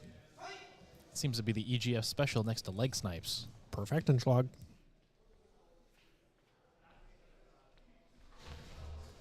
Good distance management. Good, Ooh. good strike to the legs. He cheated the distance. Cheated. The after blows might maybe there, but No, I think it was a little bit short. yeah, he's calling it off.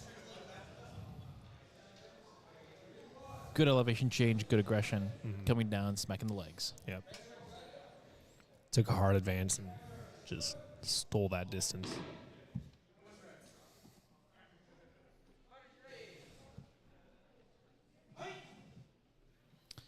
Bout is all tied up, 2-2.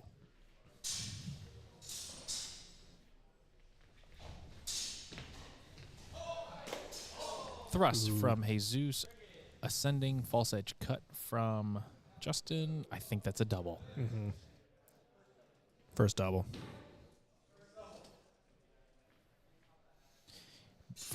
It's the first bout in the eliminations, especially in a single format. It's always the most nerve-wracking. Yeah, definitely. Everything's on the line, and I'm glad to see that these two fencers are keeping a level head.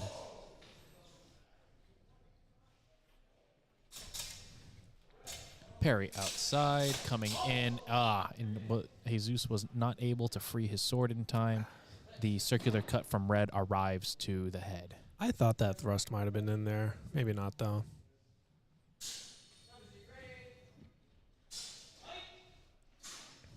He almost got that parry off. That would have been really sick. Nope. Good cover. Did not expose his hands. That Thrust in. Oh, man. Pretty sure Blue's thrust arrived, however, was not able to see angle. I thought I saw blade bend. Looks like he's self-calling. Yep. Good honor.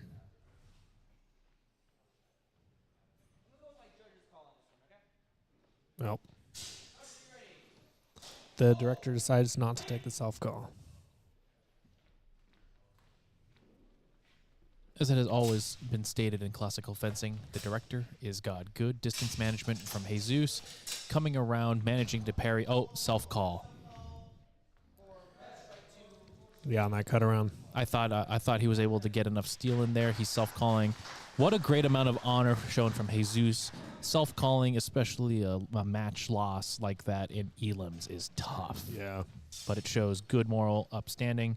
And also, Justin, very able fencer. We look forward to seeing him further in the bracket. It was awesome seeing Jesus fence today. Absolutely, and him being able to make elims, awesome. Yeah. He moved faster than I've ever seen him move, too. He was really feeling it.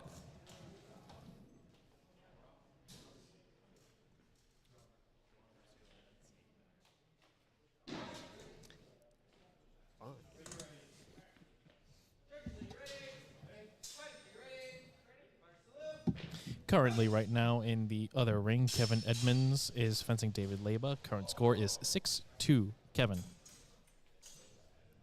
This is going to be a nice one. Two Fen- patient fencers. Yes. Lizard in red, Jay in blue. Looks like a double. First, double.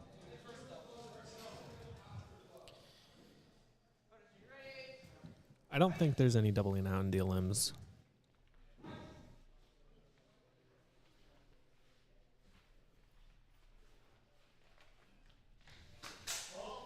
False edge cut. Yeah.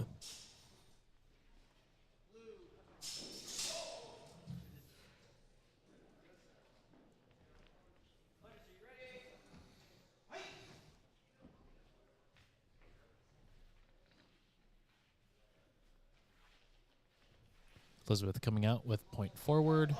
And another tap from Jay, false edge to the hands. Jay is always going to take what he's given.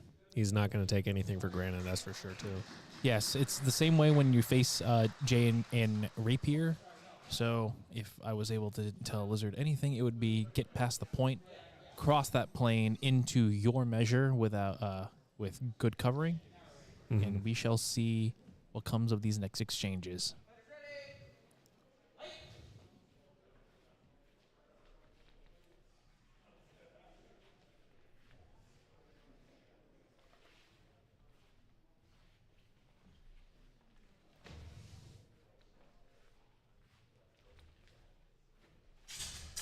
There, ooh, was not able to see point. Looks like it's called for blue thrust head. I like that. Establish shallow targeting, go deep. It was nice timing on the lateral the lateral footwork of Liz. I think Jay just cut off the angle. Oh, Wow. oh, and then they are bound up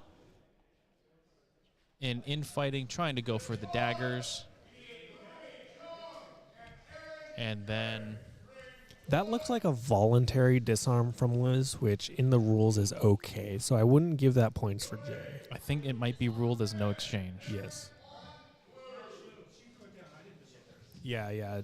Oh, it's going to be ruled as 4 points, which I believe is a disarm. We're going to see if any calls are reversed. Yeah, they're calling Yes, off. calling off, no exchange. Jay agreed that she dropped it on her own accord, which is okay in the rules. Yes, I agree.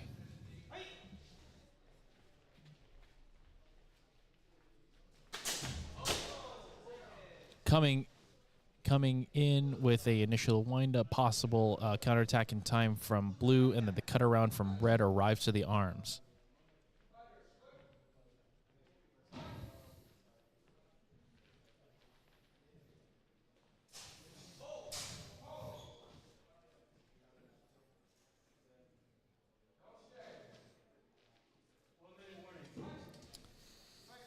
That is point blue with afterblow, net 0. Red fencer still in the fight. Coming in from the bind. Blue gets off of the bind, attempts an attack, and there is an afterblow. I see blue to the forearm initially. And I think I hear a smack from an afterblow, possibly from red. Yeah. Updating on the bracket. On the other side of the bracket, Kevin Edmonds wins over David Leba 9-3 and advances to face Mitch Davis. Mitch Davis ended up taking the 1 seed out of everything. It is very interesting and unique fencing.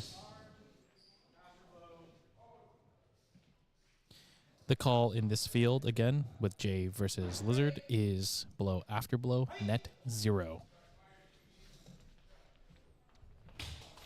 Simultaneous attacks, Jay going low, Lizard going high. Lizard arrives to the head. Could not see from my angle. Jay might have arrived to the leg. I didn't see where Jay landed. I assume it was the leg. But Liz definitely landed on the head.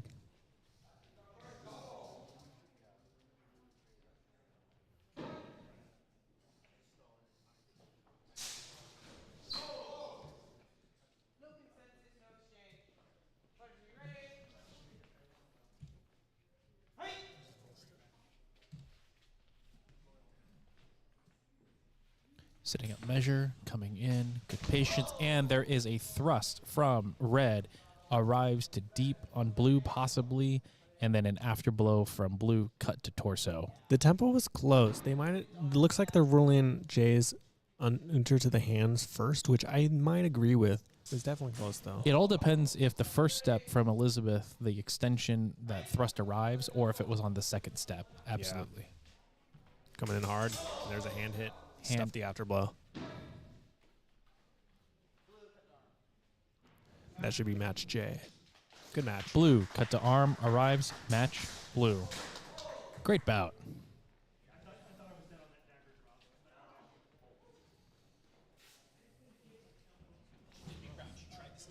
In the ring, Christian, red, Justin, blue. On deck, Steve, red, Michael, blue. Justin Yee is blue, Christian is red. Elizabeth, you did the crowd. Thank you. No change for her to do the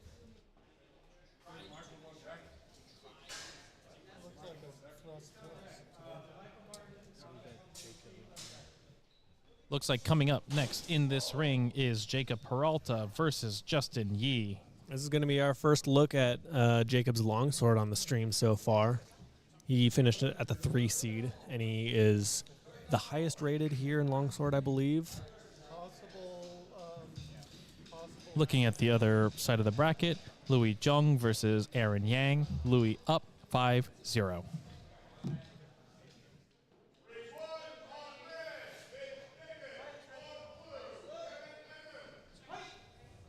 Two fast fencers in this one. It's going to be explosive, I assume. Ooh. And it looks Opening. like Justin opens with. Opening to the cut and cut to the hands, yeah. Ooh. Oh, I thought that would arrive to the knee.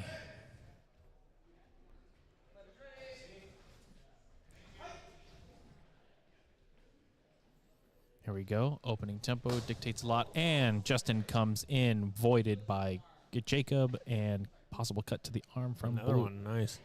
From red. No? I apologize. That was a cut to shallow from blue to red. Mm-hmm. Here's Jacob busting out his epee footwork. He is currently a B-rated epeist and has been to the Junior Olympics twice. Very good fencer. Very, very scary. Nice grapple. Good grapple, attempted placement of the pommel. You got the pommel in for sure. It was good control, too.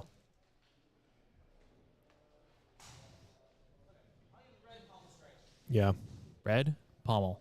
It's always gonna be tough as soon as you get them under in a position where you can safely deploy your pommel. Next exchange. Thrust in from Jacob. There was a halt and then continuation after the halt. Jacob making real sure he doesn't take that late afterblow there. I get that. Looks like the call is pretty unclear. I couldn't tell about Justin's hit. I think the thrust landed, though. I think it was thrust from Jacob, and then he immediately rings out. Yeah.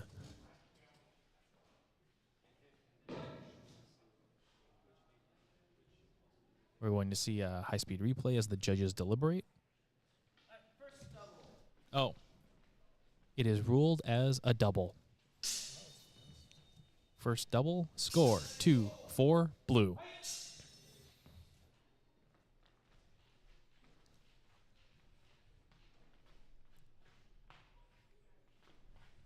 The bouncing epee footwork meant to mess with tempo and distance as he follows into a thrust, covering the sword that is below his, finding the sword. Justin counterattacking in time with an upwards angle thrust that possibly arrives. They call it as a double. Second double.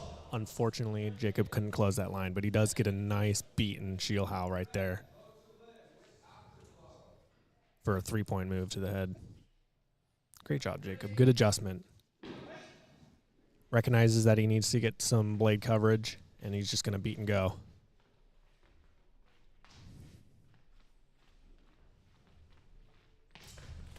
That's a clean one. And another one, using the bouncing footwork, messing with tempo, messing with measure. He bounces right into far measure, extends, and goes. Classic épée footwork. Now he's got a comfortable lead. Justin's going to have to do some work to break Jacob out of this momentum. Yes, the match is not over yet. Plenty of time left on the clock. Hard strike, parried, and then turning around, attempted cut. And then we have ring out. It looks like they're going to call the ring out before any scoring action. It's going to be 1 point awarded to Justin. Yeah, Jacob threw a hard Zwerk in there. It did look parried, but it actually could have blown through. Judges didn't see it, but that's okay. You can feel the energy ramping up in this. Yeah, definitely. Going for leg, and then comes in, crumples the sword. Not sure if there's anything that comes out of that. They might be calling a ring out. Looks like a ring out on red. That'll be 1 point to blue. Margin is now 8-6 red. Close. Jacob just needs one. He just needs an arm or a hit with afterblow. I don't think there's been an afterblow yet. Watch the ring. There it is. And there it is. Red. Cut. Arm. Outside. That is 2 points. That was a great way to slow it down. It's been fast, ramping up and up and up. And he slowed it down and took an easy, almost unthreatening arm hit. That was very clever. Jacob advances to fight in quarters. Taking a look at the other sides of the bracket, Mitch Davis is currently fencing Kevin Edmonds. Score is 4-0. Mitch.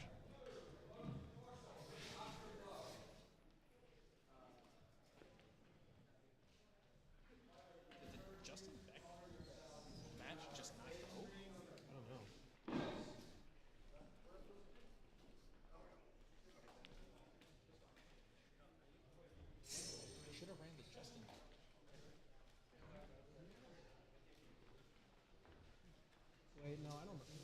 I have no idea. Who's up right now? We got Mike Martin. Looks like Mike Martin, Michael Martin in blue, and Keith Garrett in red. Keith, Sorry, go ahead. Michael's a very excellent longsword fencer. I don't know Keith very well.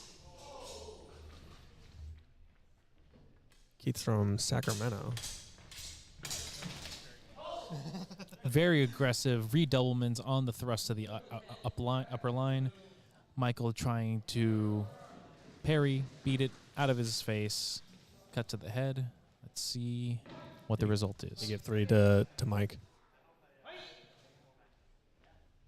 Mike's very good at left foot forward fencing as well. He's always in a kind of flug-esque position still.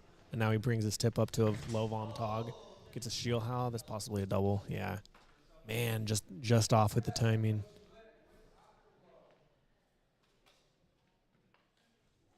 Not to fret.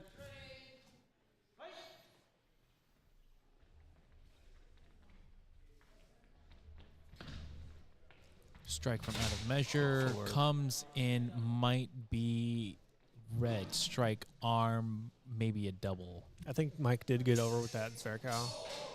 They're going to call that a double. Good call.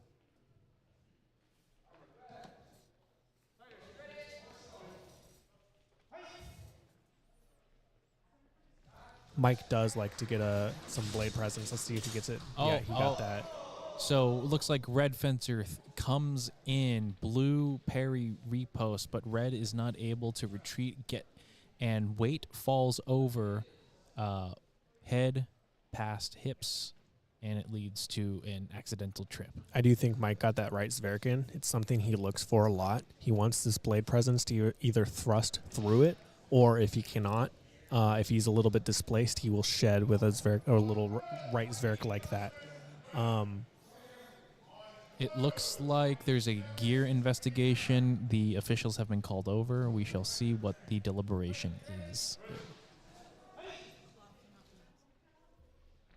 Oh, it looks like the section of the mask, the cloth ring or rubber in some versions that covers the weld, came off. Looks like they're calling a clean shield howl from Mike. There's the timing he's looking for.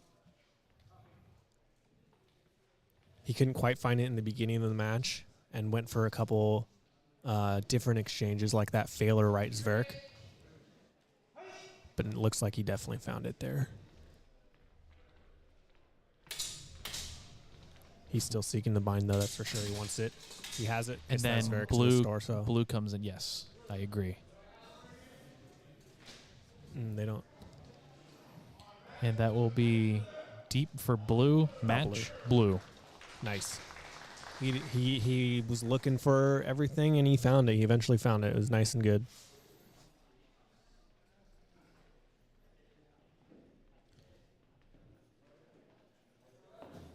Going back, it looks like Mitch Davis has beaten Kevin Edmonds 9-3.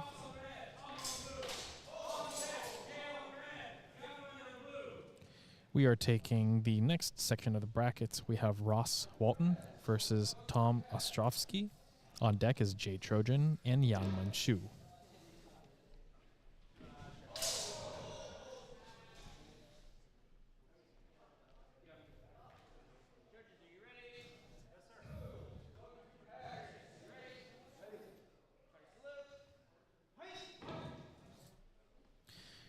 Tom, again, sort of a dark horse in this tournament because Rapier and Dagger is his main weapon set.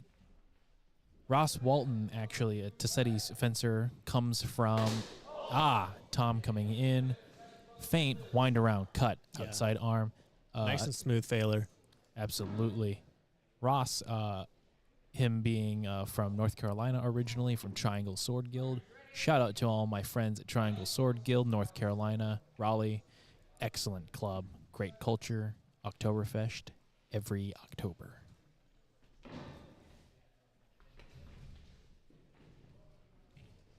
What I love about Ross, aside from his ability to change guard, he's able to mutate. I think I see that smile on his face. He's having fun with it, and that's something that we all need to remember. This is still fun. Absolutely. And when you're having fun, you actually fence better. Yeah, You're 100%. loose. You're more free. You're more creative. Fencing stressed out sucks, and I've been prone to getting too stressed out when I fence, and it's a huge limiting factor. So we have an initial attack from Tom that might have missed. Ross comes in, hanging from left to right, not sure where the target is, and then eventually Tom manages to get a thrust from his outside into the torso of Ross. No exchange on that last exchange was called.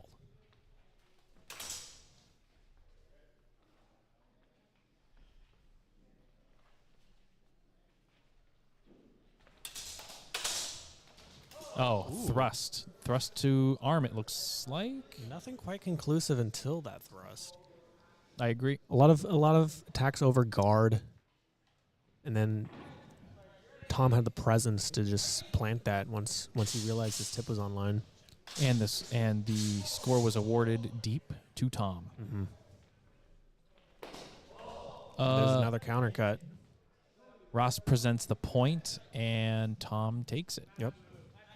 Good use of indes. When someone presents the point, sometimes it's there in their own movement to just counter and hit them. It's interesting. A lot of that's happening from far measure. Yeah. Moving on to the next of the bracket, we have Jay Trojan. An update on the bracket. Justin Beck has fenced and defeated Jared Ringeter 9-3. Jay and Yanman. This is a rematch of the first bout we did of the day for Longsword, right? I think so. Yeah. Yes, it is. Let's see if Jay adjusts here. Yeah, after a long, hard-fought battle, let's see how they both come out. There's a parry repost. Looks like Thrust from Yanwen, repost from Jay. They're calling that strike to the head for Jay. Looks good.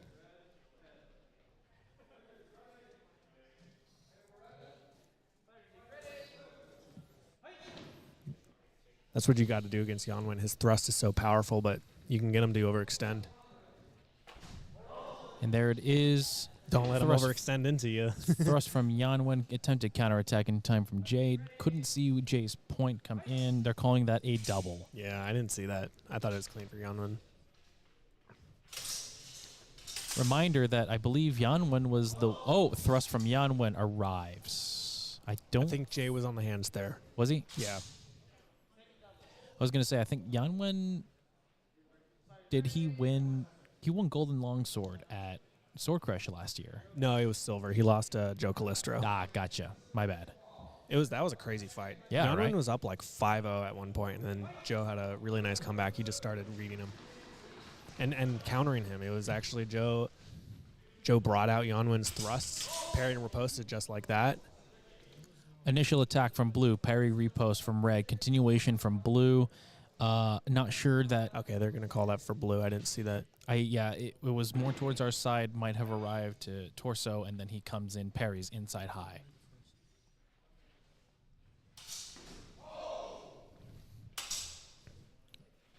Attack hands, point out, going to... Is that Kron? Or That's a high tog. High tog. He thrusts in, trying to wind around. Jay attempts a counterattack in time while voiding to his outside. It's going to be called blue thrust to torso. That one was very close. I think Jay might not have gotten it only because of the distance between both people, both fencers, and hand positioning. I want to see Jay pressure him right here. He's getting pushed around a little bit. He needs to push back.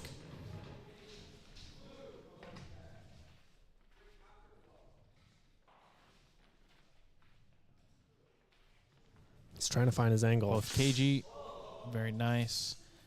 Simultaneous cut-ins. I believe Jay has the initial.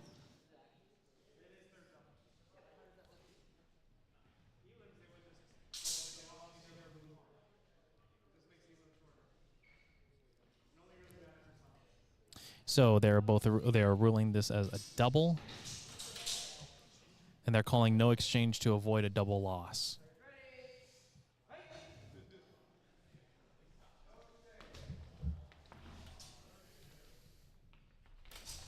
Simultaneous thrust, I think that is conclusively a double. There's the double. Blue Looks comes like- in, thrust to torso. Counterattack from red in time arrives to torso. Or blue arrives to red's head. And it sounds like in the double loss, neither of them move on. It's going to be kind of interesting regarding seeing an advancement, but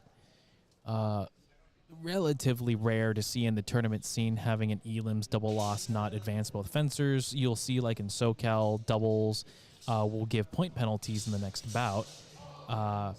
Some tournaments just kind of hand wave it. However, if in this case there is no winner, it is a double out.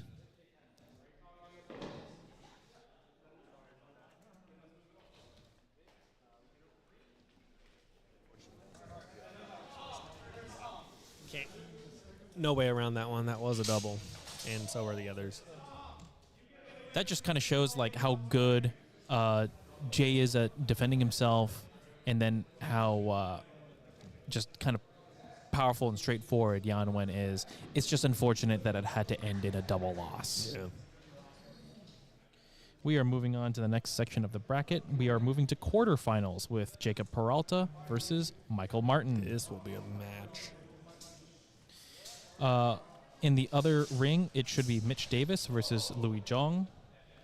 And then Tom Ostrovsky is actually going to now get a bye and advance to semifinals because there is no opponent.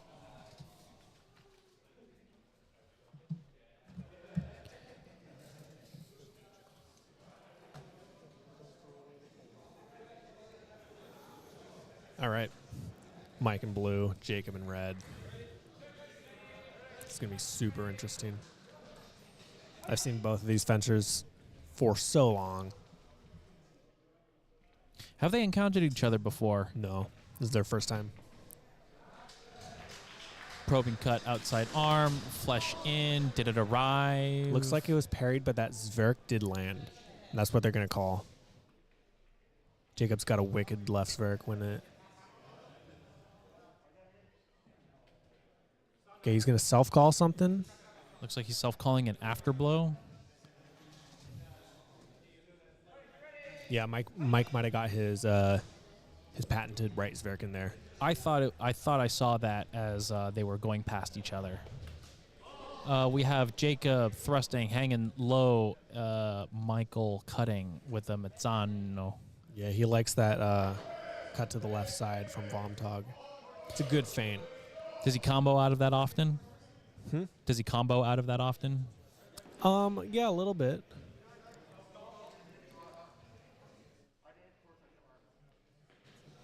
I wonder what they're calling. Okay, strike to arm with the afterblow, no score.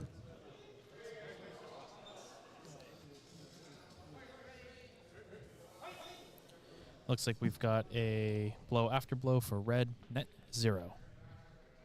Hanging out in long measure. Jacob on the back foot again. He wants a counter. He stays in bounds during that. They're going to call his arm shot. I only see that. That's the only one I saw, and he did stay in bounds. His back foot was right there.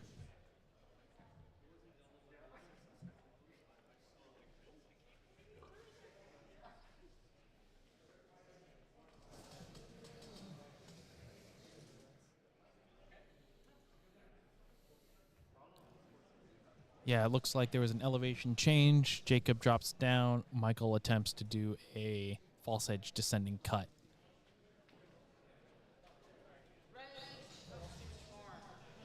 They're going to call it red cut to arm. Red. That's a good call. Cut arm. Score 5-0, red.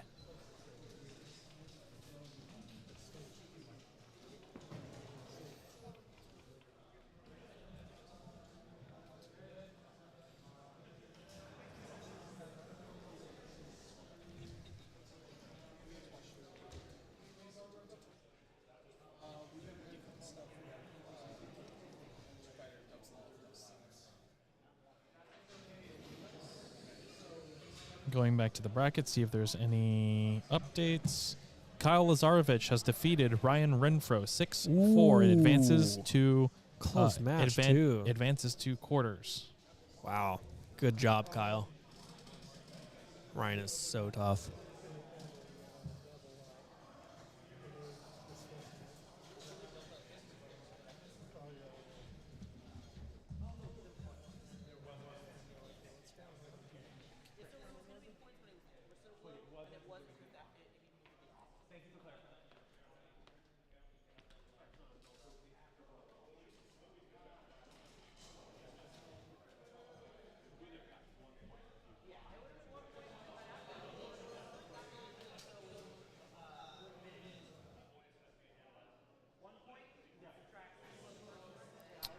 So stand by. Bout should commence shortly. Recommence shortly.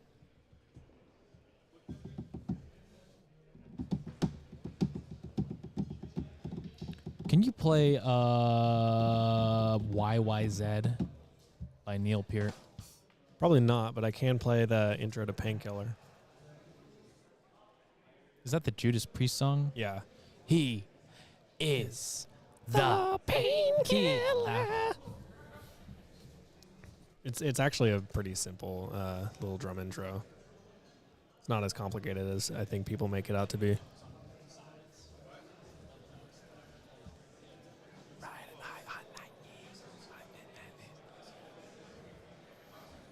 People's going under deadly wheels. Shout out to Judas Priest. Agreed. Okay, the bout is recommencing. The score holds at 5-0 red. I'm close. I can.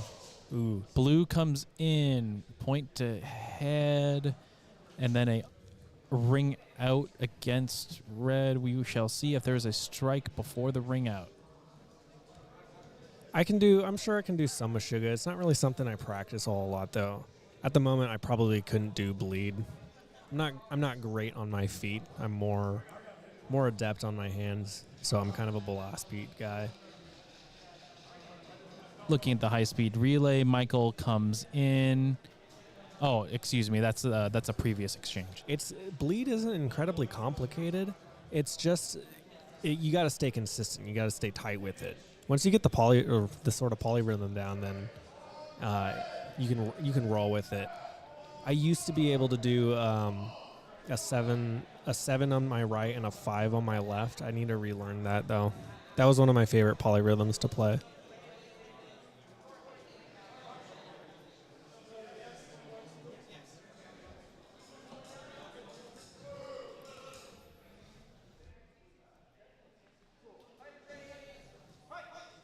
They're going to award that 2 points for blue.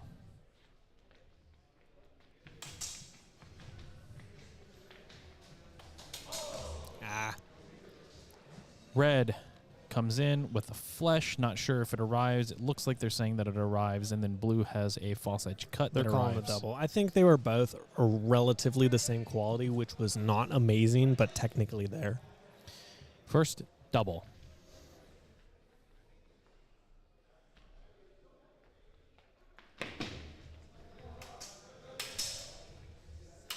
Playing a deadly game in measure. A lot of beats. Yeah, it's funny. They're both going for beats. They both like beats. Whoever changes up the pattern first, like Jacob right there, is going to get it. Looks like press, cut against forearm.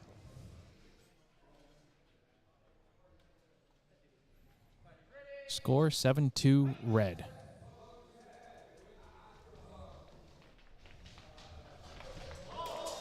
Was that a clean for Mike? Yeah, he got that in. He rushed it and he got it. That was smart. What do we got? Deep. 1 minute warning. Looks like that was a deep for blue. Mm-hmm. Still anybody's game. Way to change up the narrative of the match. Simultaneous cuts. I mostly saw or heard sounds. Yeah, I don't know what happened. Honestly, I didn't see that one too well. So Jacob was in a more defensive posture, hands coming up to parry. So really, I think it comes down into a matter of did blue fencer's cut make contact? And they're calling that a shallow for red. Yep. I missed that. It is 9-5 bout red. Jacob advances to semifinals.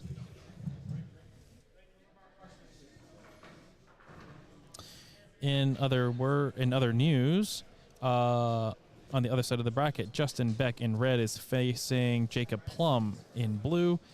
Score is 0-3 blue.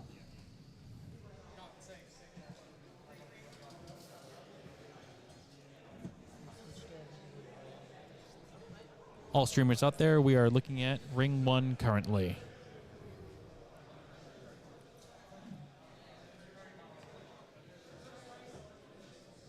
I believe there's going to be a short break between quarterfinals and semifinals.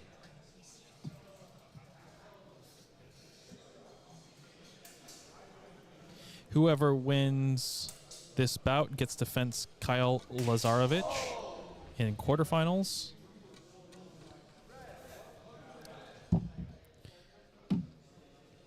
Looks like the call in ring 1 is red cut arm. Score is now 2-3 blue. Crash in. Attempted swerk. Nothing. And then a cut out of presence, possibly to the leg, followed by a descending cut to the top of hands.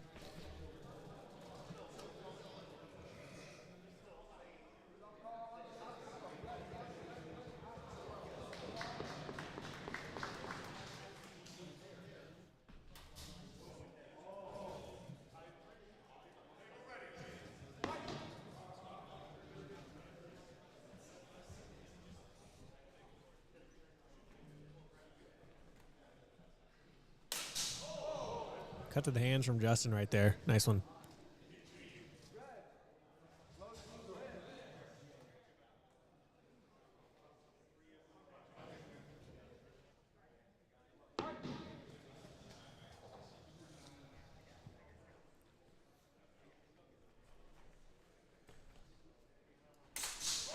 Oh, he got that clean. Italian Zornhau, whatever they call him.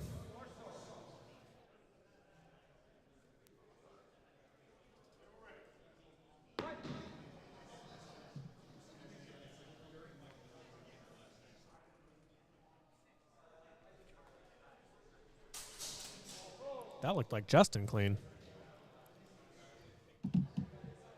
Score currently is 4-6 blue.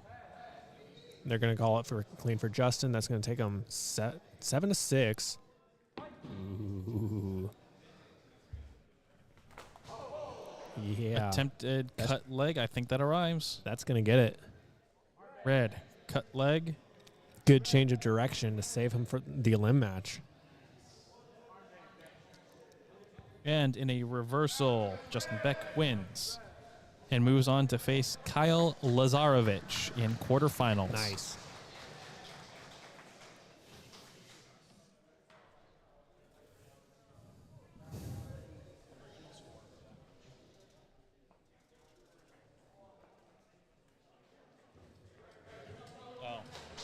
And update, the Louis Zhang and Aaron Yang unfortunately doubled out in their section of the man. bracket, allowing Mitch Davis to advance to semifinals.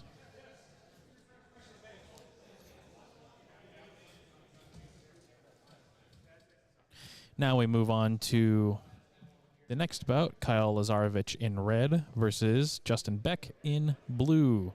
The winner of this bout fences for a place in semifinal, or fences in semifinals for a place in a medals match. Good night, Tim.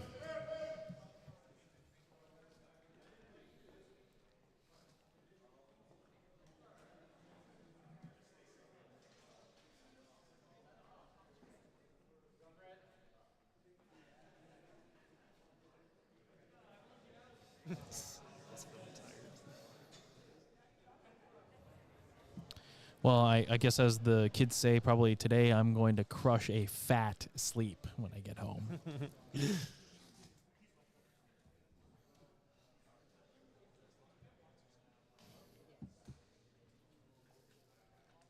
For real.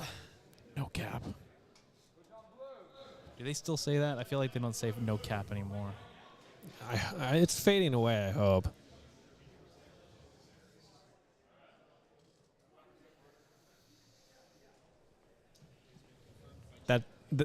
That's Cap, Michelle. Thanks, Michelle. Always good to have a club member with your back, huh? Yeah, she's one of our Gen Z members. So.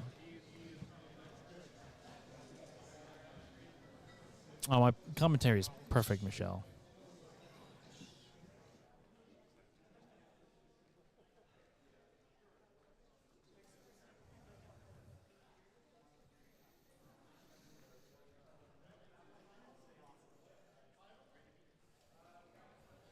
As you can see here, like a wolf circling prey, Kyle Lazarovich in red. The Croatian wolf.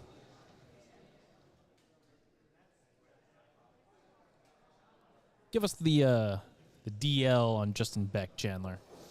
Talking about him earlier a little bit when we watched his pool. He definitely starts from like a right foot forward kind of Vomtog hand placement. He likes to come in strong with some Shielhaus. Usually will prep the Shielhau with his thumb on the flat of the blade. Obviously, it's a Shielhau. He comes in. He will land it often. He likes to go for the hands too, as a little change of direction. But if you get parried with him in the bind, he's going to snap off hard. His schnappen is pretty deadly.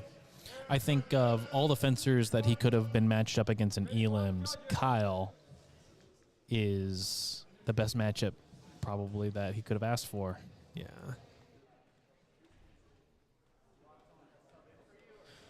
Well, as they say, oh, actually, no, I can't say that. That might be offensive. Huh. I was going to say Mamma Mia. I can't say that. Oh, whatever. We built different here. That's for sure. Well, if we can't say it in Italian, we can say it in English. My mom.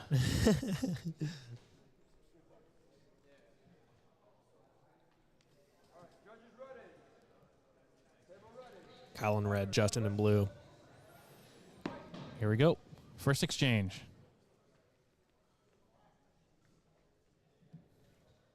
Okay, starting in a speaking window here. Nice and slow. And there we go. Comes off, schluffs off, sending false edge cut. Justin's playing into Kyle's game. Can't let him do that. But that's sort of the weird thing is like Kyle's game is very adaptive. It is, yeah. He will adapt to what you're doing 100% of the time. Initial clash. Justin, I think, tries to come off, wind around, and Kyle follows, it looks like. Okay, I thought Kyle might have got that initial sheesin in there, but I mean, I'm looking at the camera on this one because it's further away. I can't really see much. We're up. Speaking our windows, Sawyer. Welcome back. I thought you were in bed. It is past his bedtime, that's for sure. Whoops, speaking they window. You're gonna go on Santa's naughty list if you don't go to sleep on time. And then he's never gonna give you the HFA dagger that you've put on your Christmas list. All I want for Christmas is a high HEMA rating. Simultaneous out of measure. I think they're calling it for Kyle. I think Kyle follows. I thought it was possibly a double to the hands, but possibly.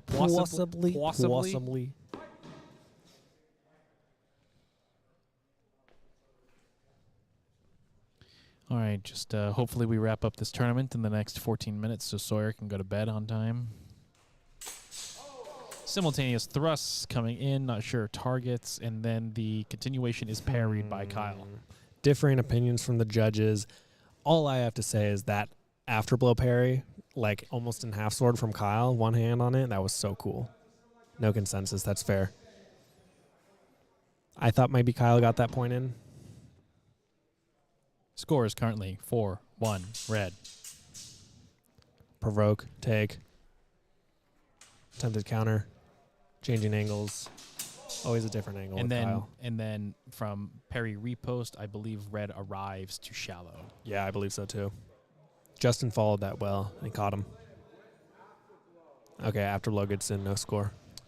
I'm sorry, Sawyer. We've already clipped that, and I'm sending it to HR or something. I don't know. Oh, wow. Justin's been fencing for 14 years. I actually didn't know that. He's OG with SoCal. Yeah, I remember during the first Onion Cup, we talked about sort of the Kron, SoCal, that split that happened. That was a nice Varric from him. I thought it landed. I guess they didn't see that. What did you see? Is that a double? I definitely saw Justin's leg. Attempted leg snipe and then a pop to the head from Kyle. It's a matter if they see Kyle's. I didn't see Kyle's. Lazarevic, Kyle is easily, I think, probably a 15 or 1600 fencer. Yeah. It's kind of wild that he's unrated, but it makes sense. No, he's actually not unrated. He's just inactive. He after his Combat Con performance in 2022, he got maybe like a 1370 rating or so. Kyle's been fencing at this point upwards of 15, 16 years, I believe. I believe so as well. He started when he was in college at UCSD. And that's bout for Kyle. Awesome. Kyle fencing in semis against Mitch Davis. And I believe we're going to take a short break.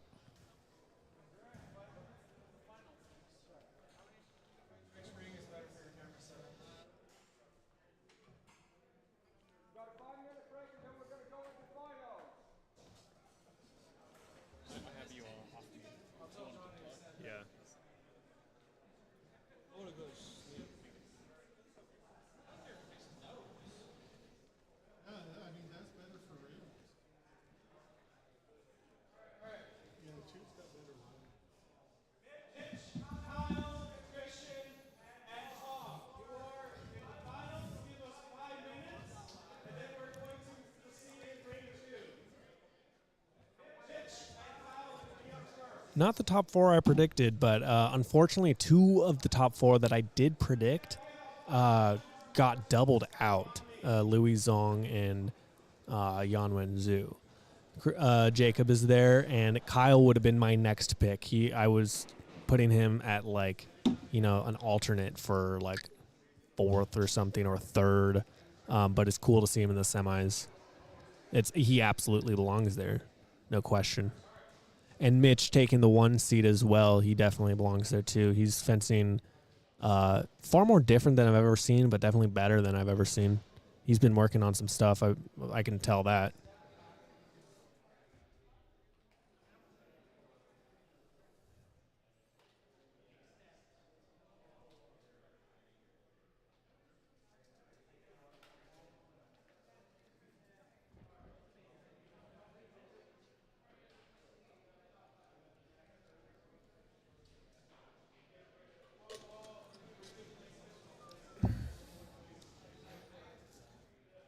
And personally, as an EGFer, I would like to see the 2 EGFers in the finals, and I think that's very possible, but it's not like the other 2 don't deserve to be there as well. Tom's been fencing really well, and I think people have really taken notice of him. His diversity, kind of. It looks like he has a pretty large arsenal of tools.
Here we see, here we see the native Kyle Lazarovich in his native habitat on the floor of a fencing cell, waiting for his moment to strike against his prey.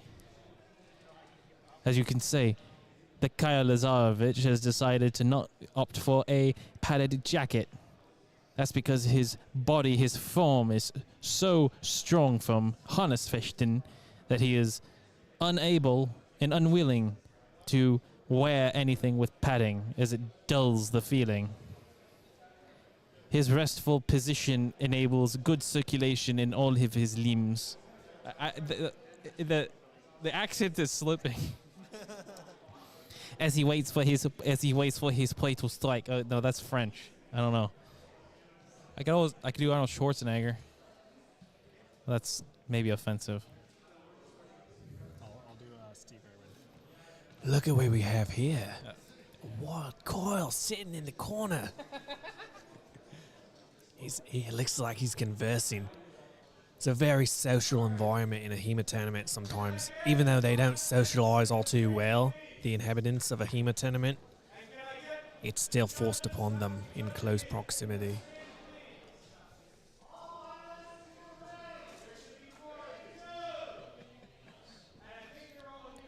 And with that, his next victim has been sighted. Michelle, that was me. I was being racist. Yeah, that was Chandler. I can't do an Australian accent. Shrimp on the Barbie.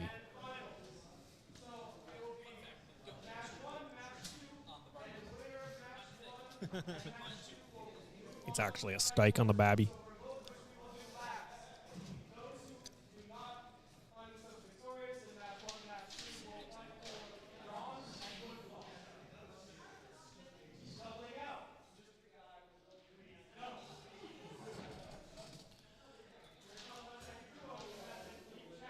Okay, we're going to have semifinals beginning soon, briefing the 4 finalists. In order from left to right, we have Tom Ostrovsky, Mitch Davis, right? Yeah. Mitch Davis, Kyle Lazarovich, and Jacob Peralta.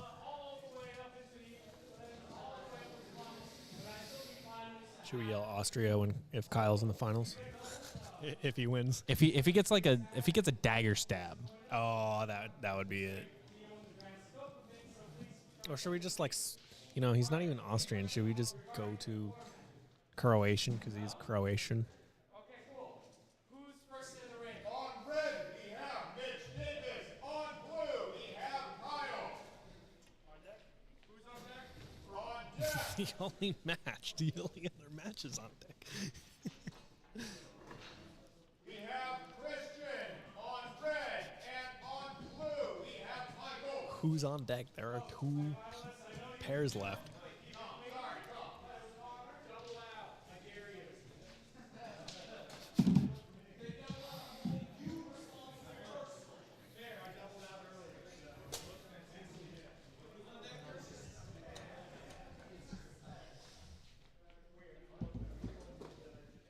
No, I haven't seen any dagger stabs yet.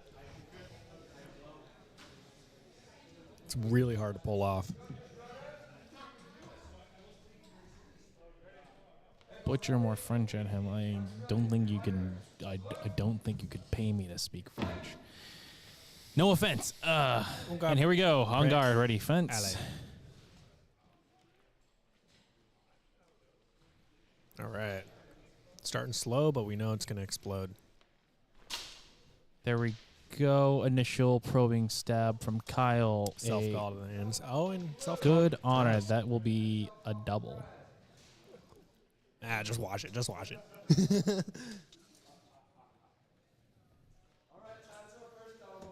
Ah.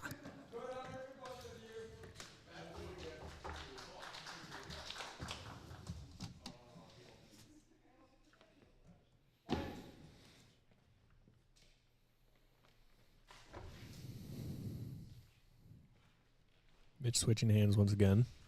Going for undercuts. There it is. Nice Scheitelhau from Kyle. Landed on the arm, I believe. I thought it was head. It's close. Judges definitely have different opinions. You know what? I should stop looking at the screen and I should be looking at the fencers. They're calling an afterblow. Thrust to arm with afterblow. Or cut to arm, I mean. I thought that was clean. What was the call? Cut to arm. Cut to arm with afterblow. Nope. Parried. Thrust in, counterattack in time. That's another double. Yeah, you gotta set that one up. This is the second double. It's going to be very risky.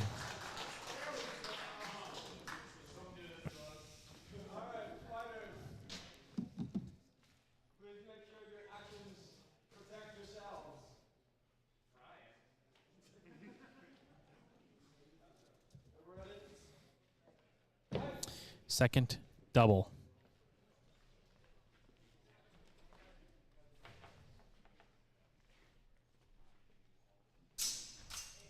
That got it. Okay.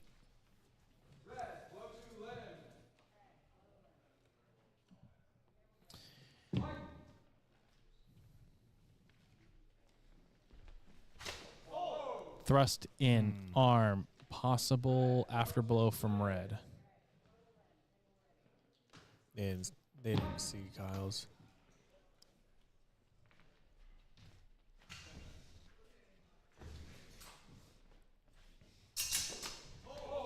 Thrust in from blue. Kyle tries to beat, but he doesn't quite get the blade out of the way.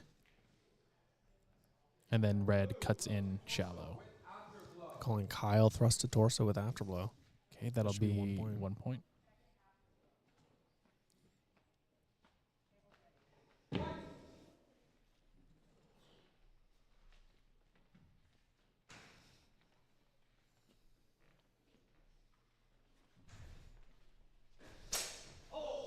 Looks like arm strike from Mitch. Red, blow to Lynn. Yep.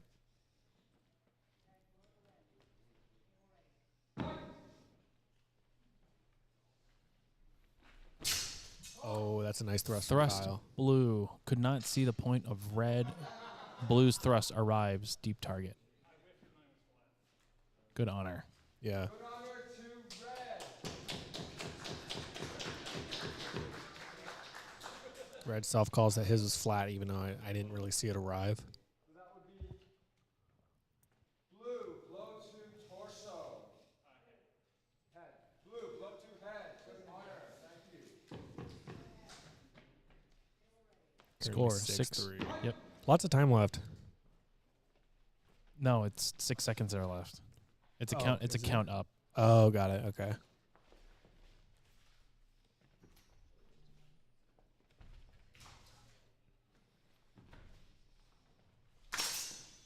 Kyle's got to get a deep target. Looks like blue with afterblow. To Lynn with afterblow. That will be time. Blue declines the afterblow. Good honor, blue. That's bout red. Bout red. Mitch advances to fight for gold. Kyle to fight for bronze. Now Jacob versus Tom.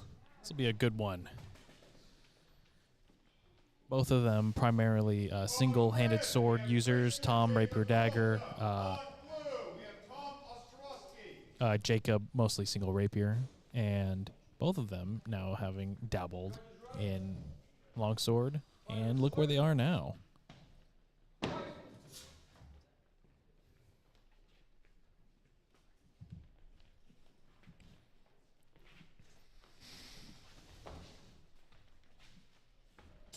Tom pressuring, going for some cuts, and Jacob thrusts straight into it. Possibly Blue a double. Thrust blue cuts to torso, and then red in the same tempo goes in for the thrust. Okay, they're going to call it with the afterblow. I would agree with that.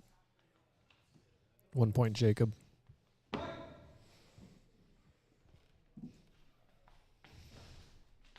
Long range attack. Not Nothing sure about done. that. I'm not sure about that one. Okay. Okay, nice. Self call from Tom. Looks like an arm hit from Jacob. Are they going to take it? They're going to call no exchange. He's going to self call it, yeah. You got to take it. Okay. Self call. Blue. Shallow target. Red, blow to Lynn.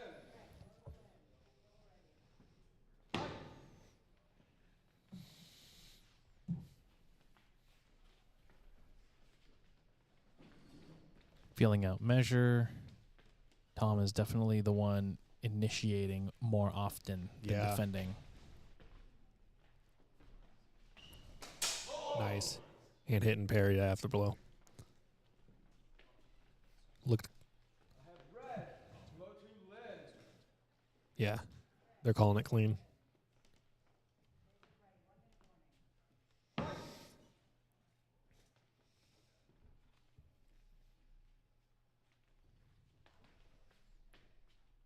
I wonder what's going on in their mind right now. Both these fencers are hard to read, and they're very diverse in their game plan. So So it looks like blue comes in initial attack. Red parries, not sure. Repost arrives, continues on, and then I see a cut from blue.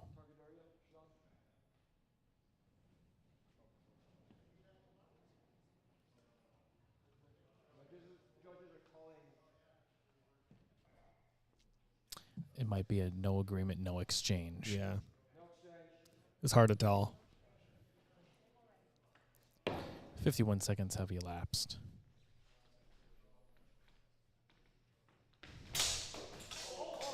I was obscured. I didn't see much. But they're Initial calling. clash in, and I think blue might have gotten the Zork out. Okay. Yes. Yeah. Tom's been doing that pretty well. It's kind of winding actions. It can be cut and thrust.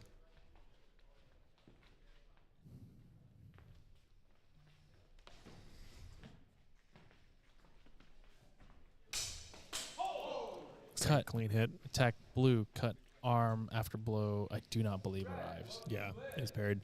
If you leave your arms out, Jacob will take them.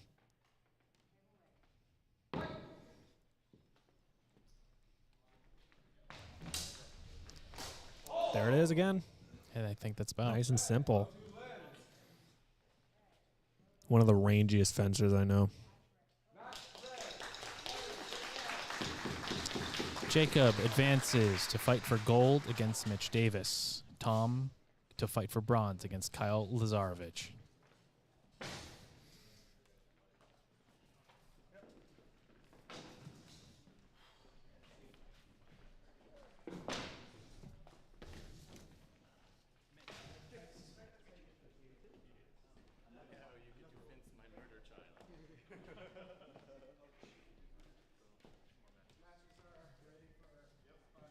On red, we have Kyle. On blue, Tom. Match the third and fourth. All right, And here- bronze medal match.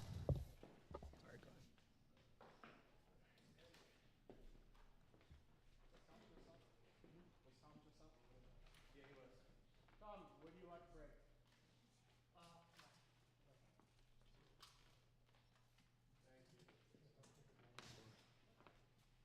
Judges ready? If ready, fighters salute.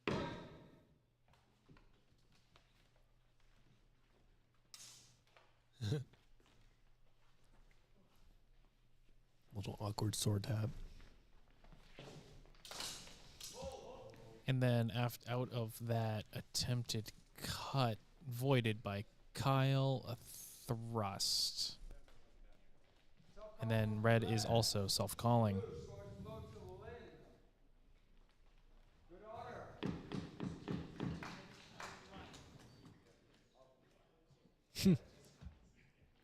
Let's go green guy. Well, green guy sounds a lot like Green Bay. Let's go pack. Go pack, go. All right, they're going to wash it. A lot of self-calls. A lot of confusion. Everybody's tired. This is, it's tough. It's when judges have to be at their best, and it's when the fencers have to fence their best as well. Mm-hmm. Nice parries by both of them.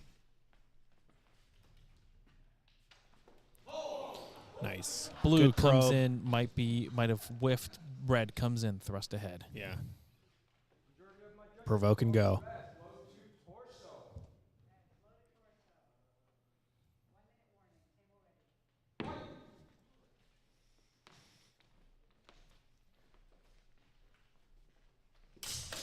Nice. What did you see? I see Kyle with a provoking shield howl, and then draws out an attack from Tom. He parries that and gets a shield howl in the hand, or a Kron howl, however you want to. Yeah, I would agree that there was probably an afterblow, but probably out of tempo. There was a lot after the initial hit from Kyle.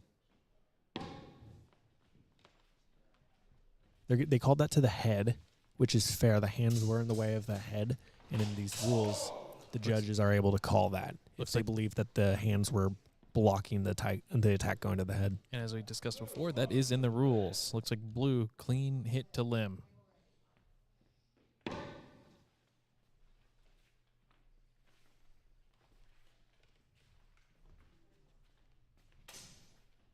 Lucil versus a little bit of a speaking window long point. And a disengage cut to the hands. Nice. Calling red thrust to torso for a few of them. I thought it was a cut to limb, but They see it as the point getting into the torso. Cool. Mm. Match red. Very nice. Way to finish it. Match red. Kyle Lazarevich wins gold. Or bronze, excuse yeah. me.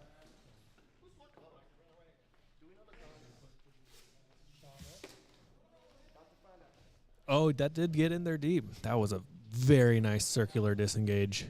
That is Kyle's first medal, but only his second tournament. Next will be the final match. On red, Mitch. On blue, Christian. Let's keep watching this. Schlussel versus Flug. Albert baiting. Speaking window, and right there gets him exactly where he wants him. And it gets an advantage. I think Tom wasn't expecting that and puts his supporting hand off the sword, which allows the undefended repost come in from Kyle.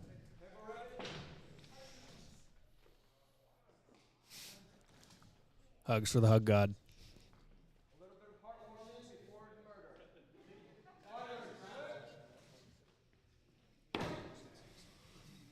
All right, gold medal match. Jacob in blue, Mitch in red.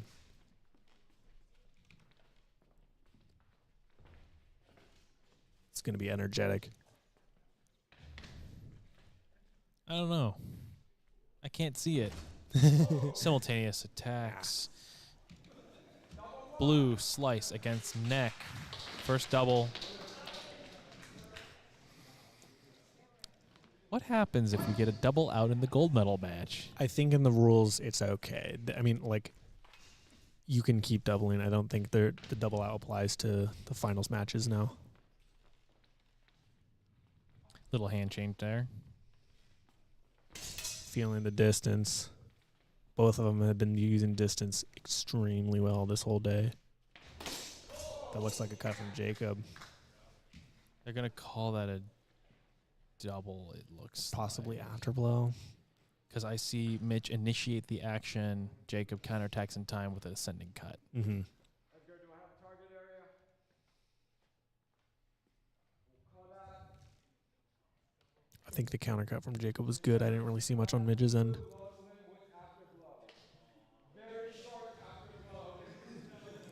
Okay. Jacob got the hand hit in first. Afterblow was taken to the hand. Very close. There's a thrust. And unfortunately, that is counterattack in Can't lock it time. out. It's hard to do on those low guards. Really hard to do. And that's what the low guard wants, is to bait that. Second double.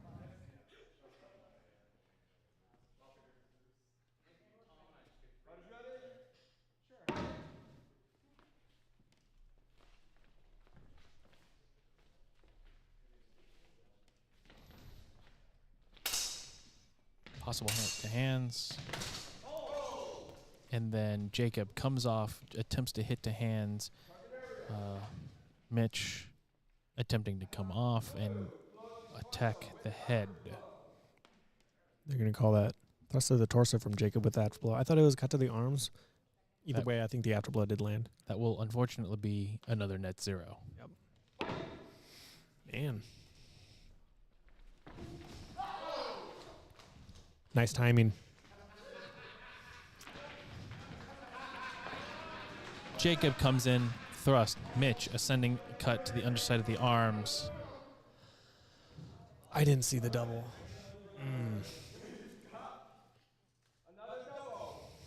I don't know how it was a double with Jacob coming in as the blade was going backwards. Maybe I missed it.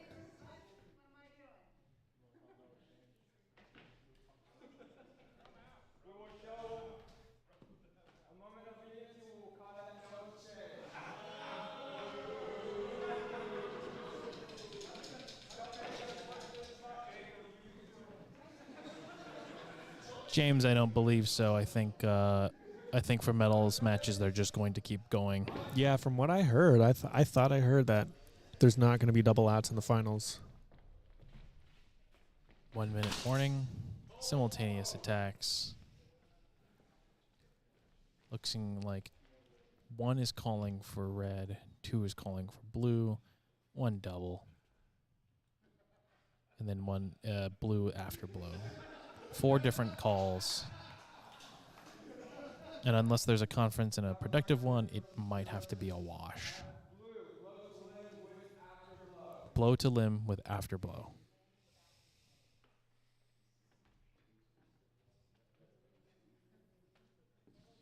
We are at 1 minute, 3 seconds. Score is still 0-all.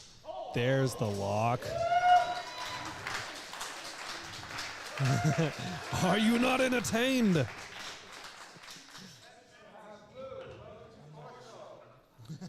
Blue to torso. The Oberhau was parried.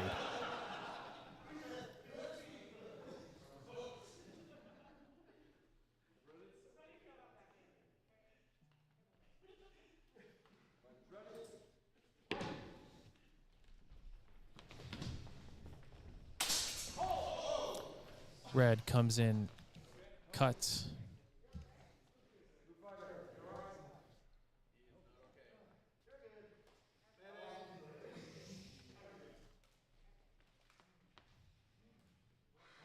I didn't really see what happened there. Red comes in, cut head.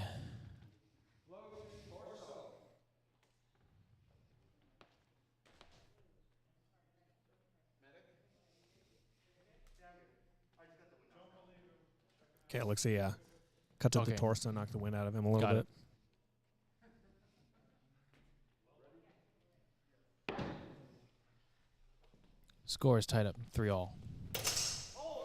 Red initiates cut to hand. Looks like he gets it. Yeah, I would agree. A nice snap cut.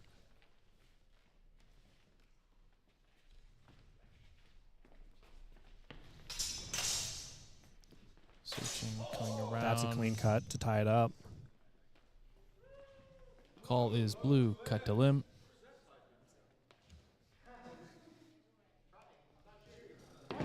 Here we go.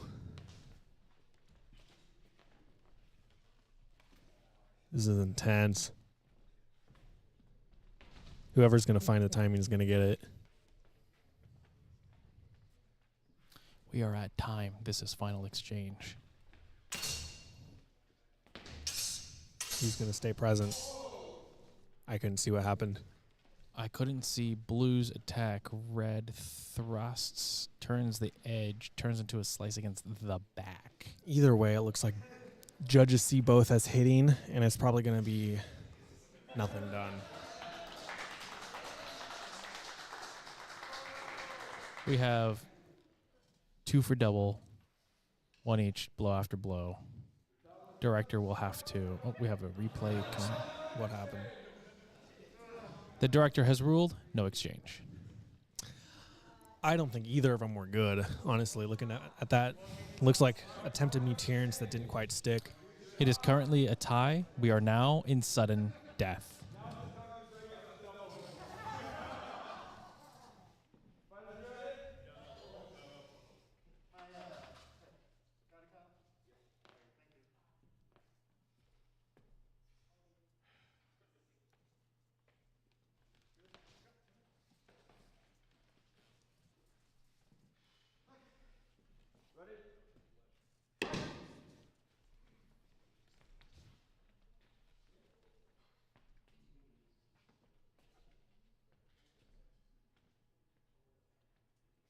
And we have a standoff. Wow. It's almost like not wanting to be the first one hit leads to something like this. Curious. Oh my god, they're just mirroring each other. What an interesting match. I think first to flinch is the one that gets hit. Yeah. Folks, we are on the edge of our seats.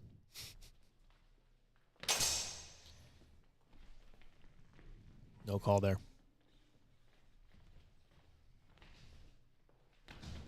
Wow, that was very close. Very close. Inches. Centimeters for those of you abroad. Yeah.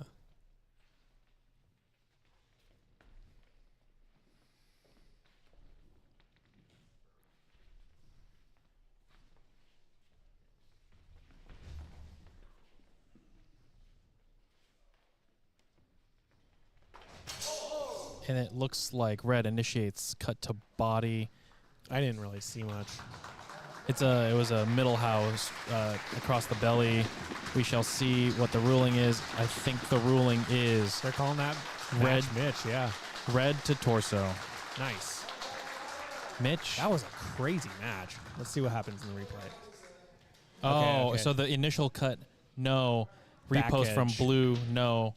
And then a false edge cut arrives at top of shoulder Yep. from Mitch. Finals. What a match. The final standing is Mitch, gold, Jacob, silver, Kyle, bronze. Everyone listening, this has been Jonathan. And Chandler. Thank you for listening, and we hope to see you again soon. Bye.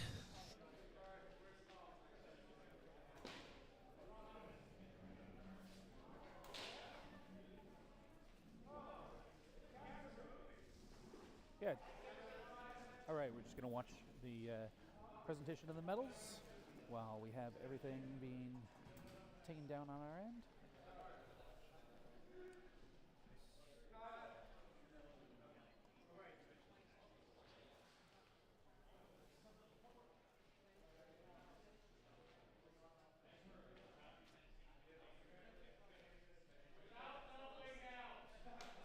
All right, there we go. There is our silver medal winner.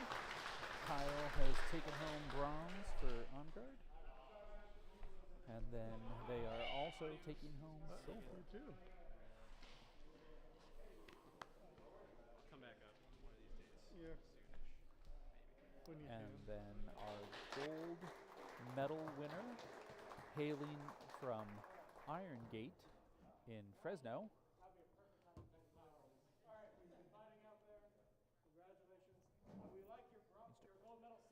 There we go. We got our gold medal winner from Iron Gate in Fresno, taking home gold for the florists out there. All right, and with that, that concludes our stream. Thanks for watching. We hope you've enjoyed it, and we'll see you for our next stream, which will be for Sword Crush in Sonoma at the end of April.